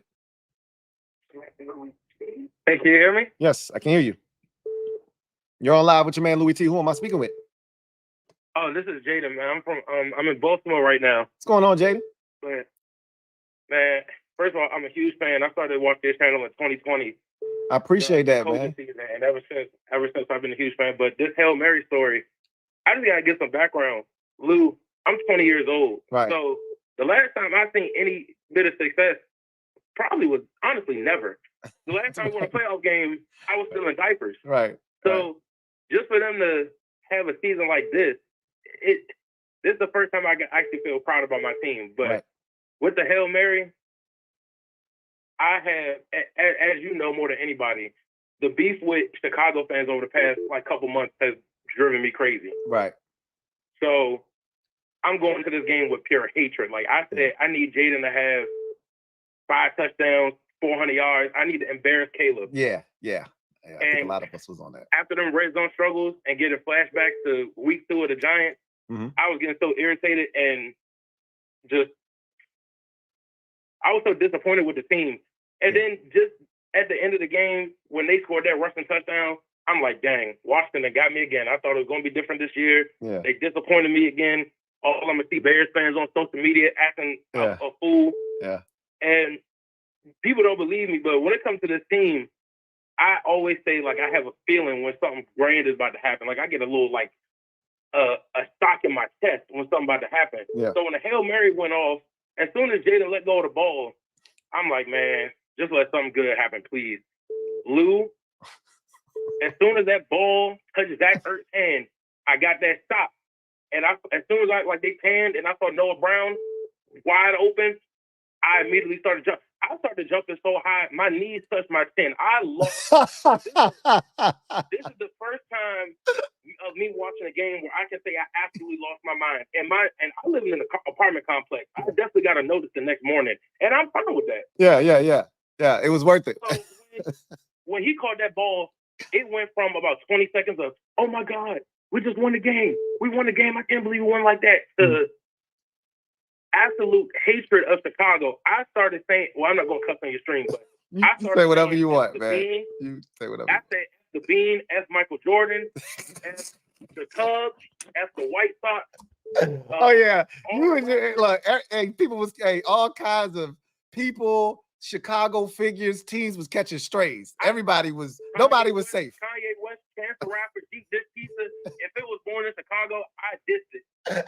And then, everybody calling me, and I'm losing my mind. I wish I recorded it, but I was losing my mind. I kept saying, man, that Rookie of the Year debate shit is over. Yeah. I'm talking about my quarterback. Right. Man, he had 130 yards. My quarterback had 326 and 1 against one of the best defenses in the league. This debate is over with. I don't want to hear nothing else about Caleb Williams ever again for the whole year.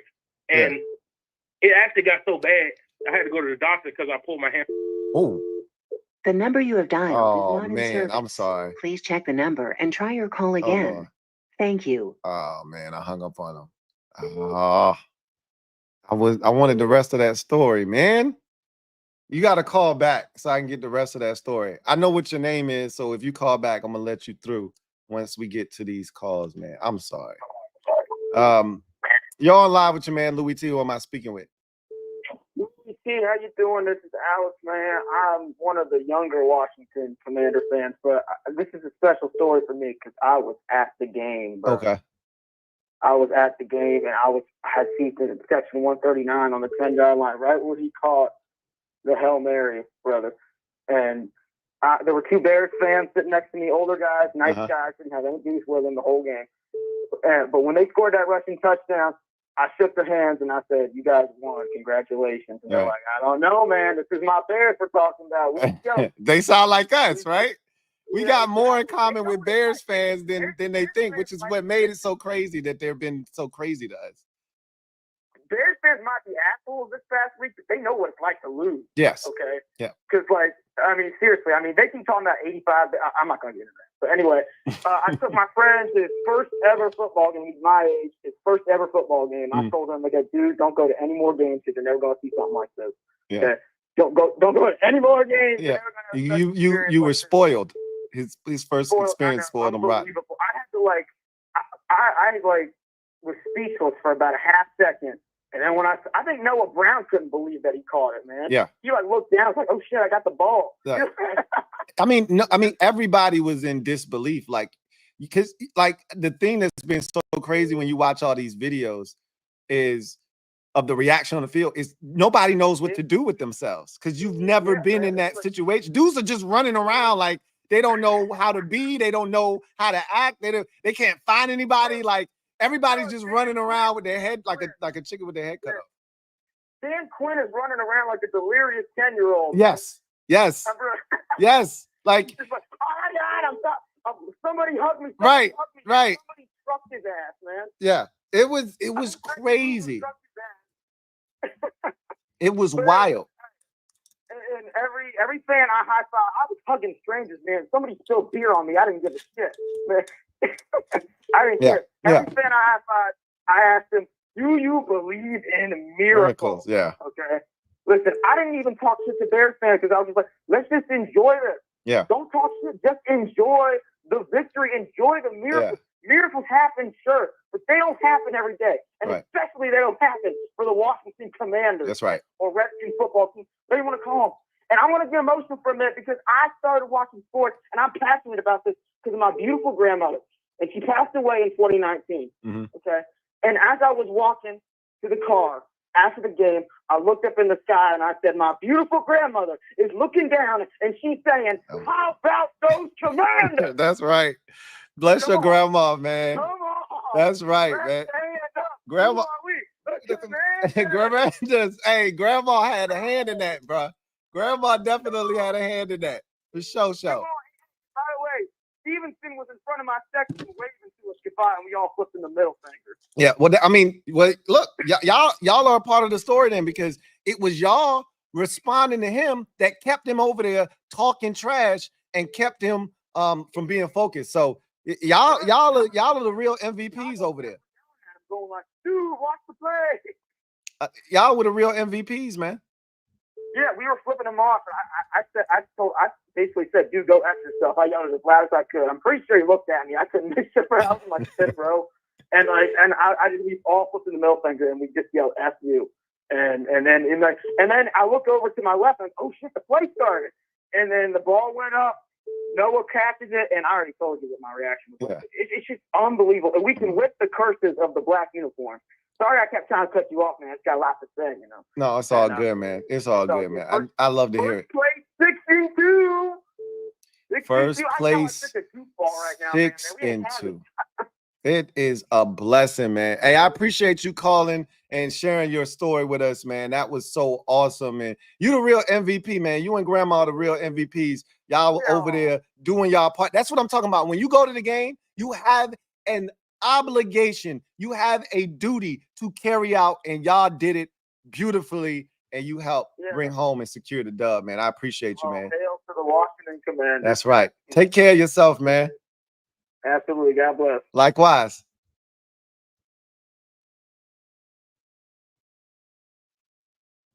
All right. You're on live with your man, Louie Tee. Who am I speaking with? Oh, what's up, Lou? It's Aaron JCB calling from California. Man, what's going on, JCB? What's going on, player? Nothing much, man. Hey, man, it's good talking to you, man. I think I've been watching your show since I think you went live Eagles-Patriots Super Bowl back in 2017. Yeah. So I've been rocking with you for a cool minute, man. But I appreciate that. man, I've been rocking with this team for about 18 years. 06-07 season is when I started watching it. Okay. Very, very, very sad time for me to become a fan. Right. But you know, Sean T was my guy. Yeah. Facts. Yeah. But yeah, man, this is my biggest memory of that man was I think that kicker in the what was it in the Pro Bowl. Mm-hmm. He was like one of the fastest kickers in the league, and Sean T was just running down and just smacked him. I'm like, who is that guy? Yeah. Who is that guy? Man, I'm talking about Brian Moorman. Yeah. And is that how you became a Commanders fan with the Pro Bowl game? Yeah. I was kind of jumping around a little bit. I jumped around a little bit, California teams, but back in the day, the Niners were, around that time, they're a pretty solid team. But yeah, I mean, the Commanders, well, the Redskins, formerly known as the Redskins, I just, they were like a team on the up and coming. I wasn't trying to be a bandwagon fan, nothing like that. And yeah, Sean T planted me into the team and watched them play over the years.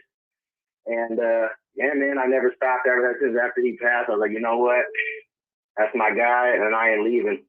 All right, so tell me about your reaction to the play, man. Give me your emotions. Walk me through that whole sequence for you. Oh, during the play, the Pro Bowl? No. The Hail Mary, the walk-off. Oh, the walk-off. Oh, man. I went to the store. I was trying to stream the game on my phone. I was holding my L walking in the door. I was holding my L. I think I was watching Rio stream at the time. He's like, man, this is over. Yeah. It's over. And I was like sitting with it was a Cowboys fan, all people. Mm-hmm. And he was like, hey, man, I got the Bears on this one. I got the Bears on this one. All right, we'll see. But as soon as JD made that scramble, I'm like, dodge that. Damn, he got enough steps in there and let that boy go. My heart, I stopped breathing. I'm like, oh, and then, I literally screamed my head off, did like 2 laps around the house. and my roommate's daughter, she's like, you're overreacting. It's just a game. Yeah. Look, some people just they don't get it, man. So you try to have patience with them, but right, sure, no. But nah, man, I was with my vocal was like that. It was like his face dropped. He's like, you got to be kidding me right now. You got to be kidding me. I smacked his hands for getting the hardest high five ever. I was like, yeah, fuck yeah. Hell yeah, that's my quarterback. Yeah. I'm so glad we didn't pick up Caleb because I was watching him in college last year, and this is some of those heartbreaking losses that he had, just the way he sunk his head, the way he'd act and all that stuff. I was like, I don't think that guy's really mentally tough and mentally ready. Watching JD, I compared JD's career kind of to Jalen Hurts at Alabama. Mm. Jalen Hurts went through a whole lot of stuff. He was a national champion. Yeah. Lost his spot to Tua.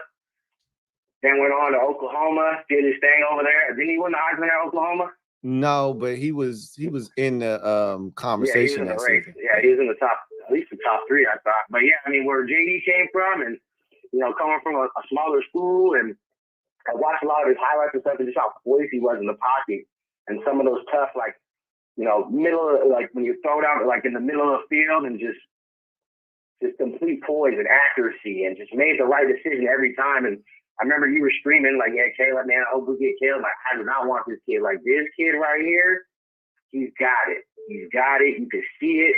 The way he runs the ball, his decisiveness, all that stuff with the pass. I just like, this guy's the one. Yeah. He's got to be the one.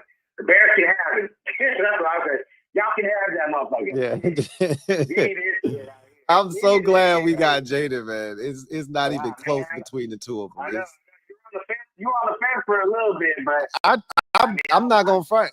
Until his last year at LSU, I wasn't a Jaden Daniels fan. I didn't see it. It was like Joe Burrow. It was like Joe Burrow. Joe Burrow didn't have the juice until that last year at LSU. It was the same thing for Jaden.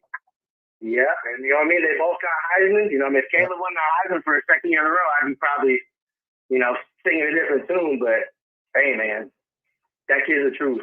He is, man. I mean, yeah, like everybody said, I was hopeful, that we'd have a good year, but man. Yeah. You couldn't predict what we would see from him. It's crazy. But hey, man, I appreciate you, man. Thank you for calling in. And keep holding us down on the left coast, man. All right, man. I ain't never leaving. I love it, man. Appreciate you. All right. You're on live with your man Louie Tee. Who am I speaking with? Hey, buddy, how you doing, man? I'm doing well. About yourself? Oh, man, I'm doing good. I was watching that game, and it was funny because I was sitting there talking to Rio, where I was sitting there listening to Rio. Yep. And all of a sudden, his TV, I guess, was ahead of mine. Okay. And all of a sudden, he started cheering, and I was like, what the hell is he cheering for? Right. Well, all of a sudden, I got on there, and I was like, what the hell? Well, then all of a sudden, I started watching the game a little bit. And all of a sudden, he started cheering. You know, he was yelling and all. Yeah. Next thing you know, I seen what happened. I said, oh, my God. I pulled it off. Yeah. Oh, dude, I screamed bloody murder. Yeah. My old lady, she was freaking out. She was like, what the hell? Right. Yeah. Like I told you, I screamed and my wife started running down the steps. I've never, seen my wife run down the steps that fast before in my life because I was screaming so loud. And she thought we had lost too because she can't watch close games. Like she doesn't have the stomach for it. So anytime the game's a blowout, she's right there next to me, rooting the team on. I'm like, you front runner. She's like, I don't care. Right. But she couldn't watch because it was so close. And so when she heard me going off, she thought we had lost. She comes running. Did we win? Did we? Oh my God. So she's going off. I'm going off. And that's part of the reason it's hard for me to watch the game with other people. Like when I call my dad, either he's in front of me or I'm in front of him. We're never synced up. Right. And so I don't want to be telling him what's going on, and he doesn't want to tell me what's going on. So we usually on the phone together during games, and I can only imagine you seeing Rio going nuts, and you're like, what the hell is he doing? Like, we lost the game. Why is he cheering? And then to see it happen, you're like, oh my God, I see why he's going nuts now. That's awesome, man. That's awesome. I listen to your show, every time you come on. And I think your prediction a long time ago, I think when y'all had the Super Friends, didn't you say our record was going to be like 8-8? You talking about this season? Yeah. 8-9 was the prediction. 8-9. 8-9. Mm-hmm. So, I mean, what do you think now? Oh, this is a 12 to 13 win team right now, without question. I think this is a 12-win season. That's kind of where I see us. I could see 11. I don't see any. Again, as long as 5 is healthy, I don't see any way we win less than 11 games. Okay, the teams right now that. Oh shit! My bad, man. Hold on. You still there? Resume. You still there? Still there? Yes. I thought I hung up on you. Sorry about that. That was my fault. The teams that are scaring me right now are Philly and Pittsburgh and Detroit. Yeah. So we don't play Detroit unless we make it to the playoffs. They're not on the schedule, but Pittsburgh obviously is next week after the Giants, and then the Eagles are after Pittsburgh. So it's a quick turnaround. It's Giants, Steelers, then a Thursday night against the Eagles, and then you get the 10-day layoff, and then you play the Cowboys after that. So yeah, that's what the next few games look like. Where are you from? You say, where am I from? Yeah, are you from the DC area? No, I'm from Norfolk. I'm from 757. Oh, okay. See, I live in Harrisonburg, Virginia. Okay. And everybody around here are complete. Most of them you talk to are Dallas fans. Okay, gotcha. Yeah, so I'm like outnumbered. Yeah. So you got to hold us down. It's crazy how transient the area is and how many transplants are here and root for, Dallas or the Steelers or, some other team. It's crazy. That's why our home games look like that. But, when we're not good. But it's enough Commanders fans around here to fill up the stadium. And I think you're going to start seeing that now. But I hope so, because last time I went to a game, it was my first game I ever been to. Right. And I've been a Washington Redskins fan, and back in the day. Mm-hmm. And the only game that I ever been to was one game. We were playing Philly, and they beat our ass, and I was kind of pissed. I was actually in the front row, mm-hmm. and that was the only game I've ever been to. What year was that? You remember? That was not last year, but the year before. Oh yeah, we were bad at the end of the season. Yeah, we had Heineke in there. Yeah, I think that was the game where the stands almost fell over on Jalen Hurts and some of the Eagle players, and I think that was also the game with the sewage coming out or whatever. The stadium. Yeah. So that was the game that officially put us out of the playoffs, even though we technically were mathematically still alive. That game pretty much put us out of our misery. Mm-hmm. So, well, see, the thing that actually scared me is when we got out of the game. The Eagles fans were very, very violent. They were starting fights on everybody. Yeah, I mean, the games are dangerous. Games are dangerous. It's not the best place to take your kids. That's for sure. But I appreciate you calling in, man. Good to hear from you. Taking my call. Hey, I wanted to ask you a question. How's your twins doing? They're doing excellent, man. That's good. My daughter is something else, man. She's the smartest kid I've ever. I've had nieces and nephews since I was a kid, and they're probably getting big, aren't they? They're turning 2 and 3 in December. So yeah, they're getting big. They're getting big, man. I appreciate you asking, man. Take care of yourself. Yeah, you too, buddy. All right, now. You're on live with your man Louie Tee. Who am I speaking with? Hey, what's up, man? I'm Rocky D. What's going on, Rocky D? How you doing? I'm doing well, man. I'm blessed. I'm blessed. Man, that Hail Mary, man. I was watching the game on my phone. I was helping the guy out in the studio. I live in Baltimore. Mm-hmm. But, I went to, as you know, I probably, there's Super Chat. I went to ODU as well. So that's why I can try to gravitate to you a little bit. But yeah, obviously we call Commanders fans too. That's another reason. Right. Yeah, man. But still, like when I saw that Hail Mary, man, it seemed like that ball was going to be forever to hit. It was in the air for like at least eternity. Yeah. I mean, the play itself was long, right? He ran around for 12.76 seconds. You know what I mean? So it's a long play in general.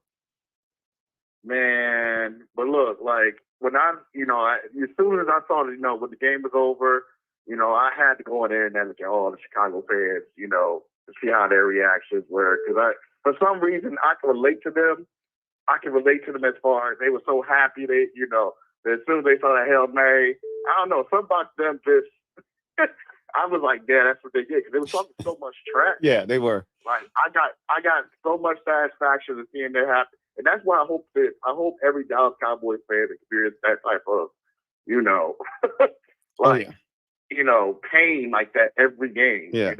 They experience it so much though. Like I don't have to do we don't have to do them like that. I just want to beat them, right? I love to blow them out, right? Like they experience so much of that type of pain, with losses in the playoffs and things of that nature. I just want to beat them up. Like the Bears fans, they needed excruciating pain. They don't play in meaningful games. They're like us. Like I said, we got a lot more in common with them than you would think. And that's why it frustrated me that they were being this way to us. Cause I'm like, we in the same boat. Like we share a lot of the same struggles. Like we supposed to be, kind of like kinfolk here, so to speak. Right? Yeah. Cousins. For sure. But for some reason they decided to take this track and it ain't no going back. It ain't no going back. Right. And when I saw Seth Rollins and he got me thinking about getting a legacy belt now. Yeah. Man, the legacy belt. Yeah. Man, get that joint signed up and everything. But yeah, man, I also want to say thank you for everything you do, man. I'm a big fan of what you do for this team, and and also one more point. Now all the Caleb Williams, talking about rookie of the year, that can all go to bed now. Oh yeah. I mean, Jaden Daniels had 1 day of practice, and Caleb Williams had 1 bye week to rest. Like, the fact that we didn't get a perfect Jaden Daniels and he still outperformed Caleb Williams, that shows how much. And it wasn't close. It wasn't close. It wasn't even close. It's just, you know, so anyway, man, I know they got a lot of people. I hit up this line about like 90 times, so I know a lot of people probably. It's all love, man. You know, I love seeing the 757 show up on my ID, man. It's all love. Oh yeah, I'm from Richmond. Yeah. So, but I went to ODU. I got this phone when I was a college student. Yeah, so, yeah. Hey, don't let it go. Don't let that 757 number go, man. Oh no, I'm not. Yo, you know, sir, I miss the beach area. I miss. You know, I used to work for Cal 3, the news station. So okay, you know that's another thing too. Got you. Yeah, fun vibes. But anyway, man, I'm gonna let you go. Man, I appreciate you, Rocky D, man. Take care of yourself. Good hearing from you. All right, you too, man. All right.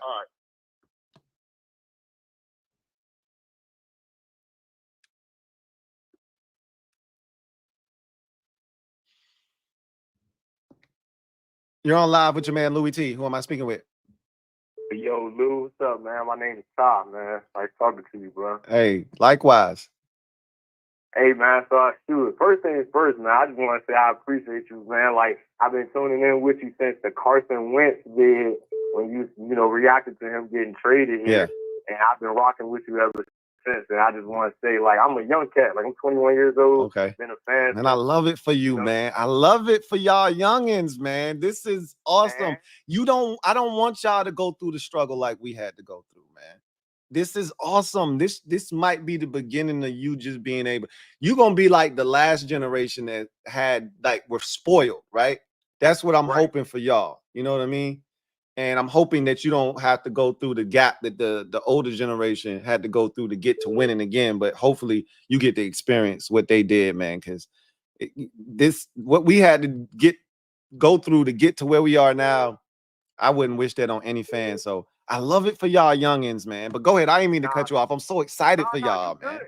You good? Because literally, like, me and my grandma, we was just having that conversation. Like, so my grandmother's a huge Commanders Redskins football team fan. Her and my granddad. Like, my granddad lived like 3 blocks from RFK, so they used to go to the games all the time. She told me all the stories about the stadium rocking and all of that stuff.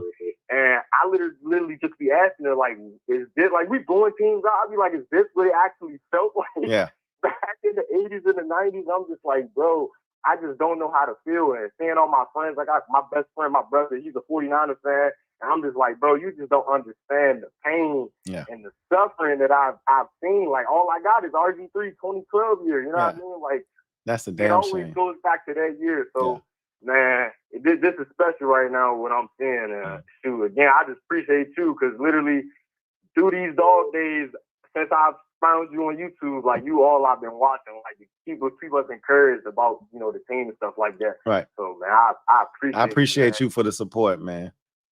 For sure. And I'm singing the national anthem at the Philly game too. So I mean, hey. Oh, word? Yeah. So I'm a singer as well. So okay. That's what's up, man. I'm singing the anthem at the game. So I mean, if I could get some, I'm gonna see if I can get some extra tickets. I may try to see if I can send them your way. Yeah. And shoot, to tell LB you gotta, you know what I mean, you gotta cool off. Yeah. So is it at Philly, the Thursday nighter, or is it the one? No, okay, it's December 22nd. Okay, the one in Washington. Got you. Okay, cool beans. Yep. That's what's up, man. That is awesome. Well, make sure you get some footage of that, man. I'd love to see it, bro. That's dope. Oh yeah, definitely. I mean, I know you don't be like on Instagram actively, because I ain't really a big Twitter guy, but I'm big. You on IG? Okay. Yeah. So I'm, you know what? I'm gonna shoot you a follow right now. My @ is official_Tywin. I'm gonna follow you. And then I'll shoot you some footage for sure. I've been following Rio for a minute. Okay. Me and Rio been chopped in. I met him at the Dolphins game last year. Okay. Even though we got dogs. You're right. Well, you already knew what it was last year. Man, I was just praying we didn't get blown out, by 70, 80 points like Denver did.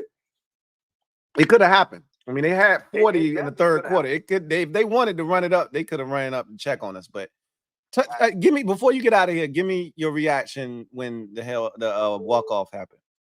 Oh my gosh, man! So I'm in the room. Like I told you, I was in my living room watching it with my grandma and my aunt. Okay. My aunt is a Dallas fan, but she loves Jaden Daniels. Right. I don't know how she started liking Jaden Daniels, but like she's like, oh my gosh, that's my little buddy right there. I'm like, all right, cool. Right. So after they scored the touchdown, no, take that back. After the St. Jude's PI, my grandma got up and was like, yo, I'm done. And my grandma, she's a very positive person. Yeah. I'm like, grandma, like, chill. Like, we got 5.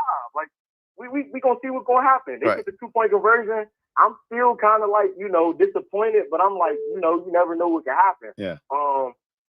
They get the ball, and then when they threw it up, like I heard you telling Rio and all the other guys, like that you were screaming like a 10-year-old girl. Yeah. Like literally, that was me. Like I literally lost my voice. Yeah. And then my mom got on me. She's like, "Yo, you gotta sing the anthem in 2 months. Like you gotta tell her." Right. Look at mom worried about the professional side of things. That you won't think about none of that at that time. Man, because it was just like everybody was saying on the panel, like literally. The ball was in the air for so long after it got tipped, and it's like, bro, can the ball just fall and know its hands on? Yes. That it was wild. It's funny hearing everybody talk about like sticking around because I know so many people who normally would just turn the game off. Like your grandma getting up and walking off, that's normal, right? Most people after they scored that touchdown, like so I'm insane in the way that I'm extremely optimistic. So I'm always trying to come up with some way that we can still win the game. Like, after they got the 2-point conversion, I pretty much was like, that was it. Like, I wasn't trying to go to overtime. I was trying to still find a way to win in regulation. Right. And so when they got the 2-point conversion, I was like, man, we can't even win this game in regulation. Like, this ain't over. But you had the same mindset that I did. Yeah. Literally. Like, I just, you try to find a way to win it, but, Austin Eckler running the kickoff back, eating up seconds, not getting back to the 30, all that stuff. I was like, man, this is ridiculous, man. But somehow, some way it happened. I never thought it was going to happen, even with the ball in the air. Like people, you see people like, yeah, the ball was in the air. And I thought, they were sitting up at the end. I wasn't doing none of that. I was like, I seen a million Hail Marys before. They never work. Like, this is just going to be another Hail Mary that falls harmlessly to the ground. Like, I'm not even getting worked up about this. And I was shocked that he made it that close to the end zone. Cause I'm like, man, we at the, he threw that from like the 35. I'm like, this probably ain't even gonna make it to the 5-yard line. That thing made it to the 2, and they tipped it into the end zone. Like that, it was wild, bro. It was wild, incredible. And I wanted to blow them out so bad because Dalen Johnson was talking so much crap. Yeah, and I'm just like, bro, I want to blow him out, but like what you said after the game on your live reaction made a lot of sense. It's like, all right, yeah, we wanted to blow him out, but it means so much more, not even to us as the fan base, but to the guys in the building. Like, we can actually go win this shit. Like, they're a resilient bunch, and this is only going to bring them, together even more. That's right. Everything happens for a reason. God is good. The football guys, like you always say, they got a few tucked away for us. That's you right. Know what I mean? That's right. I truly believe in that. Yeah, I do as well, man. And it's situations like this that make it feel even more real. You know what I mean? So.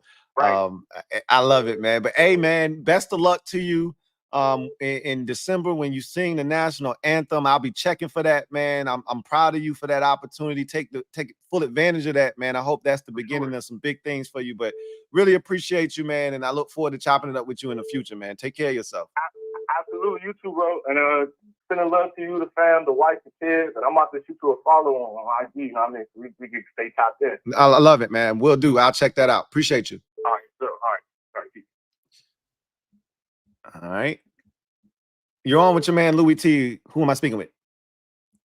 Good evening, Louie Tee. You're speaking to the one and only Mr. Ron B. How you doing? Mr. Ron B, OG, triple OG. What's going on with you, man? It's so good to talk to you. Good to talk to you, and shout out to all the members of the mob. Yes, indeed. Yeah. So you've been talking all night, so I'm gonna carry this for a few minutes. Yeah, go ahead, man. The floor is yours. So just to go back, so I guess I talked to you over a year ago, and I went to that shit show, which was the Thursday night game. Yes, I remember talking to you the day after, or a couple days after. Yeah, for sure. And you know, I was beyond pissed off. Yep. After that game, man. Yep. That was not a good ride home. In fact, just a quick story. You know, I got something at my seat when I got to the game. I said, hey, you know, you got a prize. Go to, customer service and, you know, come and claim your prize. Mm-hmm. So they gave me some flag or whatever. Mm-hmm. And, you know, one of the representatives said, hey, we appreciate you being here. Now, keep in mind, I took a red eye from the Bay Area, you know, to get to the game that day. Yeah. So this lady's like, yeah, you know, we appreciate you being here. You having a good time? And I just went off her and said, hell no, I caught a red eye. Come over here, and this is what I'm getting. No, I'm not having a good time. Yeah, that was not the right question to ask you. Like, I get what she was trying to do, and she was trying to provide a service and, you know, make you feel good and be hospitable, but that wasn't the right question to ask you in the midst of a beatdown like that. No, that's 27-3 and a half. no, that's not the right question to ask me. I wasn't trying to hear that. So anyway, so fast forward to this Sunday. So I'm driving down. Well, I'm driving back up from LA, you know, up to Northern California to see my son. Mm-hmm. And, you know, to tell you how old school I am, I'm still one of those guys who, you know, I have to turn down the volume of the game and listen to the radio. Oh, man, yeah. Oh, yeah. You definitely triple OG for that, for sure. No question about it. So now, mind you, I'm driving, okay, and there's a stretch of, you know, the interstate from LA, you know, the Grapevine. So it's, you know, basically you're going through the mountains. Mm-hmm. Okay, you're negotiating, you know, around big rigs and, you know, going up and down hills, controlling, you know, jamming your brakes, what have you. Right. And I'm watching the game, you know, on my little, you know, YouTube TV on the phone. Yep. Folks who are online, you know, watching right now, please don't do that. I don't advise it at all. Yes. You know, no, please don't. Keep your eyes on the road, especially if you're going on down those winding roads that you was going down and navigating, for sure. Exactly. Yeah. So we got the game going on. It was like, okay, Bears took the knee, and I was like, all right, you know. So I'm already resigning myself to the fact, okay, we're going to take an L on this one, but you know, we're watching. So and then, you know, we go to a part of the mountains, and you know, I lose the signal to the radio. And oh no! Oh crap! I got to get this thing back. Okay, so it comes back, and then it's like, okay, the radio broadcast got ahead of what, you know, was on my phone. Yeah, YouTube TV. Yeah. Trying to rethink all of this. Okay. Right. So keep your eyes on the road, please. So finally give up. And then I just see this play, man. You know, it's like, okay, okay, he's going to just take a heave. Let's see what happens. Yeah. Hey, I see Brown catch this ball, man. I almost have an accident. Oh no! That's. I'm like, oh my God, they just won the game. Yo, I could not have been on the road driving when that happened. I couldn't. I would have gotten in an accident for sure, because that's instant acceleration, right? If my foot is on the gas or near the gas, I'm mashing the gas in that position right there. That's yeah. So I was like, okay, I better get over to the floor because I'm about to have an accident here. But I was like, oh my God, they just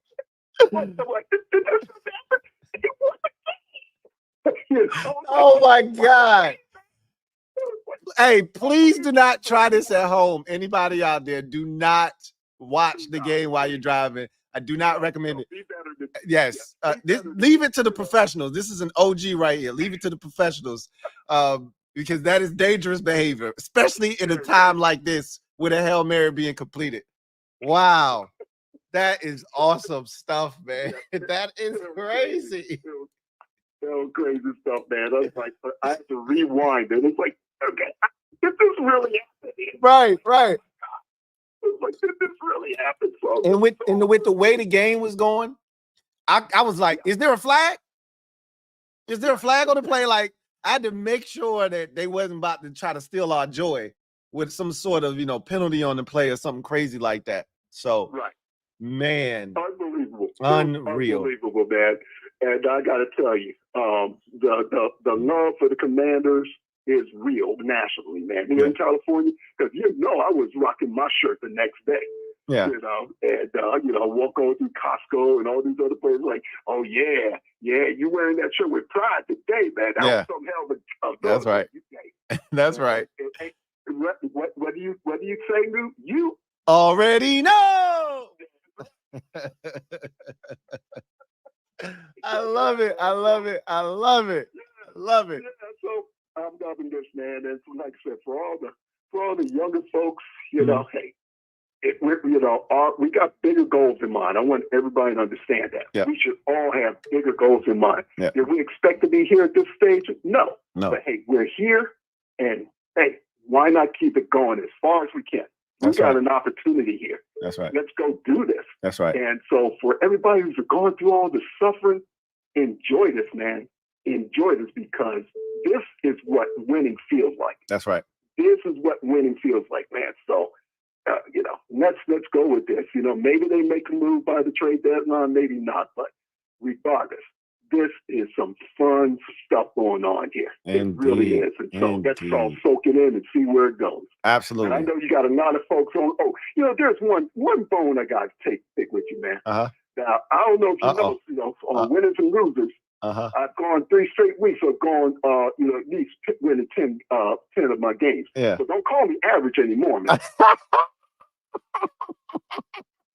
Hey, look, you was on the struggle bus early in the season, but you picked it up. You've been picking it up now. Let me see if you can keep it going, because, hey, look, man, you was like, every week it was 8-8, 8-8, 8-8. I think you was 36-36 after the first, 3 weeks, right? Or, it was crazy. I was like, yo, hey, Mr. Rob B, you've been on some real average stuff, man. Yeah, you might as well be Terry. You might as well be Terry on the screen telling me you ain't shit. You ain't shit. Hey, likewise, always a pleasure, Mr. Rob B. Take care of yourself, man. You do. Kiss the wife for me, man. All right. Oh, that was fun. You're on live with your man Louie Tee. Who am I speaking with? What's up, Lou? My name's Chris, man. What's going on, Chris?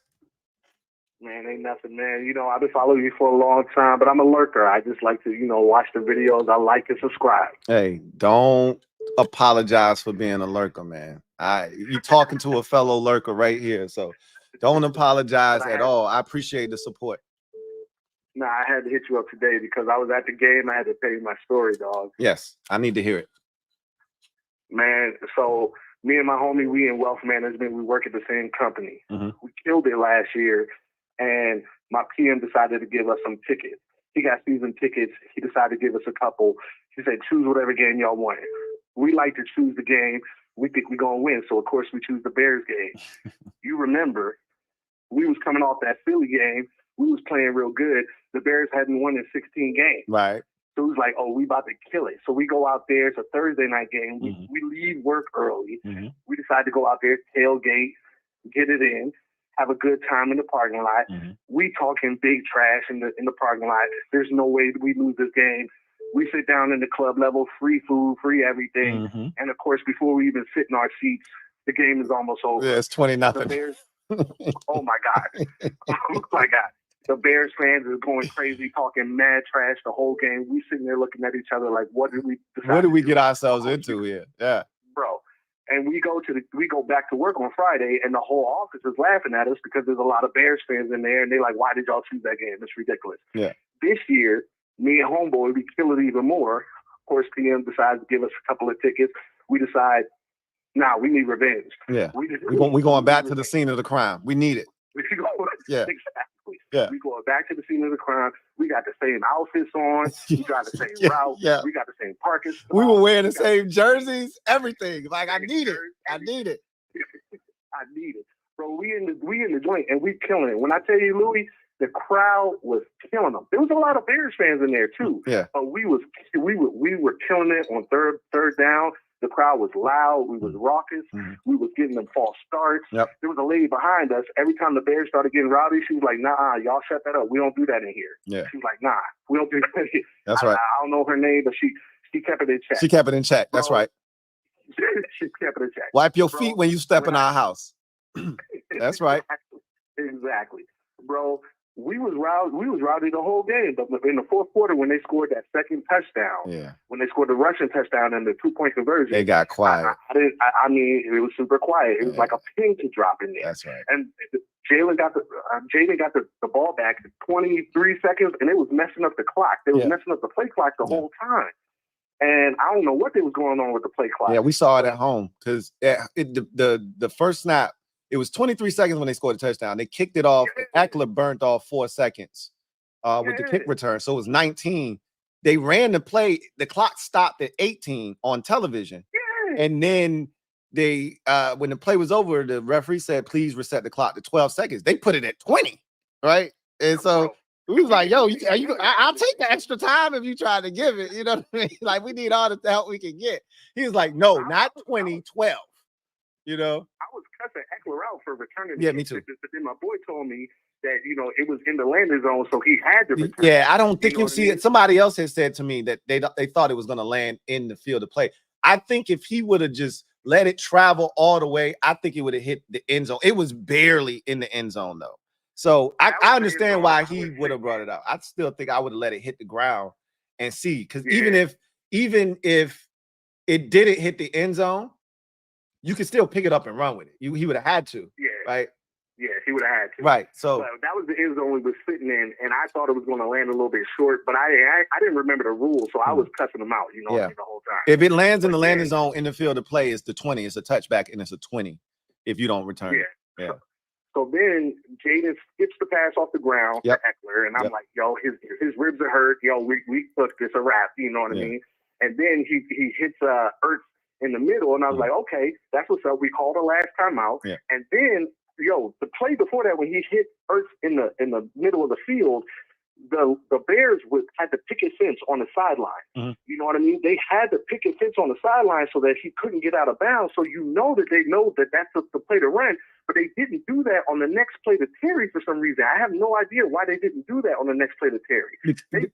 Because they were worried about. Yeah, they were worried about giving up a deep ball. After that, after the completion of Ertz, it was only like 8 seconds left. So in their mind, y'all ain't got enough time to do, a deep enough pass to give you a realistic shot. You can't run a 20-yard route. It's going to eat up the rest of the clock. So, we did the 8 to 12-yard thing, and it worked out. And they were more concerned with, like, nothing over our head, nothing cheap, nothing deep, type of deal. Well, you saw that bit them in the ass. Hey, big time. I tell you, I was in the far end zone, so I wasn't at the end zone where they caught the Hail Mary. I was in the far end zone. The other end zone. But when they threw it up, when they threw it up, I could see Stevenson on the far right-hand hash talking trash to the fans, and I'm like, yo, he's not even in the play. Right. We might have a shot at this. He throws it up. Louie, when I tell you he put some air on that joint, my boys was hitting me up all during the pregame, like, is Jalen gonna play? Jalen gonna play? Right. I posted him in his practice pregame session throwing bombs. Yeah. And I was like, he's good. He's good. He's throwing 70-yard bombs in practice in the pregame. So I knew that he could get it there. Right. And when I say the crowd erupted, it was like a nuclear explosion went on. I ain't never seen nothing like that. And I go to games all the time. I was about to ask you, was that the loudest you had ever heard it? Loudest I ever heard. I was there in 2012 when Alfred Morris ran for 200 yards. Yeah. I was there in 2012 when RG3 ran for, against the Vikings. Yeah. Loudest I ever. I was hugging anybody I could find. Yeah. I was hugging everybody. I said earlier, the loudest I ever heard through the television was when, in that stadium, was when Rob Jackson caught the pick against Romo. That was a big one. Yeah. That was 2012 in that last game against the Cowboys, right? And so to hear you say you were at that game and you were at this one, obviously, and that's the loudest you've ever heard it. That speaks volumes, man. That play is different. It was a lifetime memory, core memory unlocked for sure.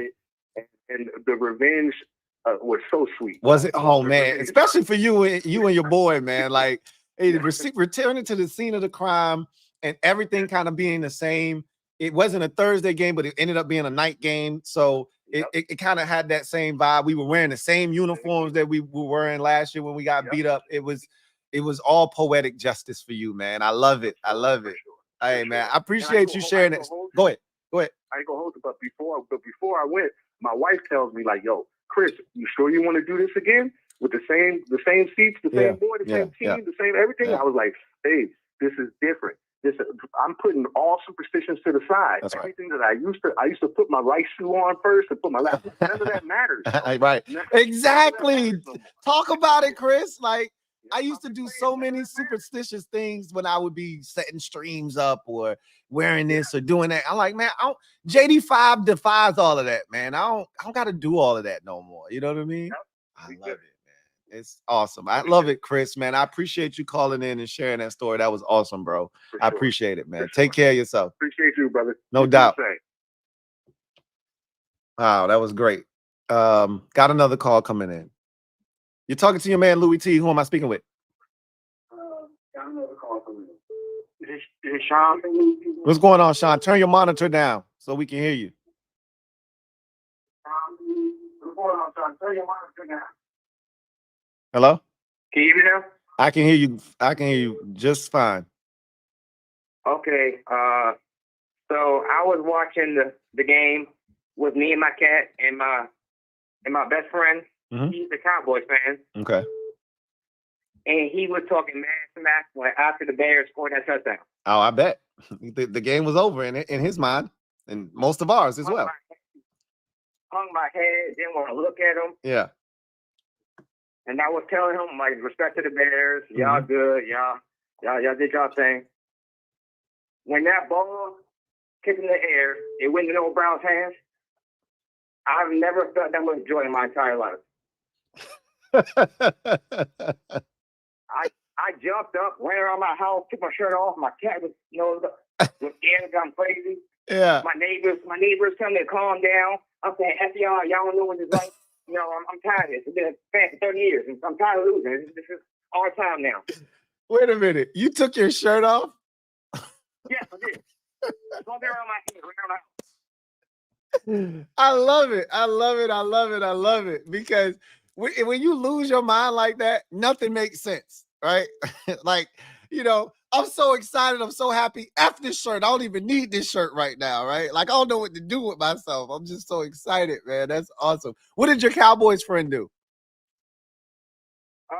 Well, I took my shirt off, and he's sitting there looking in shock, and he's like, yo, it's just a game. It's not that serious. No. Oh, it's not that serious now, right? Because we won, right? No, I don't want to go into what I said to him because it was very rude, but just know I haven't talked to him in a while. Yeah. It's been 2 days since I talked to him. Yeah. He'll get over it. But I've been a fan for 30 years. I've been there when the Rams constantly beat our behinds with Sam Bradford or whoever they had, a quarterback at the time. Mm-hmm. I mean, I've seen the Lions go 0-16, and then we beat our first win that we did. Yeah, man. Yep. Mm-hmm. I've been through the Don McNabb era. I've been through the Jim Zorn. He didn't even know our freaking colors. Yeah, man. I remember that Rams game when we lost. OJ Atagwe had like a 90-something yard fumble return for a touchdown, and the Rams were awful, just like those Lions were, and we always seem to lose to those teams. I remember Danny Amendola having a field day on us one game for no apparent reason. Yep. Mm-hmm. So this is nice. I didn't have us winning more than 6 games this year, so every game that we win at this point is money for me. Yeah. I'm excited. Yep. I live in New York, so I'm gonna see a Giants fan, a Jets fan, so. You know what that's like, though. So, you have a greater appreciation for this because for so long, this Jet season that they're having, that's us, right? Expectations, and they went out, obviously, and got Aaron Rodgers, and they've lost 5 straight, and they're 2-6. And maybe they shouldn't get any more Green Bay quarterbacks. Yeah. I mean, clearly they love shopping at that store. They already got earphones, so maybe they should stop. Yeah. Keep going, because I want to keep winning. I want to keep winning. Yeah, I love it, man. And this is man. I love it. I appreciate you sharing that story with us, man. That was awesome. Hey, take care of yourself, man. Take care of yourself too, man. I appreciate it. That man said he took his shirt off. Like, I don't you like it's crazy because when you get in that situation, you lose all sense of like shit that makes sense. Like, I don't want to say you lose sense of reality because I don't think that's the case, but your mind, you just go blank for a second. Like, taking off your shirt, like maybe he got hot. He was running around, like the shirt was just in the way. He was hot. I need to take this shirt off or some shit. I don't know. But that's hilarious to me. That's hilarious to me. You're on live with your man, Louie Tee. Who am I speaking with? Yeah, this is Sean McKenzie, a new member of Part of Mom. Can you hear me good? Yeah, man, I can hear you. What's going on, Sean? Yeah, so I've been watching the game. I just want to say, like, I've seen some of the narratives that like people are saying how when we won on the Hail Mary and that it was fluke, but like they wasn't really. I know like people that have been saying that, they was being casual about it because you watched that game. Like, we were dominant that whole game. We should have grew them out, but we just couldn't execute in the red zone, and we just kept shooting ourselves in the foot. Mm-hmm. And then Caleb Louie was like awful until like the whole game, until like that last drive he made a couple of plays. Yep. But yeah, that's basically what I had to say. Hey man, I appreciate that, and I'm gonna let you go on this. You rather be lucky and win or good and lose? Lucky and win. I take it every day of the week, and we, like you said, we dominated that game. We were the better team. Anybody that watched that game and left thinking anything other than if the Bears would have won, the better team didn't win, then they're either a Bears fan and they're unwilling to admit the truth, or you just can't stand the Commanders, probably a Cowboys, Eagles, fan, Giants fan, whatever. But anybody that's objective or who is someone that can just tell the truth, you watch that game, we outgained them 481 to like 193, right? Like, we almost tripled, we doubled them in yardage gained. It was not even close, right? Like, I think if not for their rushing yards in the game, they don't have 200 yards of total offense. The rushing yards is what put them over the top. So, yeah, man. Anybody that was talking that nonsense after the game, you call it luck all you want. I don't care. It was lucky. It was lucky. But like somebody said earlier, luck is the intersection between preparation and opportunity. We were prepared. We had a guy in the back, a guy in the front, and somebody jumping and tipped the ball, and the opportunity presented itself, and we took advantage. So if you want to call that luck, by all means, please. I'm not giving it back, and I ain't apologizing for it. Yeah, and speaking up on the rushing yards, 56 of those yards came from that Swift one.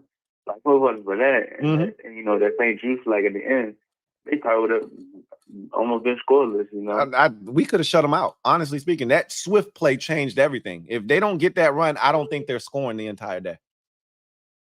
I don't. I really, truly don't. But Sean, man, I really appreciate you, man. Take care of yourself. Oh, no problem. Thank you. You too. No doubt. You're on live with your man, Louie Tee. Who am I speaking with? Yo, what's up, Lou? It's Eddie Barry. What's going on, Eddie B? I see that 757 number. We in the building. You know what it is. We in here, man. Oh, my goodness. Man, I get goosebumps every time I look at the replay. Oh, me too, man. It take me right back to that play when I watched it live all over again. And you would think I've never watched it. Every time I just get the warm and fuzzies every time. Man, look, I had to process everything because I'm thinking we already had, and see, that's how you know it had to be God. We already had 2 penalties for too many men down the field. Right. Already. So I'm like, if he's doing all this scrambling, right, don't let somebody go. That's why I said I needed to know. The first thing I started jumping up, losing it, and as I'm jumping, I'm looking, waiting to see. Right. So I'm like, oh man, I know this. I went crazy. I yelled, but I didn't think we was gonna lose until that that they went for 2 and got it. Yeah. And I'm still thinking then maybe they'll fumble it and we can pick it up and run it back. Oh, see, you really was doing the most. He was really trying to scheme up a way to get to the dub, man. Look at you. I wasn't even thinking like that, right? I'm thinking of everything. And so when they got it, I was like, okay, it's still time, but I don't know. Yeah. But seeing what happened when he did all that scrambling, I was just thinking they're gonna throw a flag on us for something. Yeah. And when it didn't happen, when he launched that ball, I'm like, he got an arm for real too. Yeah, for sure. And seeing the tip, oh my goodness, I yelled so much. I don't even know. It was like I blacked out. Yeah. I was looking. Man, it was crazy. My heart was racing for like 30 minutes. Yeah. Yeah. Man, It took me a long time to calm down, man. I jumped on the Bleacher Report stream. I was out of breath. The first 5 minutes of my Bleacher Report stream, I'm like heavy, deep breathing, heart beating through my chest. Like, it was wild, Eddie. It was wild, my family was looking at me, because I was in the studio. I wasn't in the house. Yeah. But when I came in and they was looking at me like, what happened? My eyes, I'm looking like, yo, we just made history today. Right. So you say that after every game. It feels good, man. It feels great, oh bro. God. I've been praying for our team to just be right. Yeah. The fans been deserving this for a long time. You know, it's crazy. So for it to be now, and it's like we got teased with RG3, but it had to be a clean slate. We got that. I ain't worrying about the name. Commander sounded better every week. So when it'll do that. Let's just win some games. When it'll do that. And let's just enjoy this season, man. I ain't had this one in a long time. Yeah. Facts. You know, what's wild is when you talk about you praying for this and wanting this so bad, it's just crazy to be at this point. And I think, you know, I said this before, when we first got on this journey this season and when we beat Cincinnati, I saw so much outpouring of support from people outside, like, you know, media members and, you know, national media people talking about, man, hey, I feel so happy for Commanders fans. And when you going through this, you feel like you know, don't nobody care about us because we were alienated. We were isolated, right? We were the black sheep of the NFL. They would cut us out. They would have 31 and 32 teams on the commercial and not have us in there, right? Like, man, I know. It was wild, man. The stuff that was happening was crazy. And to see it come full circle now, to see people like, yo, I'm really happy for Commanders fans, man. I'm really happy that this is happening to them. They deserve this. It's so much fun, man. I really, really am. They gonna hate us. Oh, I'm gonna love it too. Oh, they gonna hate us bad. You already see what I'm out here doing, Eddie B. They can't stand me, Eddie B. Like, they talking all kinds of trash about me because they already know what time it is. They know what kind of energy I'm bringing. Yeah, we deserve it though, man. We do. And I mean, but they built it from the ground. I'm good. They did it right. Yep. They did it right. I feel comfortable. And I'm just glad to be able to root again and see other people like catching on. I'm like, oh man, I've been rooting for this team. I didn't even realize how bad we were. Yeah. Because I would be so focused and then listening to you, it was bad, but you at least lightened it up, son. Yeah. But now, oh my goodness. Oh my goodness. Yeah. This is awesome, man. Yeah, it is, man. It's a beautiful feeling. And like I said, just enjoy it, Eddie B. We deserve it, man. Enjoy it. Keep bringing the content, man. You already know what it is. Yeah, man. I see you next week. Sounds good, man. I'll be there. Another dub. Let's put another one in the left-hand column, man. No doubt. You know what Let's it is. rest them in the fourth quarter. Yeah, that's what I'm trying to do. I'm trying to bust them over the head and get it done. Hey, man, take care. No doubt. All right. Okay. You on live with your man Louie Tee. Who am I speaking with? Yo, Louie Tee, this is Eric Sunland. Sunday. What's going on, Sunday? How's it going? I can't believe I'm talking to you. Man. I've been calling. I called so many times. Hey, look, man, the lines has been lit tonight, man. I'm glad you got through, man. Talk to me about the experience of the game, man. Look, I need some of this first place energy, some of those vibes to rub off on me, man. Oh my God, I can't believe I've been doing so good on this, but you made me mad this week because I saw the list on Saturday. Yeah. And I missed the Thursday game, and you got it right. And then every other pick we had exactly the same. I'm like, I can't even get nothing back on it. Yes, I need that. I say I haven't looked at it yet. I gotta do it. I'm gonna make sure I do it before tomorrow because I'm gonna do the kickback session tomorrow. So I got to make sure I got the sheets out so everybody can put their picks in. But I haven't looked at what everybody else did yet. So I have no idea. But now you telling me that I know I gained a game on you, so that feels good. Yeah, because I checked it on Saturday. I was like, oh, he got the Rams game, and then I checked every other game, and it was the same. Well, because it was. I told you last week it was an easy week. Like you shouldn't be coloring outside the lines this week. It was one of those type weeks. You know what I mean? So every single time you say it's an easy week. Yeah, we get some up like the Browns beating the Ravens, right? Like, yeah, something crazy is gonna happen. I know. I'm pretty good at doing that, right? Yeah. Talk to me about the game, though. Talk to me about the walk-off. So sadly, I was by myself. So I was just watching the game. I was dog sitting for my parents. Yep. They were out of town. Yep. And we have a German Shepherd, so he's like real big and real loud. Mm-hmm. So they scored the touchdown, and I'm like all like sad. So I'm like just on my phone, sitting there all quiet. Mm-hmm. And then first play, it was that incompletion to Ertz, and I was like, that's it. It's just not going to happen. Yep. And then we got like the 10-yard play to Ertz, and I was like, well, that's probably not enough. And we used the timeout. Yep. I was like, 6 seconds, it's probably over. And then they backed everybody up, and we got that 12-yard play to Terry, and I was like, we're going to have a chance. Yeah. We're going to have a chance. And then I don't know why I was so excited, but I was sitting up. Yeah. And when the ball went off, and I was like still thinking like it's not going to happen. Right. Like, this stuff doesn't happen for us. Right.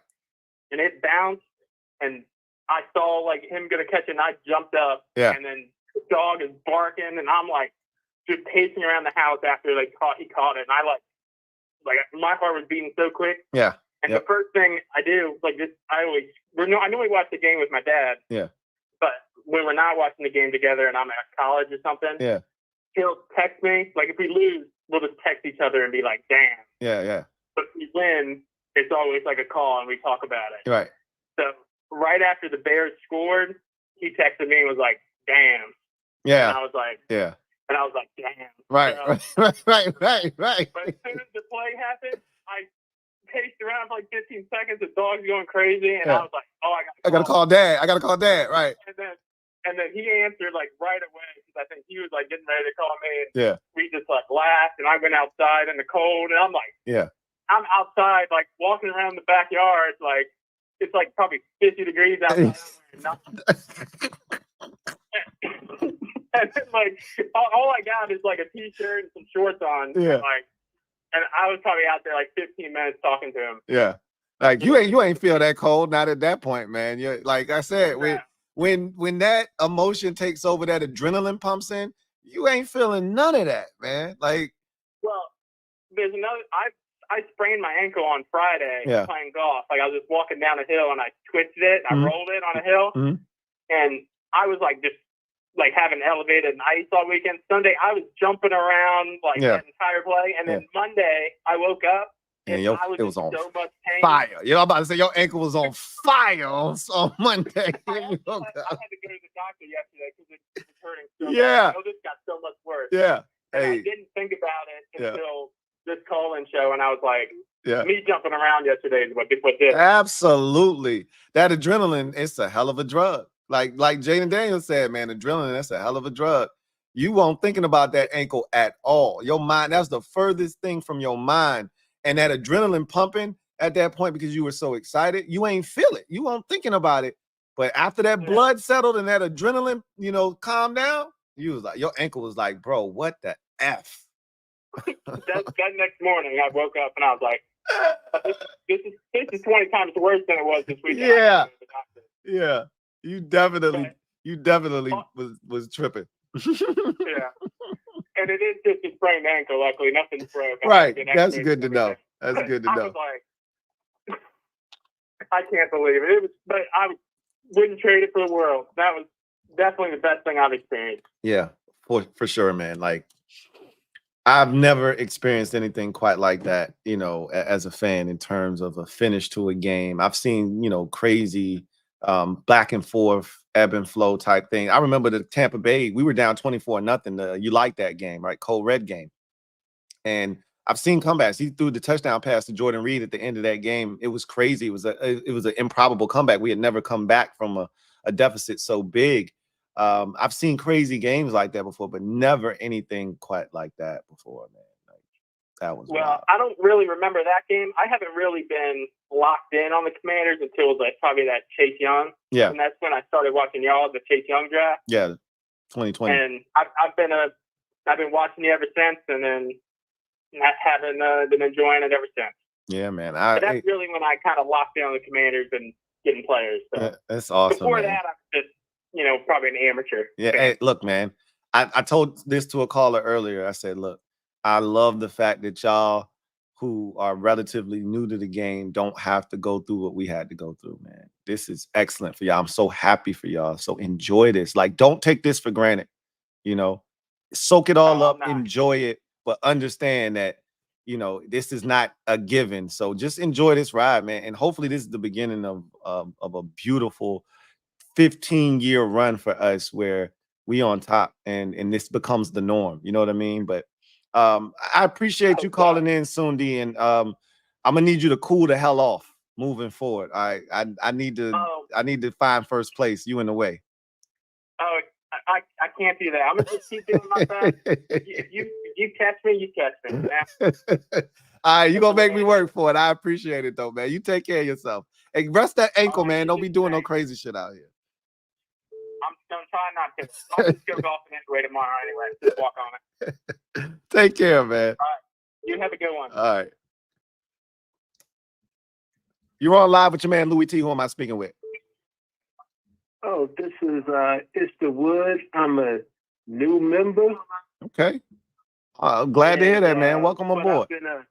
Thank you. I've been a Redskins fan though, or a Commanders fan since '81. Lovely. You got there right when Gibbs got there. Yes, exactly. Yep. So I wanted to pass this along to you. I was thinking about you because I know you talk about the football guys a lot. Mm-hmm. And I was like, did Jaden Daniels hurt his ribs in the Darryl Green celebration when Darryl Green had won the game against, I think it was against Chicago. It was. And he hurt his ribs. Yep. Sure did. And then he comes back and make a fantastic play the next game against Chicago. Mm-hmm. Yep. I said the football guys must have had to have something so we could do that. Yeah, man. They added a little extra sauce to it for sure. I didn't even think about that angle, man. That's a little different, man. That's a good one. Yeah. I didn't even think about the parallel there. Talk to me about your reaction to the play itself. So as like everybody else, we was there. We're thinking that the game is lost. Yep. And I was just sitting there on the couch. My wife was sitting next to me on the couch, and she see how despondent I am. And then next thing you know, they're doing the Hail Mary pass, and he catches the ball, and I jump up and forgot that I had my socks on the slippery floor. Oh no! And fell down and hit the floor. Nothing broken, nothing hurt. Good. But I'm still just banging on the floor. Yeah. Just celebrating. Yeah. You got them good floors, man. You got them good wood floors, man. Them Mr. Clean floors. I love it, man. I love it. She couldn't believe I jumped up that quick because I'm like 54. So she was like, yeah. She ain't know you still had that in you. She ain't know. She ain't know you can still get up like that. Hey, that kind of player do it to you, man. Right. That's awesome, man. I love it. I saw another video of somebody that was very similar to that, where he jumped up and he had wood floors and he went down. But like you said, he was on the ground. He was beating the ground. And he got back up and he started running some more. Like, hey, man, it was crazy to see, the reactions from people and to hear you talk about that. That's amazing. I love it, man. That's awesome. So it was a wonderful day. Wonderful day. Hey man, it's been a wonderful season, and we want to keep that going, man. I appreciate you for calling in. I look forward to chopping it up with you in the future, man. Take care of yourself. Yes, sir. Likewise. All right. I know we got a super in here. I'm gonna take this super. I got another call. Matter of fact, let's take the call. You're on live with your man Louie Tee. Who am I speaking with? Louie Tee is Big Money Sonny. My guy, Big Money Sonny. What's going on, man? It's still mad hype, still mad lit, but on to the next one, bro. Yes. We got more business to handle. That's right. And We going up top, man. We going up top. I couldn't believe it. I was disappointed on this one a little bit because it's like, yo, we can't score. And we started kicking those field goals. That's like, right. Don't let this happen right here. Come on now. Yeah. Come on now. You know, one of the touchdowns, I guess rightfully so, you could say was called back with the man down the field, I guess. But the Zach Ertz, come on, that was TD in my humble opinion. Yeah, me too. Right there. Me too. You know? So it should have, could have, would have. It didn't matter. JD5, our new top 5 that are alive, not to throw any bad jinxes over there and everything like that, but he did his thing. Yeah. You know? Facts. Yeah. Question for you. Yep. Question for you. When they kept taping him around the sidelines there, I didn't have like the volume kind of going on my TV in there. What were the commentators saying? What was like? They didn't give us a reason as to why they were doing that. My thought process is you in a situation where you're having discomfort in your ribs, you want to keep it together. You want to keep it as tight as you can possibly keep it. So there was no, I do know that Tracy Wolfson said they didn't have like any compression on it. It wasn't any ice or no heat or nothing like that. It was just the bandage. So I'm thinking they just wanted to compress it. They just wanted it to be tight. You know what I mean? The tighter, the better for him. So I think that's all that was about was, you know, the separation of it would cause pain. So to keep it tight and condensed was going to make him feel a lot better when he wasn't out on the field. Okay. Yeah. Okay. I guess that makes a little bit of sense. I was wondering because I'm like, wait, and I thought I heard before the game kind of started, they didn't put them in those pads, you know, like the rip protectors and nothing like that as well, too, right? Yeah, just to kind of let them go. And then, and again, when JD just kind of like, he showed a little expression when he hit that, but as soon as the reporter came in, he was just all business. Yeah, all business again. Yeah, it was crazy. So if you saw the mic'd up one where he was talking, he said, I'm like that, right? He said that like maybe once or twice. And then by the time he turned around, Caleb came, dapped him up. He was all business, bro. He was all business. He wasn't really smiling until he got to the locker room. He was turned up in the locker room. But yeah, on the field, he was, you know, he did the interview with Tracy Wolfson after the game. And, you know, he was back to business, man. I was like, yo, this dude is too cool for me, man. Cool, calm, and collected. I love it, man. He's a different breed. He's a different breed. Yes, indeed. He's definitely, like you said, one of one. He's one of them ones. Two last things, and I'm going to let you slide. Number one, this is a statement. When that Hail Mary hit, I'm telling you, all of Southern California heard me, dog. Oh, yeah. I love it. I love it. I love it, man. Let them know what it is, Sonny. That's right, brother. That's right. And then last thing, and I'm going to let you go back to your show, man. Chances of us going into the bye week, not losing another game. Thoughts on that? You say who? Chances of us going into the bye game without losing another game. Yeah. It's so I don't actually know who the game is prior to the bye. We have the Cowboys in week 12. I don't know who the week 13 opponent is. I know the Saints are after the bye. So I gotta look and see. I don't know if the Titans are the week 13 opponent or the Titans are in there for sure. Yeah, I know they're in that area. I don't know who it is. It could be the Titans, but I mean, this is the thing. That Steelers game is problematic. The Eagles game, a quick turnaround, is problematic on a Thursday. And then I like our chances against Dallas. I like our chances against Dallas a lot. So those two games worry me. And I don't know who's after Dallas. I'd have to see and look at the schedule because I'm not looking out that far, right? So week by week, brother. Week by week. Yeah, for sure. But it could happen for sure. I mean, with the way we playing ball, you know, nothing's out of the realm of possibility. But hey, Sonny, before you go, man. That was the ultimate up top, bro. That was the ultimate up top. That's the ultimate up top, bro. You already know.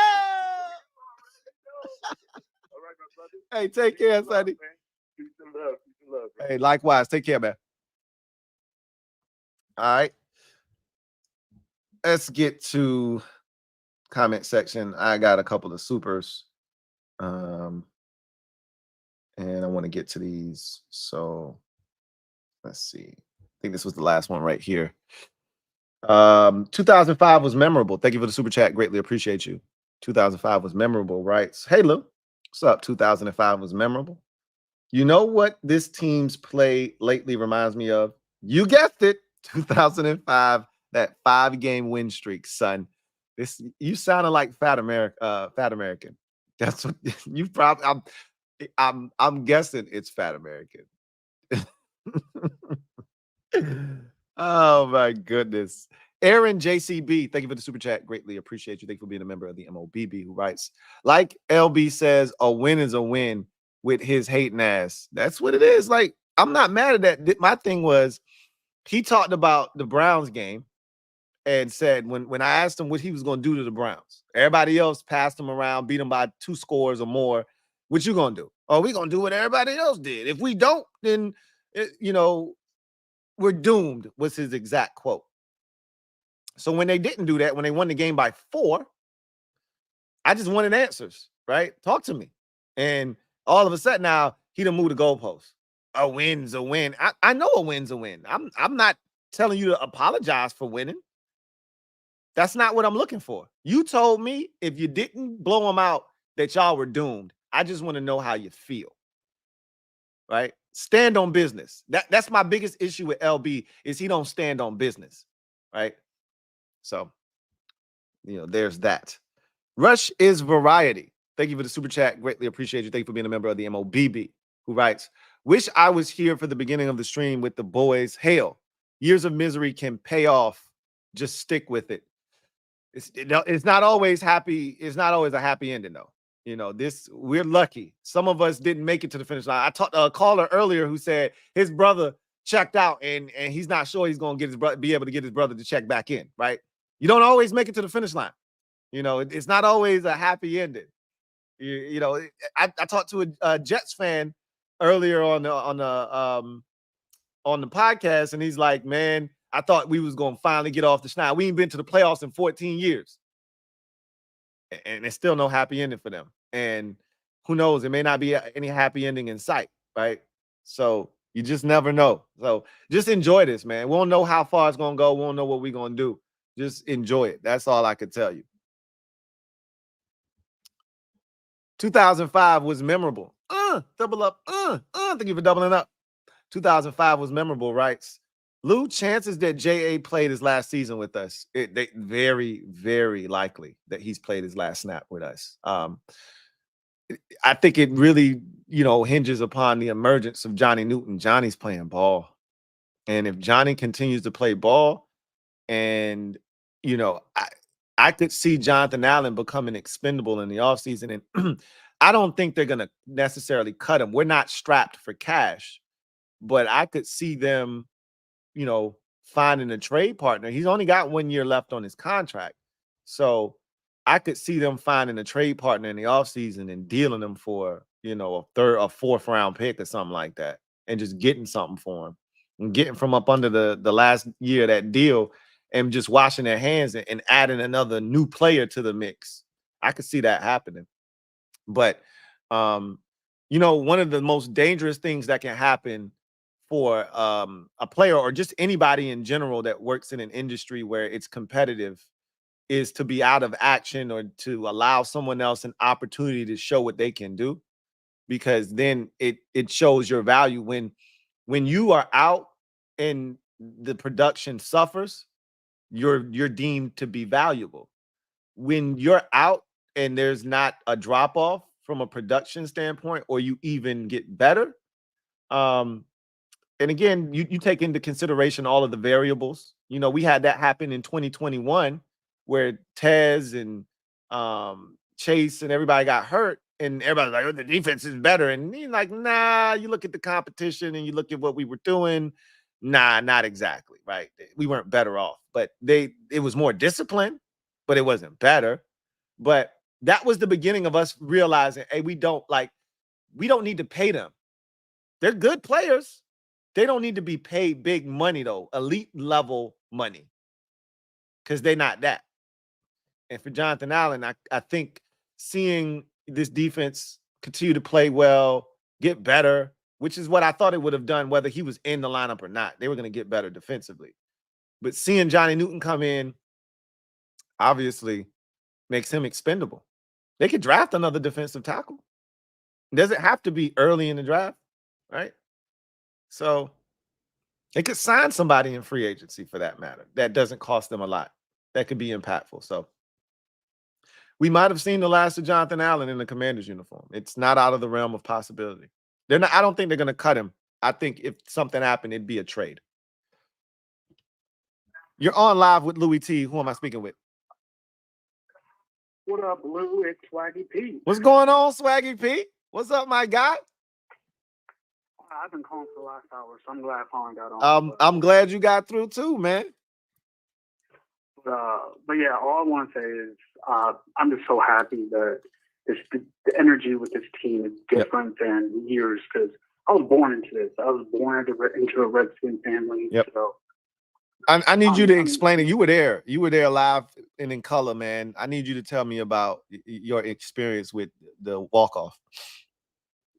So I just remember they scored, Bears fans talking that ish, Yeah. And I'm just like, we were literally dominating the whole game. That's right. We really got to lose. I'm like, it's like Snyder never left. So I was already upset. Yeah. So then I was like 23 seconds. I'm like, we got one timeout. Okay, cool. So after that Terry out route he did, I was like, okay, there might be a chance. And then I saw that dude Tyreek Stevenson. He was talking that mess. Yep. And he was waving. I was like, the side he was waving at, that's where I was at. I was literally around like the 10-yard line. Oh, I was wow. about like 20 rows up. Yeah. And I was like, and me and my brother were pointing it out. And I was like, and then all of a sudden the snap happened. And I was like, oh, and I started looking. Yeah. And I didn't even see that he was still talking during the Right. play. Yep. And I just, I see Jaden just running around. Yep. And I'm just like, move, run. Right, Go. Right. And then all of a sudden I see him launch it. And then I see it tipped. And like you said, it was in the air forever. I was like, Yeah. oh, where's that going to go? And that's when I saw Noah Brown. I Right. was like, All oh by my himself. gosh. Yeah. This is and really then he happening. caught it. Right. And then as soon as he caught it, like you said, I blocked it. I know I hugged my brother. We were jumping up and down. You probably hugged 6-7 people that you didn't even know you hugged. Yeah, my brother hugged some dude that had like a Jaden Daniels jersey on. Yeah. The people that was next to us, they left, and then there was a couple people in front of us that left. So I was like running up and down the aisle, high-fiving people. Yeah.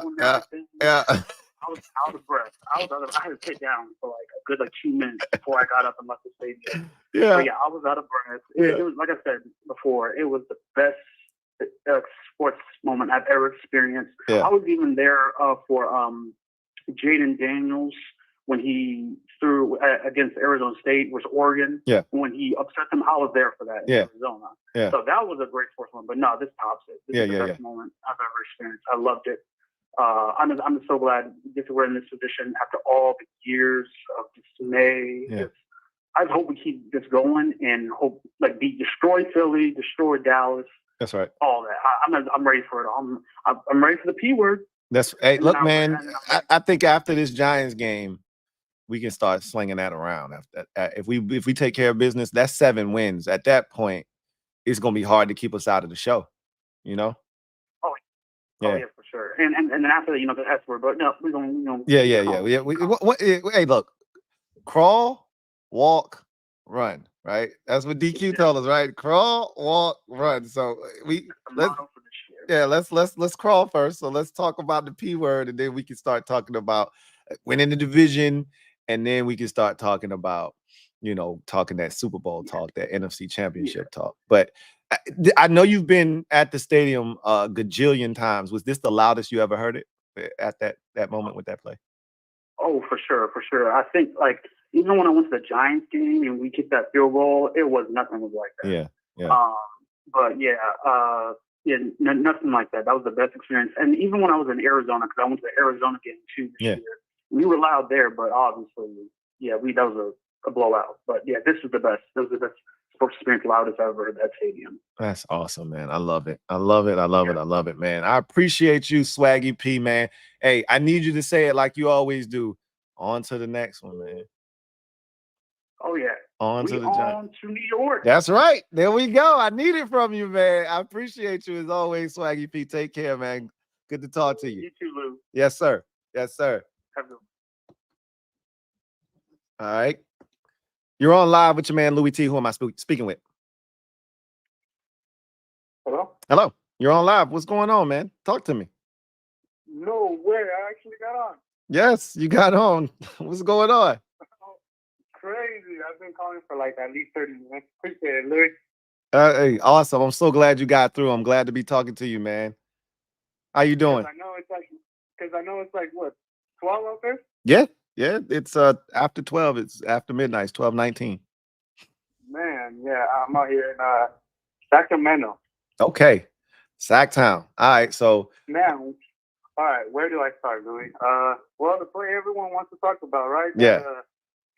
That 3-yard run from B-Rob in the first quarter. Good one. Good one. Man, that's definitely history right there. We'll be talking about this in 2045 for sure. Oh, without question. Like, this is one of those plays that anytime we're playing the Bears, they're going to bring this up. They're going to show it a million times. Anytime they're talking about Jaden Daniels, like, this is a part of his highlight reel for the rest of his career, right? Like, this is something that we will see for the rest of our lives, you know? Oh, yeah. Most definitely. I mean, I've been watching it as much as possible these last 2 days. Oh, no, without question. I've watched that thing at least, like, realistically, I've watched that thing at least 300 times, bare minimum. Probably more like 500 to 1,000, but 300 for sure, without question. No doubt. But, man, okay, let's see. Well, usually me and my little brother, I'm going to start from when I started a fan. I've been a fan since 2011. So it's usually always me and my little brother, but he was at my sister's house that they just had moved into that same day. So he was watching it over there. I was at my mom's house. So we're separate, but, you know, when they scored the touchdown, I pretty much thought it was over, and I was like, man, that shit sucks, you know, because like you said, we didn't deserve to lose, but we deserve to lose. Right. So it was like, man, like it stings. That one stung bad. So it was like, but we got 5, so let's give it a shot. And we went down the field. I mean, I seen the pass to Zach Ertz. It was about 12 yards. I was like, okay. But honestly, I wasn't thinking touchdown. I was just thinking field goal. Yeah. At that point, I was just thinking field goal maybe, and we'll take it to overtime and go from there. And then we go to Terry, and I'm like, we only got 2 seconds left after that. So I'm like, yeah, it's gonna have to be Hail Mary. I don't think it's gonna happen. I was just staring at the TV, man, with a big old frown on my face. And hands on my head, ball goes up. I see that it's a little short, but I'm like, okay. I see it get tipped in the air, man. Like you said, tell me those weren't the longest seconds of your life when that ball was in the air. That thing was in the air forever.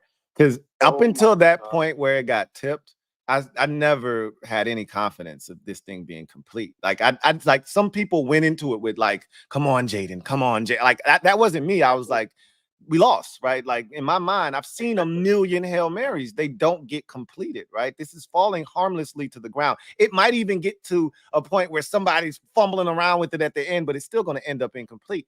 So it wasn't until it got tipped, and I see Noah Brown back there by himself, and then that's when the ball starts moving in slow motion, and I'm like, oh my God, we are about to win this game. And I'm like, you better not drop this. And then once he catches it. Oh my God, that was the first thought that came to my head. I said, you better not drop this. Yes. Oh my God. When he catches it, I lose my shit completely. I drop my laptop, I jump in the air, I start screaming, and I don't stop for like 45 seconds to a minute. I swear I was just screaming like a 10-year-old girl. It was ridiculous. Oh man, that was me exactly. I busted my front door open, yelling outside the front yard, man. I don't know what people were thinking. I don't care. I was going crazy for a whole minute straight. But before I let you go, Louie, I've always wanted to be able to comment when you're live on, like when you go live on YouTube, you know? I texted you on Instagram, but I mean, it was a while ago. I don't think you've seen it, but I've always been wanting to comment, but I'm not sure how. I've commented before, and I thought it was a comment that you were going to be able to see, but I think I only left it in the comment section down below. I don't think it was like a live or anything, because I think you have to deposit money. I do know that. I just want to be able to know how to do it. The super chats? Yes, exactly. Yeah, so there's a button down at the bottom of the chat section, and you hit that button and it'll kind of walk you through. Now, make sure you type in your comment first, because a lot of times when people have never done it before, they go through the process, they, pay the money or whatever, and then it goes through, but they didn't put their comment in. So make sure you put your comment in first and then pay for the super chat. But yeah, I look forward to chopping up with you, man. This was a good talk, man. Perfect, man. Hold us down in Sacktown, man. Really appreciate you. Oh, yeah, definitely. One of the only ones out here, Louie. Oh, I know. It ain't a lot of us out there, so you hold us down, man. Oh, yeah, for sure. I appreciate your work, and I watch your videos every day, man. I appreciate that, man. I appreciate the support, man. Take care of yourself. Take care, Louie. All right. All right, so we're going to go for about another maybe 5 to 10 because I still got film session with the mob tonight. We're going to look at that film. We got to. We can't run from it. I know it's a lot of good things, but it's a lot of bad, too. We got to get to it. And so I'll take one more call. I'm going to get the rest of these supers knocked out, and then we're going to get out of here so we can get to the film breakdown for the mob. Got this. This is the last call of the night. You're live with your man, Louie Tee. Who am I speaking with? Oh, hey there. This is Nick. Hey, what's going on, Nick? Hey, Lou. Yeah, I've been a fan for, about 2 years now. Appreciate it. Your channel. And I cannot tell you how unbelievably frustrated I was throughout the entirety of that game. Yeah. Like, it was just like, man, like, can y'all just like get blown out or something? Like, why are y'all gonna march up and down the field and then have all these drop passes and like penalties and all that shit? So I was like, fuck, we lost, and then they get the touchdown. I'm like, all right, whatever. I mean, we're 5-3, that's fine, right? And then when when that ball threw up, it felt like it was like everything was in slow motion. And then it gets tipped, and then he catches it. I mean, I completely blacked out. I just completely blacked out. I just lost sense of reality for like 5 minutes. That was the best moment I think I'll ever have with him, unless we win the Super Bowl or something. Yeah, right. I'm about to say Super Bowl will trump this. Trust me, but it's gonna be hard to top that single it standalone, independently, one moment. It's gonna be hard to top that.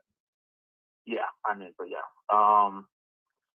all I got to say, Jaden Daniels is him. That's all I'm gonna say. And we got us one of them ones, Nick. We got us one of them ones, and he changes everything, Nick. Yep. Everything. It's amazing. And man, I tell you, man, I've watched a lot of football in my life, and I've watched a lot of Redskins / Commanders games, and I've never, ever experienced anything like that before. I've seen Hail Marys completed, but never for my team. You know what I mean? Like, I've seen Aaron Rodgers complete like 3 Hail Marys in his career. Like, it's happened. I've seen a Fail Mary. I've seen a Hail Murray. I've seen Aaron Rodgers complete like 3 different Hail Marys. I've seen them happen to us. We talked about it tonight, but the Broncos game, Russell Wilson completed one against us. We had a Hail Mary by Jameis Winston when he was with the Saints. I've never seen it like that. Walk-off fashion for my team. That's insane. Utterly insane. Exactly. That stuff never happens for us, and so many things have happened for us that I've rarely seen as a fan, because I'm a relatively newer fan. I really started watching the team around like 2019-ish. Mm-hmm. So like we had like multiple blowouts. We got basically obviously the Hail Mary. I'm like, this is just the Snyder curse. If you believe in all that, it's gone. It's gone. over, and man. It's a new era. Yeah.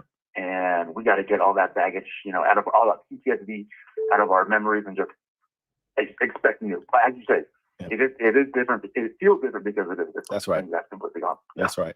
And I love it, man. And I think this fan base is really embracing that now. And I think that play right there, the ones that were non-believers that were still on the fence, like, man, I'm waiting for the other shoe to drop, or, we got to win some more. I'm not sure. I think that one right there kind of sold them and pushed them over the top now too. And they're on board. So it's a beautiful feeling, man. Absolutely. Yes, Thank sir. you for taking my call. No doubt, Nick, man. Take care of yourself. Really appreciate you. You do the same. All right. All right. All right. That was a lot of fun. All right. So let's finish this thing out strong. And see what you guys are talking about real quick. 2005 was memorable. Yes, it was. But we trying to make new memories. Thank you for the super chat. Greatly appreciate you. Who writes? Hey, yo. Rio reaction had me rolling. It was all respect to the Bears, then F the Bears, F the Bears. He told us that tonight, and that was hilarious.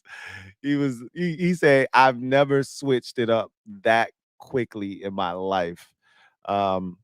He was being modest, right? You gotta take your lumps, you gotta, eat your crow when you think you're gonna win, then you're not winning, and then all of a sudden you are winning. And he didn't really want to get him no respect, but you lost, right? So you gotta, you don't have to, but he chose to go the route of, all right, man, it's all love, man. Respect to y'all got it done. Even though he's probably eating him up like, man, I don't want to get him shit. But to see him, I was weak when he was putting his son in the headlock. Because he had the vice grip on his son. He had a G.I. Joe vice grip on his son's neck and had his ass in $1 million dream, putting him to sleep, cutting off that man damn circulation. He was like, I told you we were gonna win, Dad. Choking his ass. That shit was hilarious. But man, it's just amazing hearing all these stories and seeing all the things that I've seen over the last 48 hours. This is amazing. 2005 was memorable. Thank you for the super chat. Once again, greatly appreciate you. Who writes, think it's safe to say that Chef P did indeed cook. Free agent signings, draft picks contributing. I saw the list. Bro said y'all roster needs some seasoning. He told us everything without saying a word during his initial press conference when he was asked about the roster and what he was inheriting. And he paused for like 2 or 3 seconds before answering the question because he was trying to tread lightly, right? That told us volumes, right? The silence was golden. It told us everything we needed to know about that whole situation.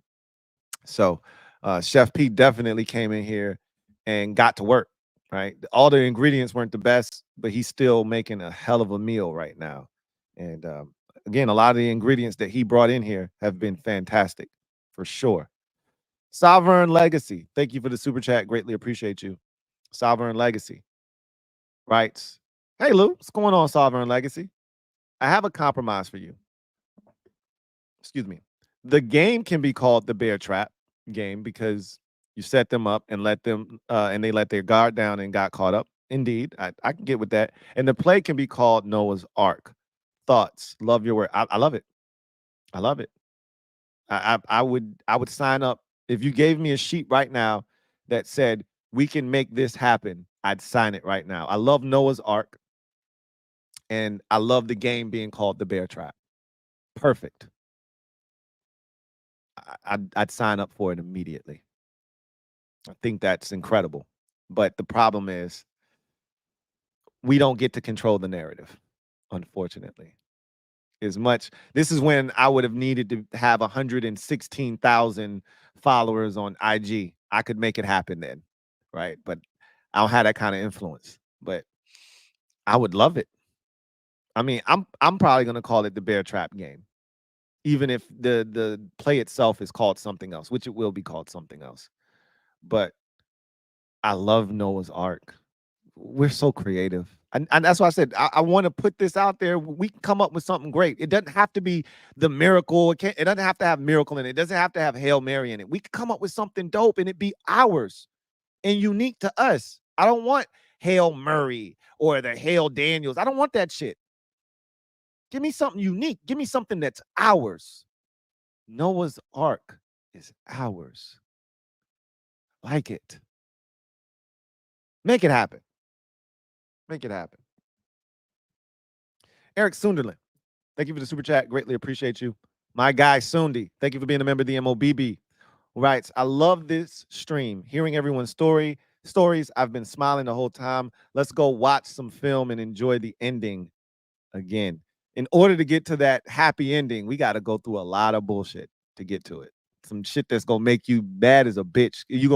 These are the type of sessions where you go, man, we should have won by 30, right? We going to be mad as hell. We going to be mad as hell when we watch this film, but I love it. Eric Sunderland, thank you for your generosity, gifting 5 brand new memberships to the MOBB mob. Stand up. We have 5 new members, courtesy of Eric Sunderland and his generosity. Thank you, Eric, and welcome to the 5 new members to the MOBB. Y'all know what it is. You in the building officially due to the graciousness and courtesy of Eric Sunderland. Welcome to the squad, courtesy of our guy, Eric Sunderland. Thank you for your generosity once again. Jamal Hamlin, thank you for the super chat. Greatly appreciate you. Thank you for being a member of the MOBB. My guy, Jamal, writes, Lou, it's been a crazy few weeks here in, I'm guessing that's supposed to be Turkey. I'm guessing, with my wife for a wedding. I was watching the game, mad at Terry for not scoring on the bomb, but that ending, I feel out of bed, scared my wife, LOL. What time was it there? What time was it there? I would imagine that there was a time difference that would have put you somewhere in the middle of the night, maybe even into the wee hours of the morning. Hell yeah, you probably scared the hell out of your wife and some others, if that is in fact the case. There's no keeping it quiet when something like that happens, though. It could have been 3:12 in Turkey at that time. I'm yelling and screaming at the top of my lungs. Sorry, not sorry, right? And I don't like to be that guy, but that type of situation, yeah, ain't no way I'm gonna be able to keep it quiet with that kind of situation. He said it was 1:30 in the morning. Wowzers. Yeah, you scared the shit out of your wife. That's heart attack levels. Because I know you were loud. Yeah, that's awesome, man. I love to hear it. I love to hear it. This has been excellent. This was everything that I thought it was going to be. I love hearing these stories of everybody's reaction to the play. Jay Black, thank you for the super chat. Greatly appreciate you. Jay Black writes, I'm nitpicking. I don't like Forbes helping them up unless you're talking shit while doing it. LOL. I mean, he wasn't doing that. Like, the last thing you want to do is provoke somebody who just lost in that fashion. You liable to get your ass beat in a situation like that. So he was being gracious. He was being a good sport about it. Like, he saw 2 dudes down, knew they were dejected, and he tried to help them up off the field. As somebody else said earlier, he was getting the trash off the field. That's not my approach. That's somebody else talking. But it was awesome sportsmanship on his part. But like you said, or like I've said, I last thing from on my mind, and, you know, I'm a fan. I'm not a player. You know, that's a brotherhood. You know, the NFL, those 18 plus 100 players in the league, that's a brotherhood. Like, nobody else can understand the plight of an NFL player and the work that they put in, and the blood and the sweat and the tears and the sacrifices. So they not like, we fans. So we emotional. You know, it's a lot different for us than it is them. So I get it, what he was doing. I got no issues with it, but you know, I was salty. I saw red. I was like a bull. I saw red when it came to the Bears, they fans, and anybody connected to them. I saw red. So at that time, F them.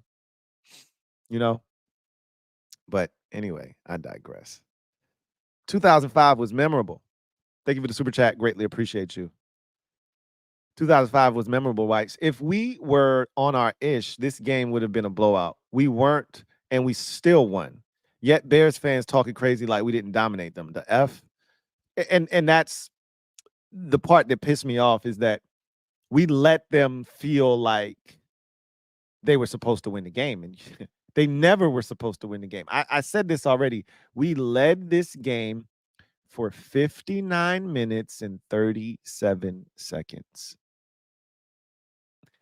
And they scored the go-ahead touchdown with 23 seconds remaining. Their quarterback had 33 yards when they scored their first touchdown of the game. He was 4 of 13 for 33 yards. Like, what are you talking about? What are you talking about? So I get a kick out of that. I really, truly do. 2005 was memorable. Thank you for the super chat. Greatly appreciate you. Who writes, that being said, in years past, we lose this game. Absolutely. Absolutely. And to your point with your last super, in past years, we don't find ways to win games in which we played well enough to win, but didn't make winning plays, if that makes sense. When Rivera would bungle the clock at the end of a game or a situation, we would always lose. That Eagles game last year, the first one, where Jahan catches the touchdown as time expires, when we should have went for 2 in the win, we deserved to win that game. I felt like we outplayed the Eagles in that game. But we didn't win the game because we didn't make the plays. And he was too scared to go for it. We just didn't win those games. I thought we outplayed the Eagles in the second contest last year, but we didn't win the game because we never win those games. That's not what we do, right? I shouldn't say we never win those games. We beat New England in a game like that last year. We beat Atlanta in a game like that, but it took like 15 interceptions against Atlanta, and it took, the interception at the end by Quan Martin to secure the victory. We would have lost that game too. They would have went down and got a field goal, tied it up, or scored a touchdown. So, yeah. Like, remember the Giants game last year? The first one, 14-7? Get all the way down there. Block field goal. Remember that? Get all the way down there again. Can't convert. Can't get in the end zone. Remember that? Yeah. That's the type of shit that used to happen to us. Now we finding ways to win these games. Big facts. Jay Black, thank you for the super chat. Greatly appreciate you. Jay Black, double up. Thank you for doubling up. Who writes, didn't Bears fans, he says, Bears fans were so delusional. Also, F Adam Rank. Oh, man. I don't despise many humans. I despise Adam Rank. Very much so. I was not kind to him in my diss track. I was not kind to him, but he is deplorable. I cannot stand him with every fiber of my being. Anyway, I digress. F Adam Rank is totally accurate and describes the way I feel about him. 2005 was memorable. Thank you for the super chat. Greatly appreciate you. Who writes, also want to give you mad props for dealing with LB the way that you do. You patient, bro. Just watch the last Super Friends. Bro was talking crazy about JD5. He all over the place, man. He means well, right? He means well. He's trying to protect his guy, right? I asked him, would you rather have your guy or my guy? Of course he's going to say his guy. What is he supposed to say? I'm a realist. If you ask me a question like that and your quarterback's better, give me your guy. He's a homer. What do you want him to do? Right? The man literally said JD5 is the best quarterback in the draft, and then 5 minutes later, 10 minutes later, he says, I don't even think he's the best quarterback in that draft. It's Caleb Williams. And I'm like, wait, what? Make up your mind, dude. You just contradicted yourself. Like, he wants to hate us so bad because we're a threat. And I told y'all how he operates. I told y'all before we were any good how he operates. I told y'all this last year. I told you that's why he's so nice to Bad Dog, because Bad Dog isn't a threat. So he can be nice to him. He's not nice to teams that he fears. Now we're a threat. We're on the radar. You can't just dismiss us. Even when we beat him a couple years back, he could dismiss us. We weren't on their level. They were undefeated when we beat them. We were just scratching and clawing our way to 500, so he could be dismissive. He's like, y'all ain't even making the playoffs. He dismissed us, and he was right. We didn't make the playoffs. I was so mad when he dismissed us. Y'all ain't even making the playoffs, man. Get out my face. And he proved to be right. We were the only team in the division not to make the playoffs that year. Shit hurt. But I can admit it. But I also, that gave me a window into who he was and how he thinks. Doesn't take me long to be able to figure you out. And once I saw that, I was like, okay, I know what it is. And now we're a threat. It's cold red now. And now we've taken Dallas's spot. So now we're going to draw the ire of LB. And I'm here for it. I'm here for it. The reason he don't troll me, he know he can't troll me because I'm a master. I'm like Psycho Sid, man, you rest in peace. I'm the master, the ruler of the troll world. Like, you don't want to go there with me because I'm ready. I got one in the tuck at all times. So he'll mess around with the fans. The other fans, and they've been giving him work. I love it. I used to be so upset at our fan base because we would let him get away with so much shit and wouldn't say nothing. And I would be out here fighting him and all the Eagles fans by myself. I felt like, I get one or two people to back me up. But for the most part, it was just me out here in these streets all alone fighting the good fight. And I was okay with that because it's hard to ask people to stand up and fight when the team hasn't given them a reason to fight. I get it. But I was willing to fight regardless. And I used to be upset because I'm like, his fans, they were riding for him. They would get on my case and they would flood my timeline. And I was like, this is some bullshit. Now we fighting fire with fire. And we calling him on his bullshit. And we going at him. And we running him off the spot. He was real comfy on social media talking to us. Any kind of way. He would stand in one spot and get his shit off and feel good about it. Now we moving his ass. He can't stand in the same spot talking that shit. You can't be here, man. You got to move. Or you ain't going to make it. And I love it. We on his ass. Pause. Jamal Hamlin, thank you for the super chat. Greatly appreciate you. My guy, Jamal, double up, thank you for doubling up, who writes, Lou, it was payback. She said no to the burgundy and gold suit. You petty, man. You are petty, Jamal. You petty. I called my son, so we was up after that. Couldn't go back to sleep. D-Tides has shifted. You are not wrong. You are not wrong. The tide has definitely shifted. You petty for that. You petty for that, but the tide has definitely shifted. I'm with you on that 110%, Jamal. Divine Do Care, thank you for the super chat. Greatly appreciate you. Divine Do Care writes, I'm so happy about everything and how it happened. No other fan base deserves it like them. Also, BSJ was actually really good on Sunday. And that's the sad. Well, look, he got away with a lot of shit. I think we're going to see that when we watch film, but they didn't call it, so it's legal as long as they don't call it. He made that play on fourth down. I said that after the game, like, I know y'all gonna kill him, but he wasn't terrible. He had that one play, and unfortunately, that's his move when he panics. That's the first thing that he does. If he doesn't trust his technique, if he thinks he's beaten, Keenan Allen put a move on his ass. He did.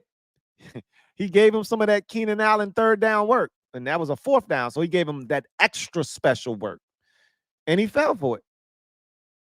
And he panicked. He panicked. 2005 was memorable. Thank you for the super chat. Greatly appreciate you. Who writes? Every fan base has dummies, not to be biased, but I think our fans are one of the realest. Think 25 years of suffering does that to a fan base, though. Yeah, every fan base has the crazies. We call them the crazy uncles that you put in the corner that no one talks to. Every fan base has that. But I won't say our fans are the realest, because every time somebody gets released or is rumored to be, on the trade block, hey, let's go get them. That's our fan base every time. But I think our fans, I will say this, because of 25 years of abuse, our fans are probably the most sympathetic to the plight of other fans. And I can also say, which is why I was shocked that the Bears fans were so annoying and insecure towards us. Like, we have a lot of things in common. And for you to be coming at us like that is crazy. But I think our fans also are great at being skeptical. Like, I don't know about this one, Louie Tee. I really want to join you, man, but I've been hurt a lot by this team in the past, and I'm not sure I really believe what's going on here. So just give me a little bit more time. And I'm like, yo, take all the time you need. We got one of them ones, man. We ain't going nowhere. So I love our fans, though. I wouldn't trade them for any other fans in the league, because it takes a special type of fan to go through what we went through. And not everybody was there for the entire duration. Some people checked out and came back in. And I always tell y'all, don't judge them. Not everybody was able to stand through what we went through. If you were there start to finish, don't judge them. Welcome them back. We need them. They are part of the family. So I love it, man. I love seeing this. I really do. Jay Black, thank you for the super chat. Greatly appreciate you. Jay Black writes, tell LB one of our guys can complete a Hail Mary. Hey, look, man, I'll never let him let that down. We've been talking about that and clowning LB for the longest with that. He probably tired of hearing that shit at this point. But just like we tired of hearing, the last time y'all won a Super Bowl, fill in the blank. We tired of hearing that shit too. So we're going to keep giving them work on that. Yeah, for sure. 2005 was memorable. Thank you for the super chat. Greatly appreciate you. Who writes, hey, Quan Martin, though. Quan Martin playing ball. Quan Martin playing ball. They really like him. They really like Percy, too. 2005 was memorable. Thank you for the super chat. Greatly appreciate you. Who writes, that's exactly it. You said it perfectly. Wow. I try. I try. I don't always get it right, but I try. Indeed, I do. So if you're a member of the mob, I know it's late, but we get into this film tonight. Matter of fact, before I tell y'all that, because I told you that the last time, and then I went to go get the film and the shit wasn't there. So I'm gonna go check right now to ensure that the film, in fact, is there, first and foremost. And then once I confirm that, okay, the film is, in fact, indeed available, we will get to it tonight. I'm going to make me some tea, get into some comfy clothes, and then we getting at it, man. So if you're a member of the mob and you ain't got nothing to do for the next 2.5, 3 hours, let's watch some film, shall we? For the rest of you, I appreciate y'all kicking it with the kid. Over 4-hour stream. I knew this was going to be a long one. I knew this was going to be a special one, and this was a special one. This one's up there, right? I really enjoyed this, and shout out to the Kings for coming through, spending the first hour of the show with us, blessing us with their presence and telling the stories and helping us enjoy and relive the Washington Walkoff, a.k.a. the Bear Trap, a.k.a. Noah's Ark. And I appreciate y'all sharing your stories of how you reacted to it. And I look forward to chopping it up with you guys tomorrow. We'll be live again tomorrow night. as we turn the page to the Giants game. So I'll be live with Bad Dog tomorrow as well. So anyway, I digress. You guys, enjoy the rest of your night. Take care. God bless. And good night.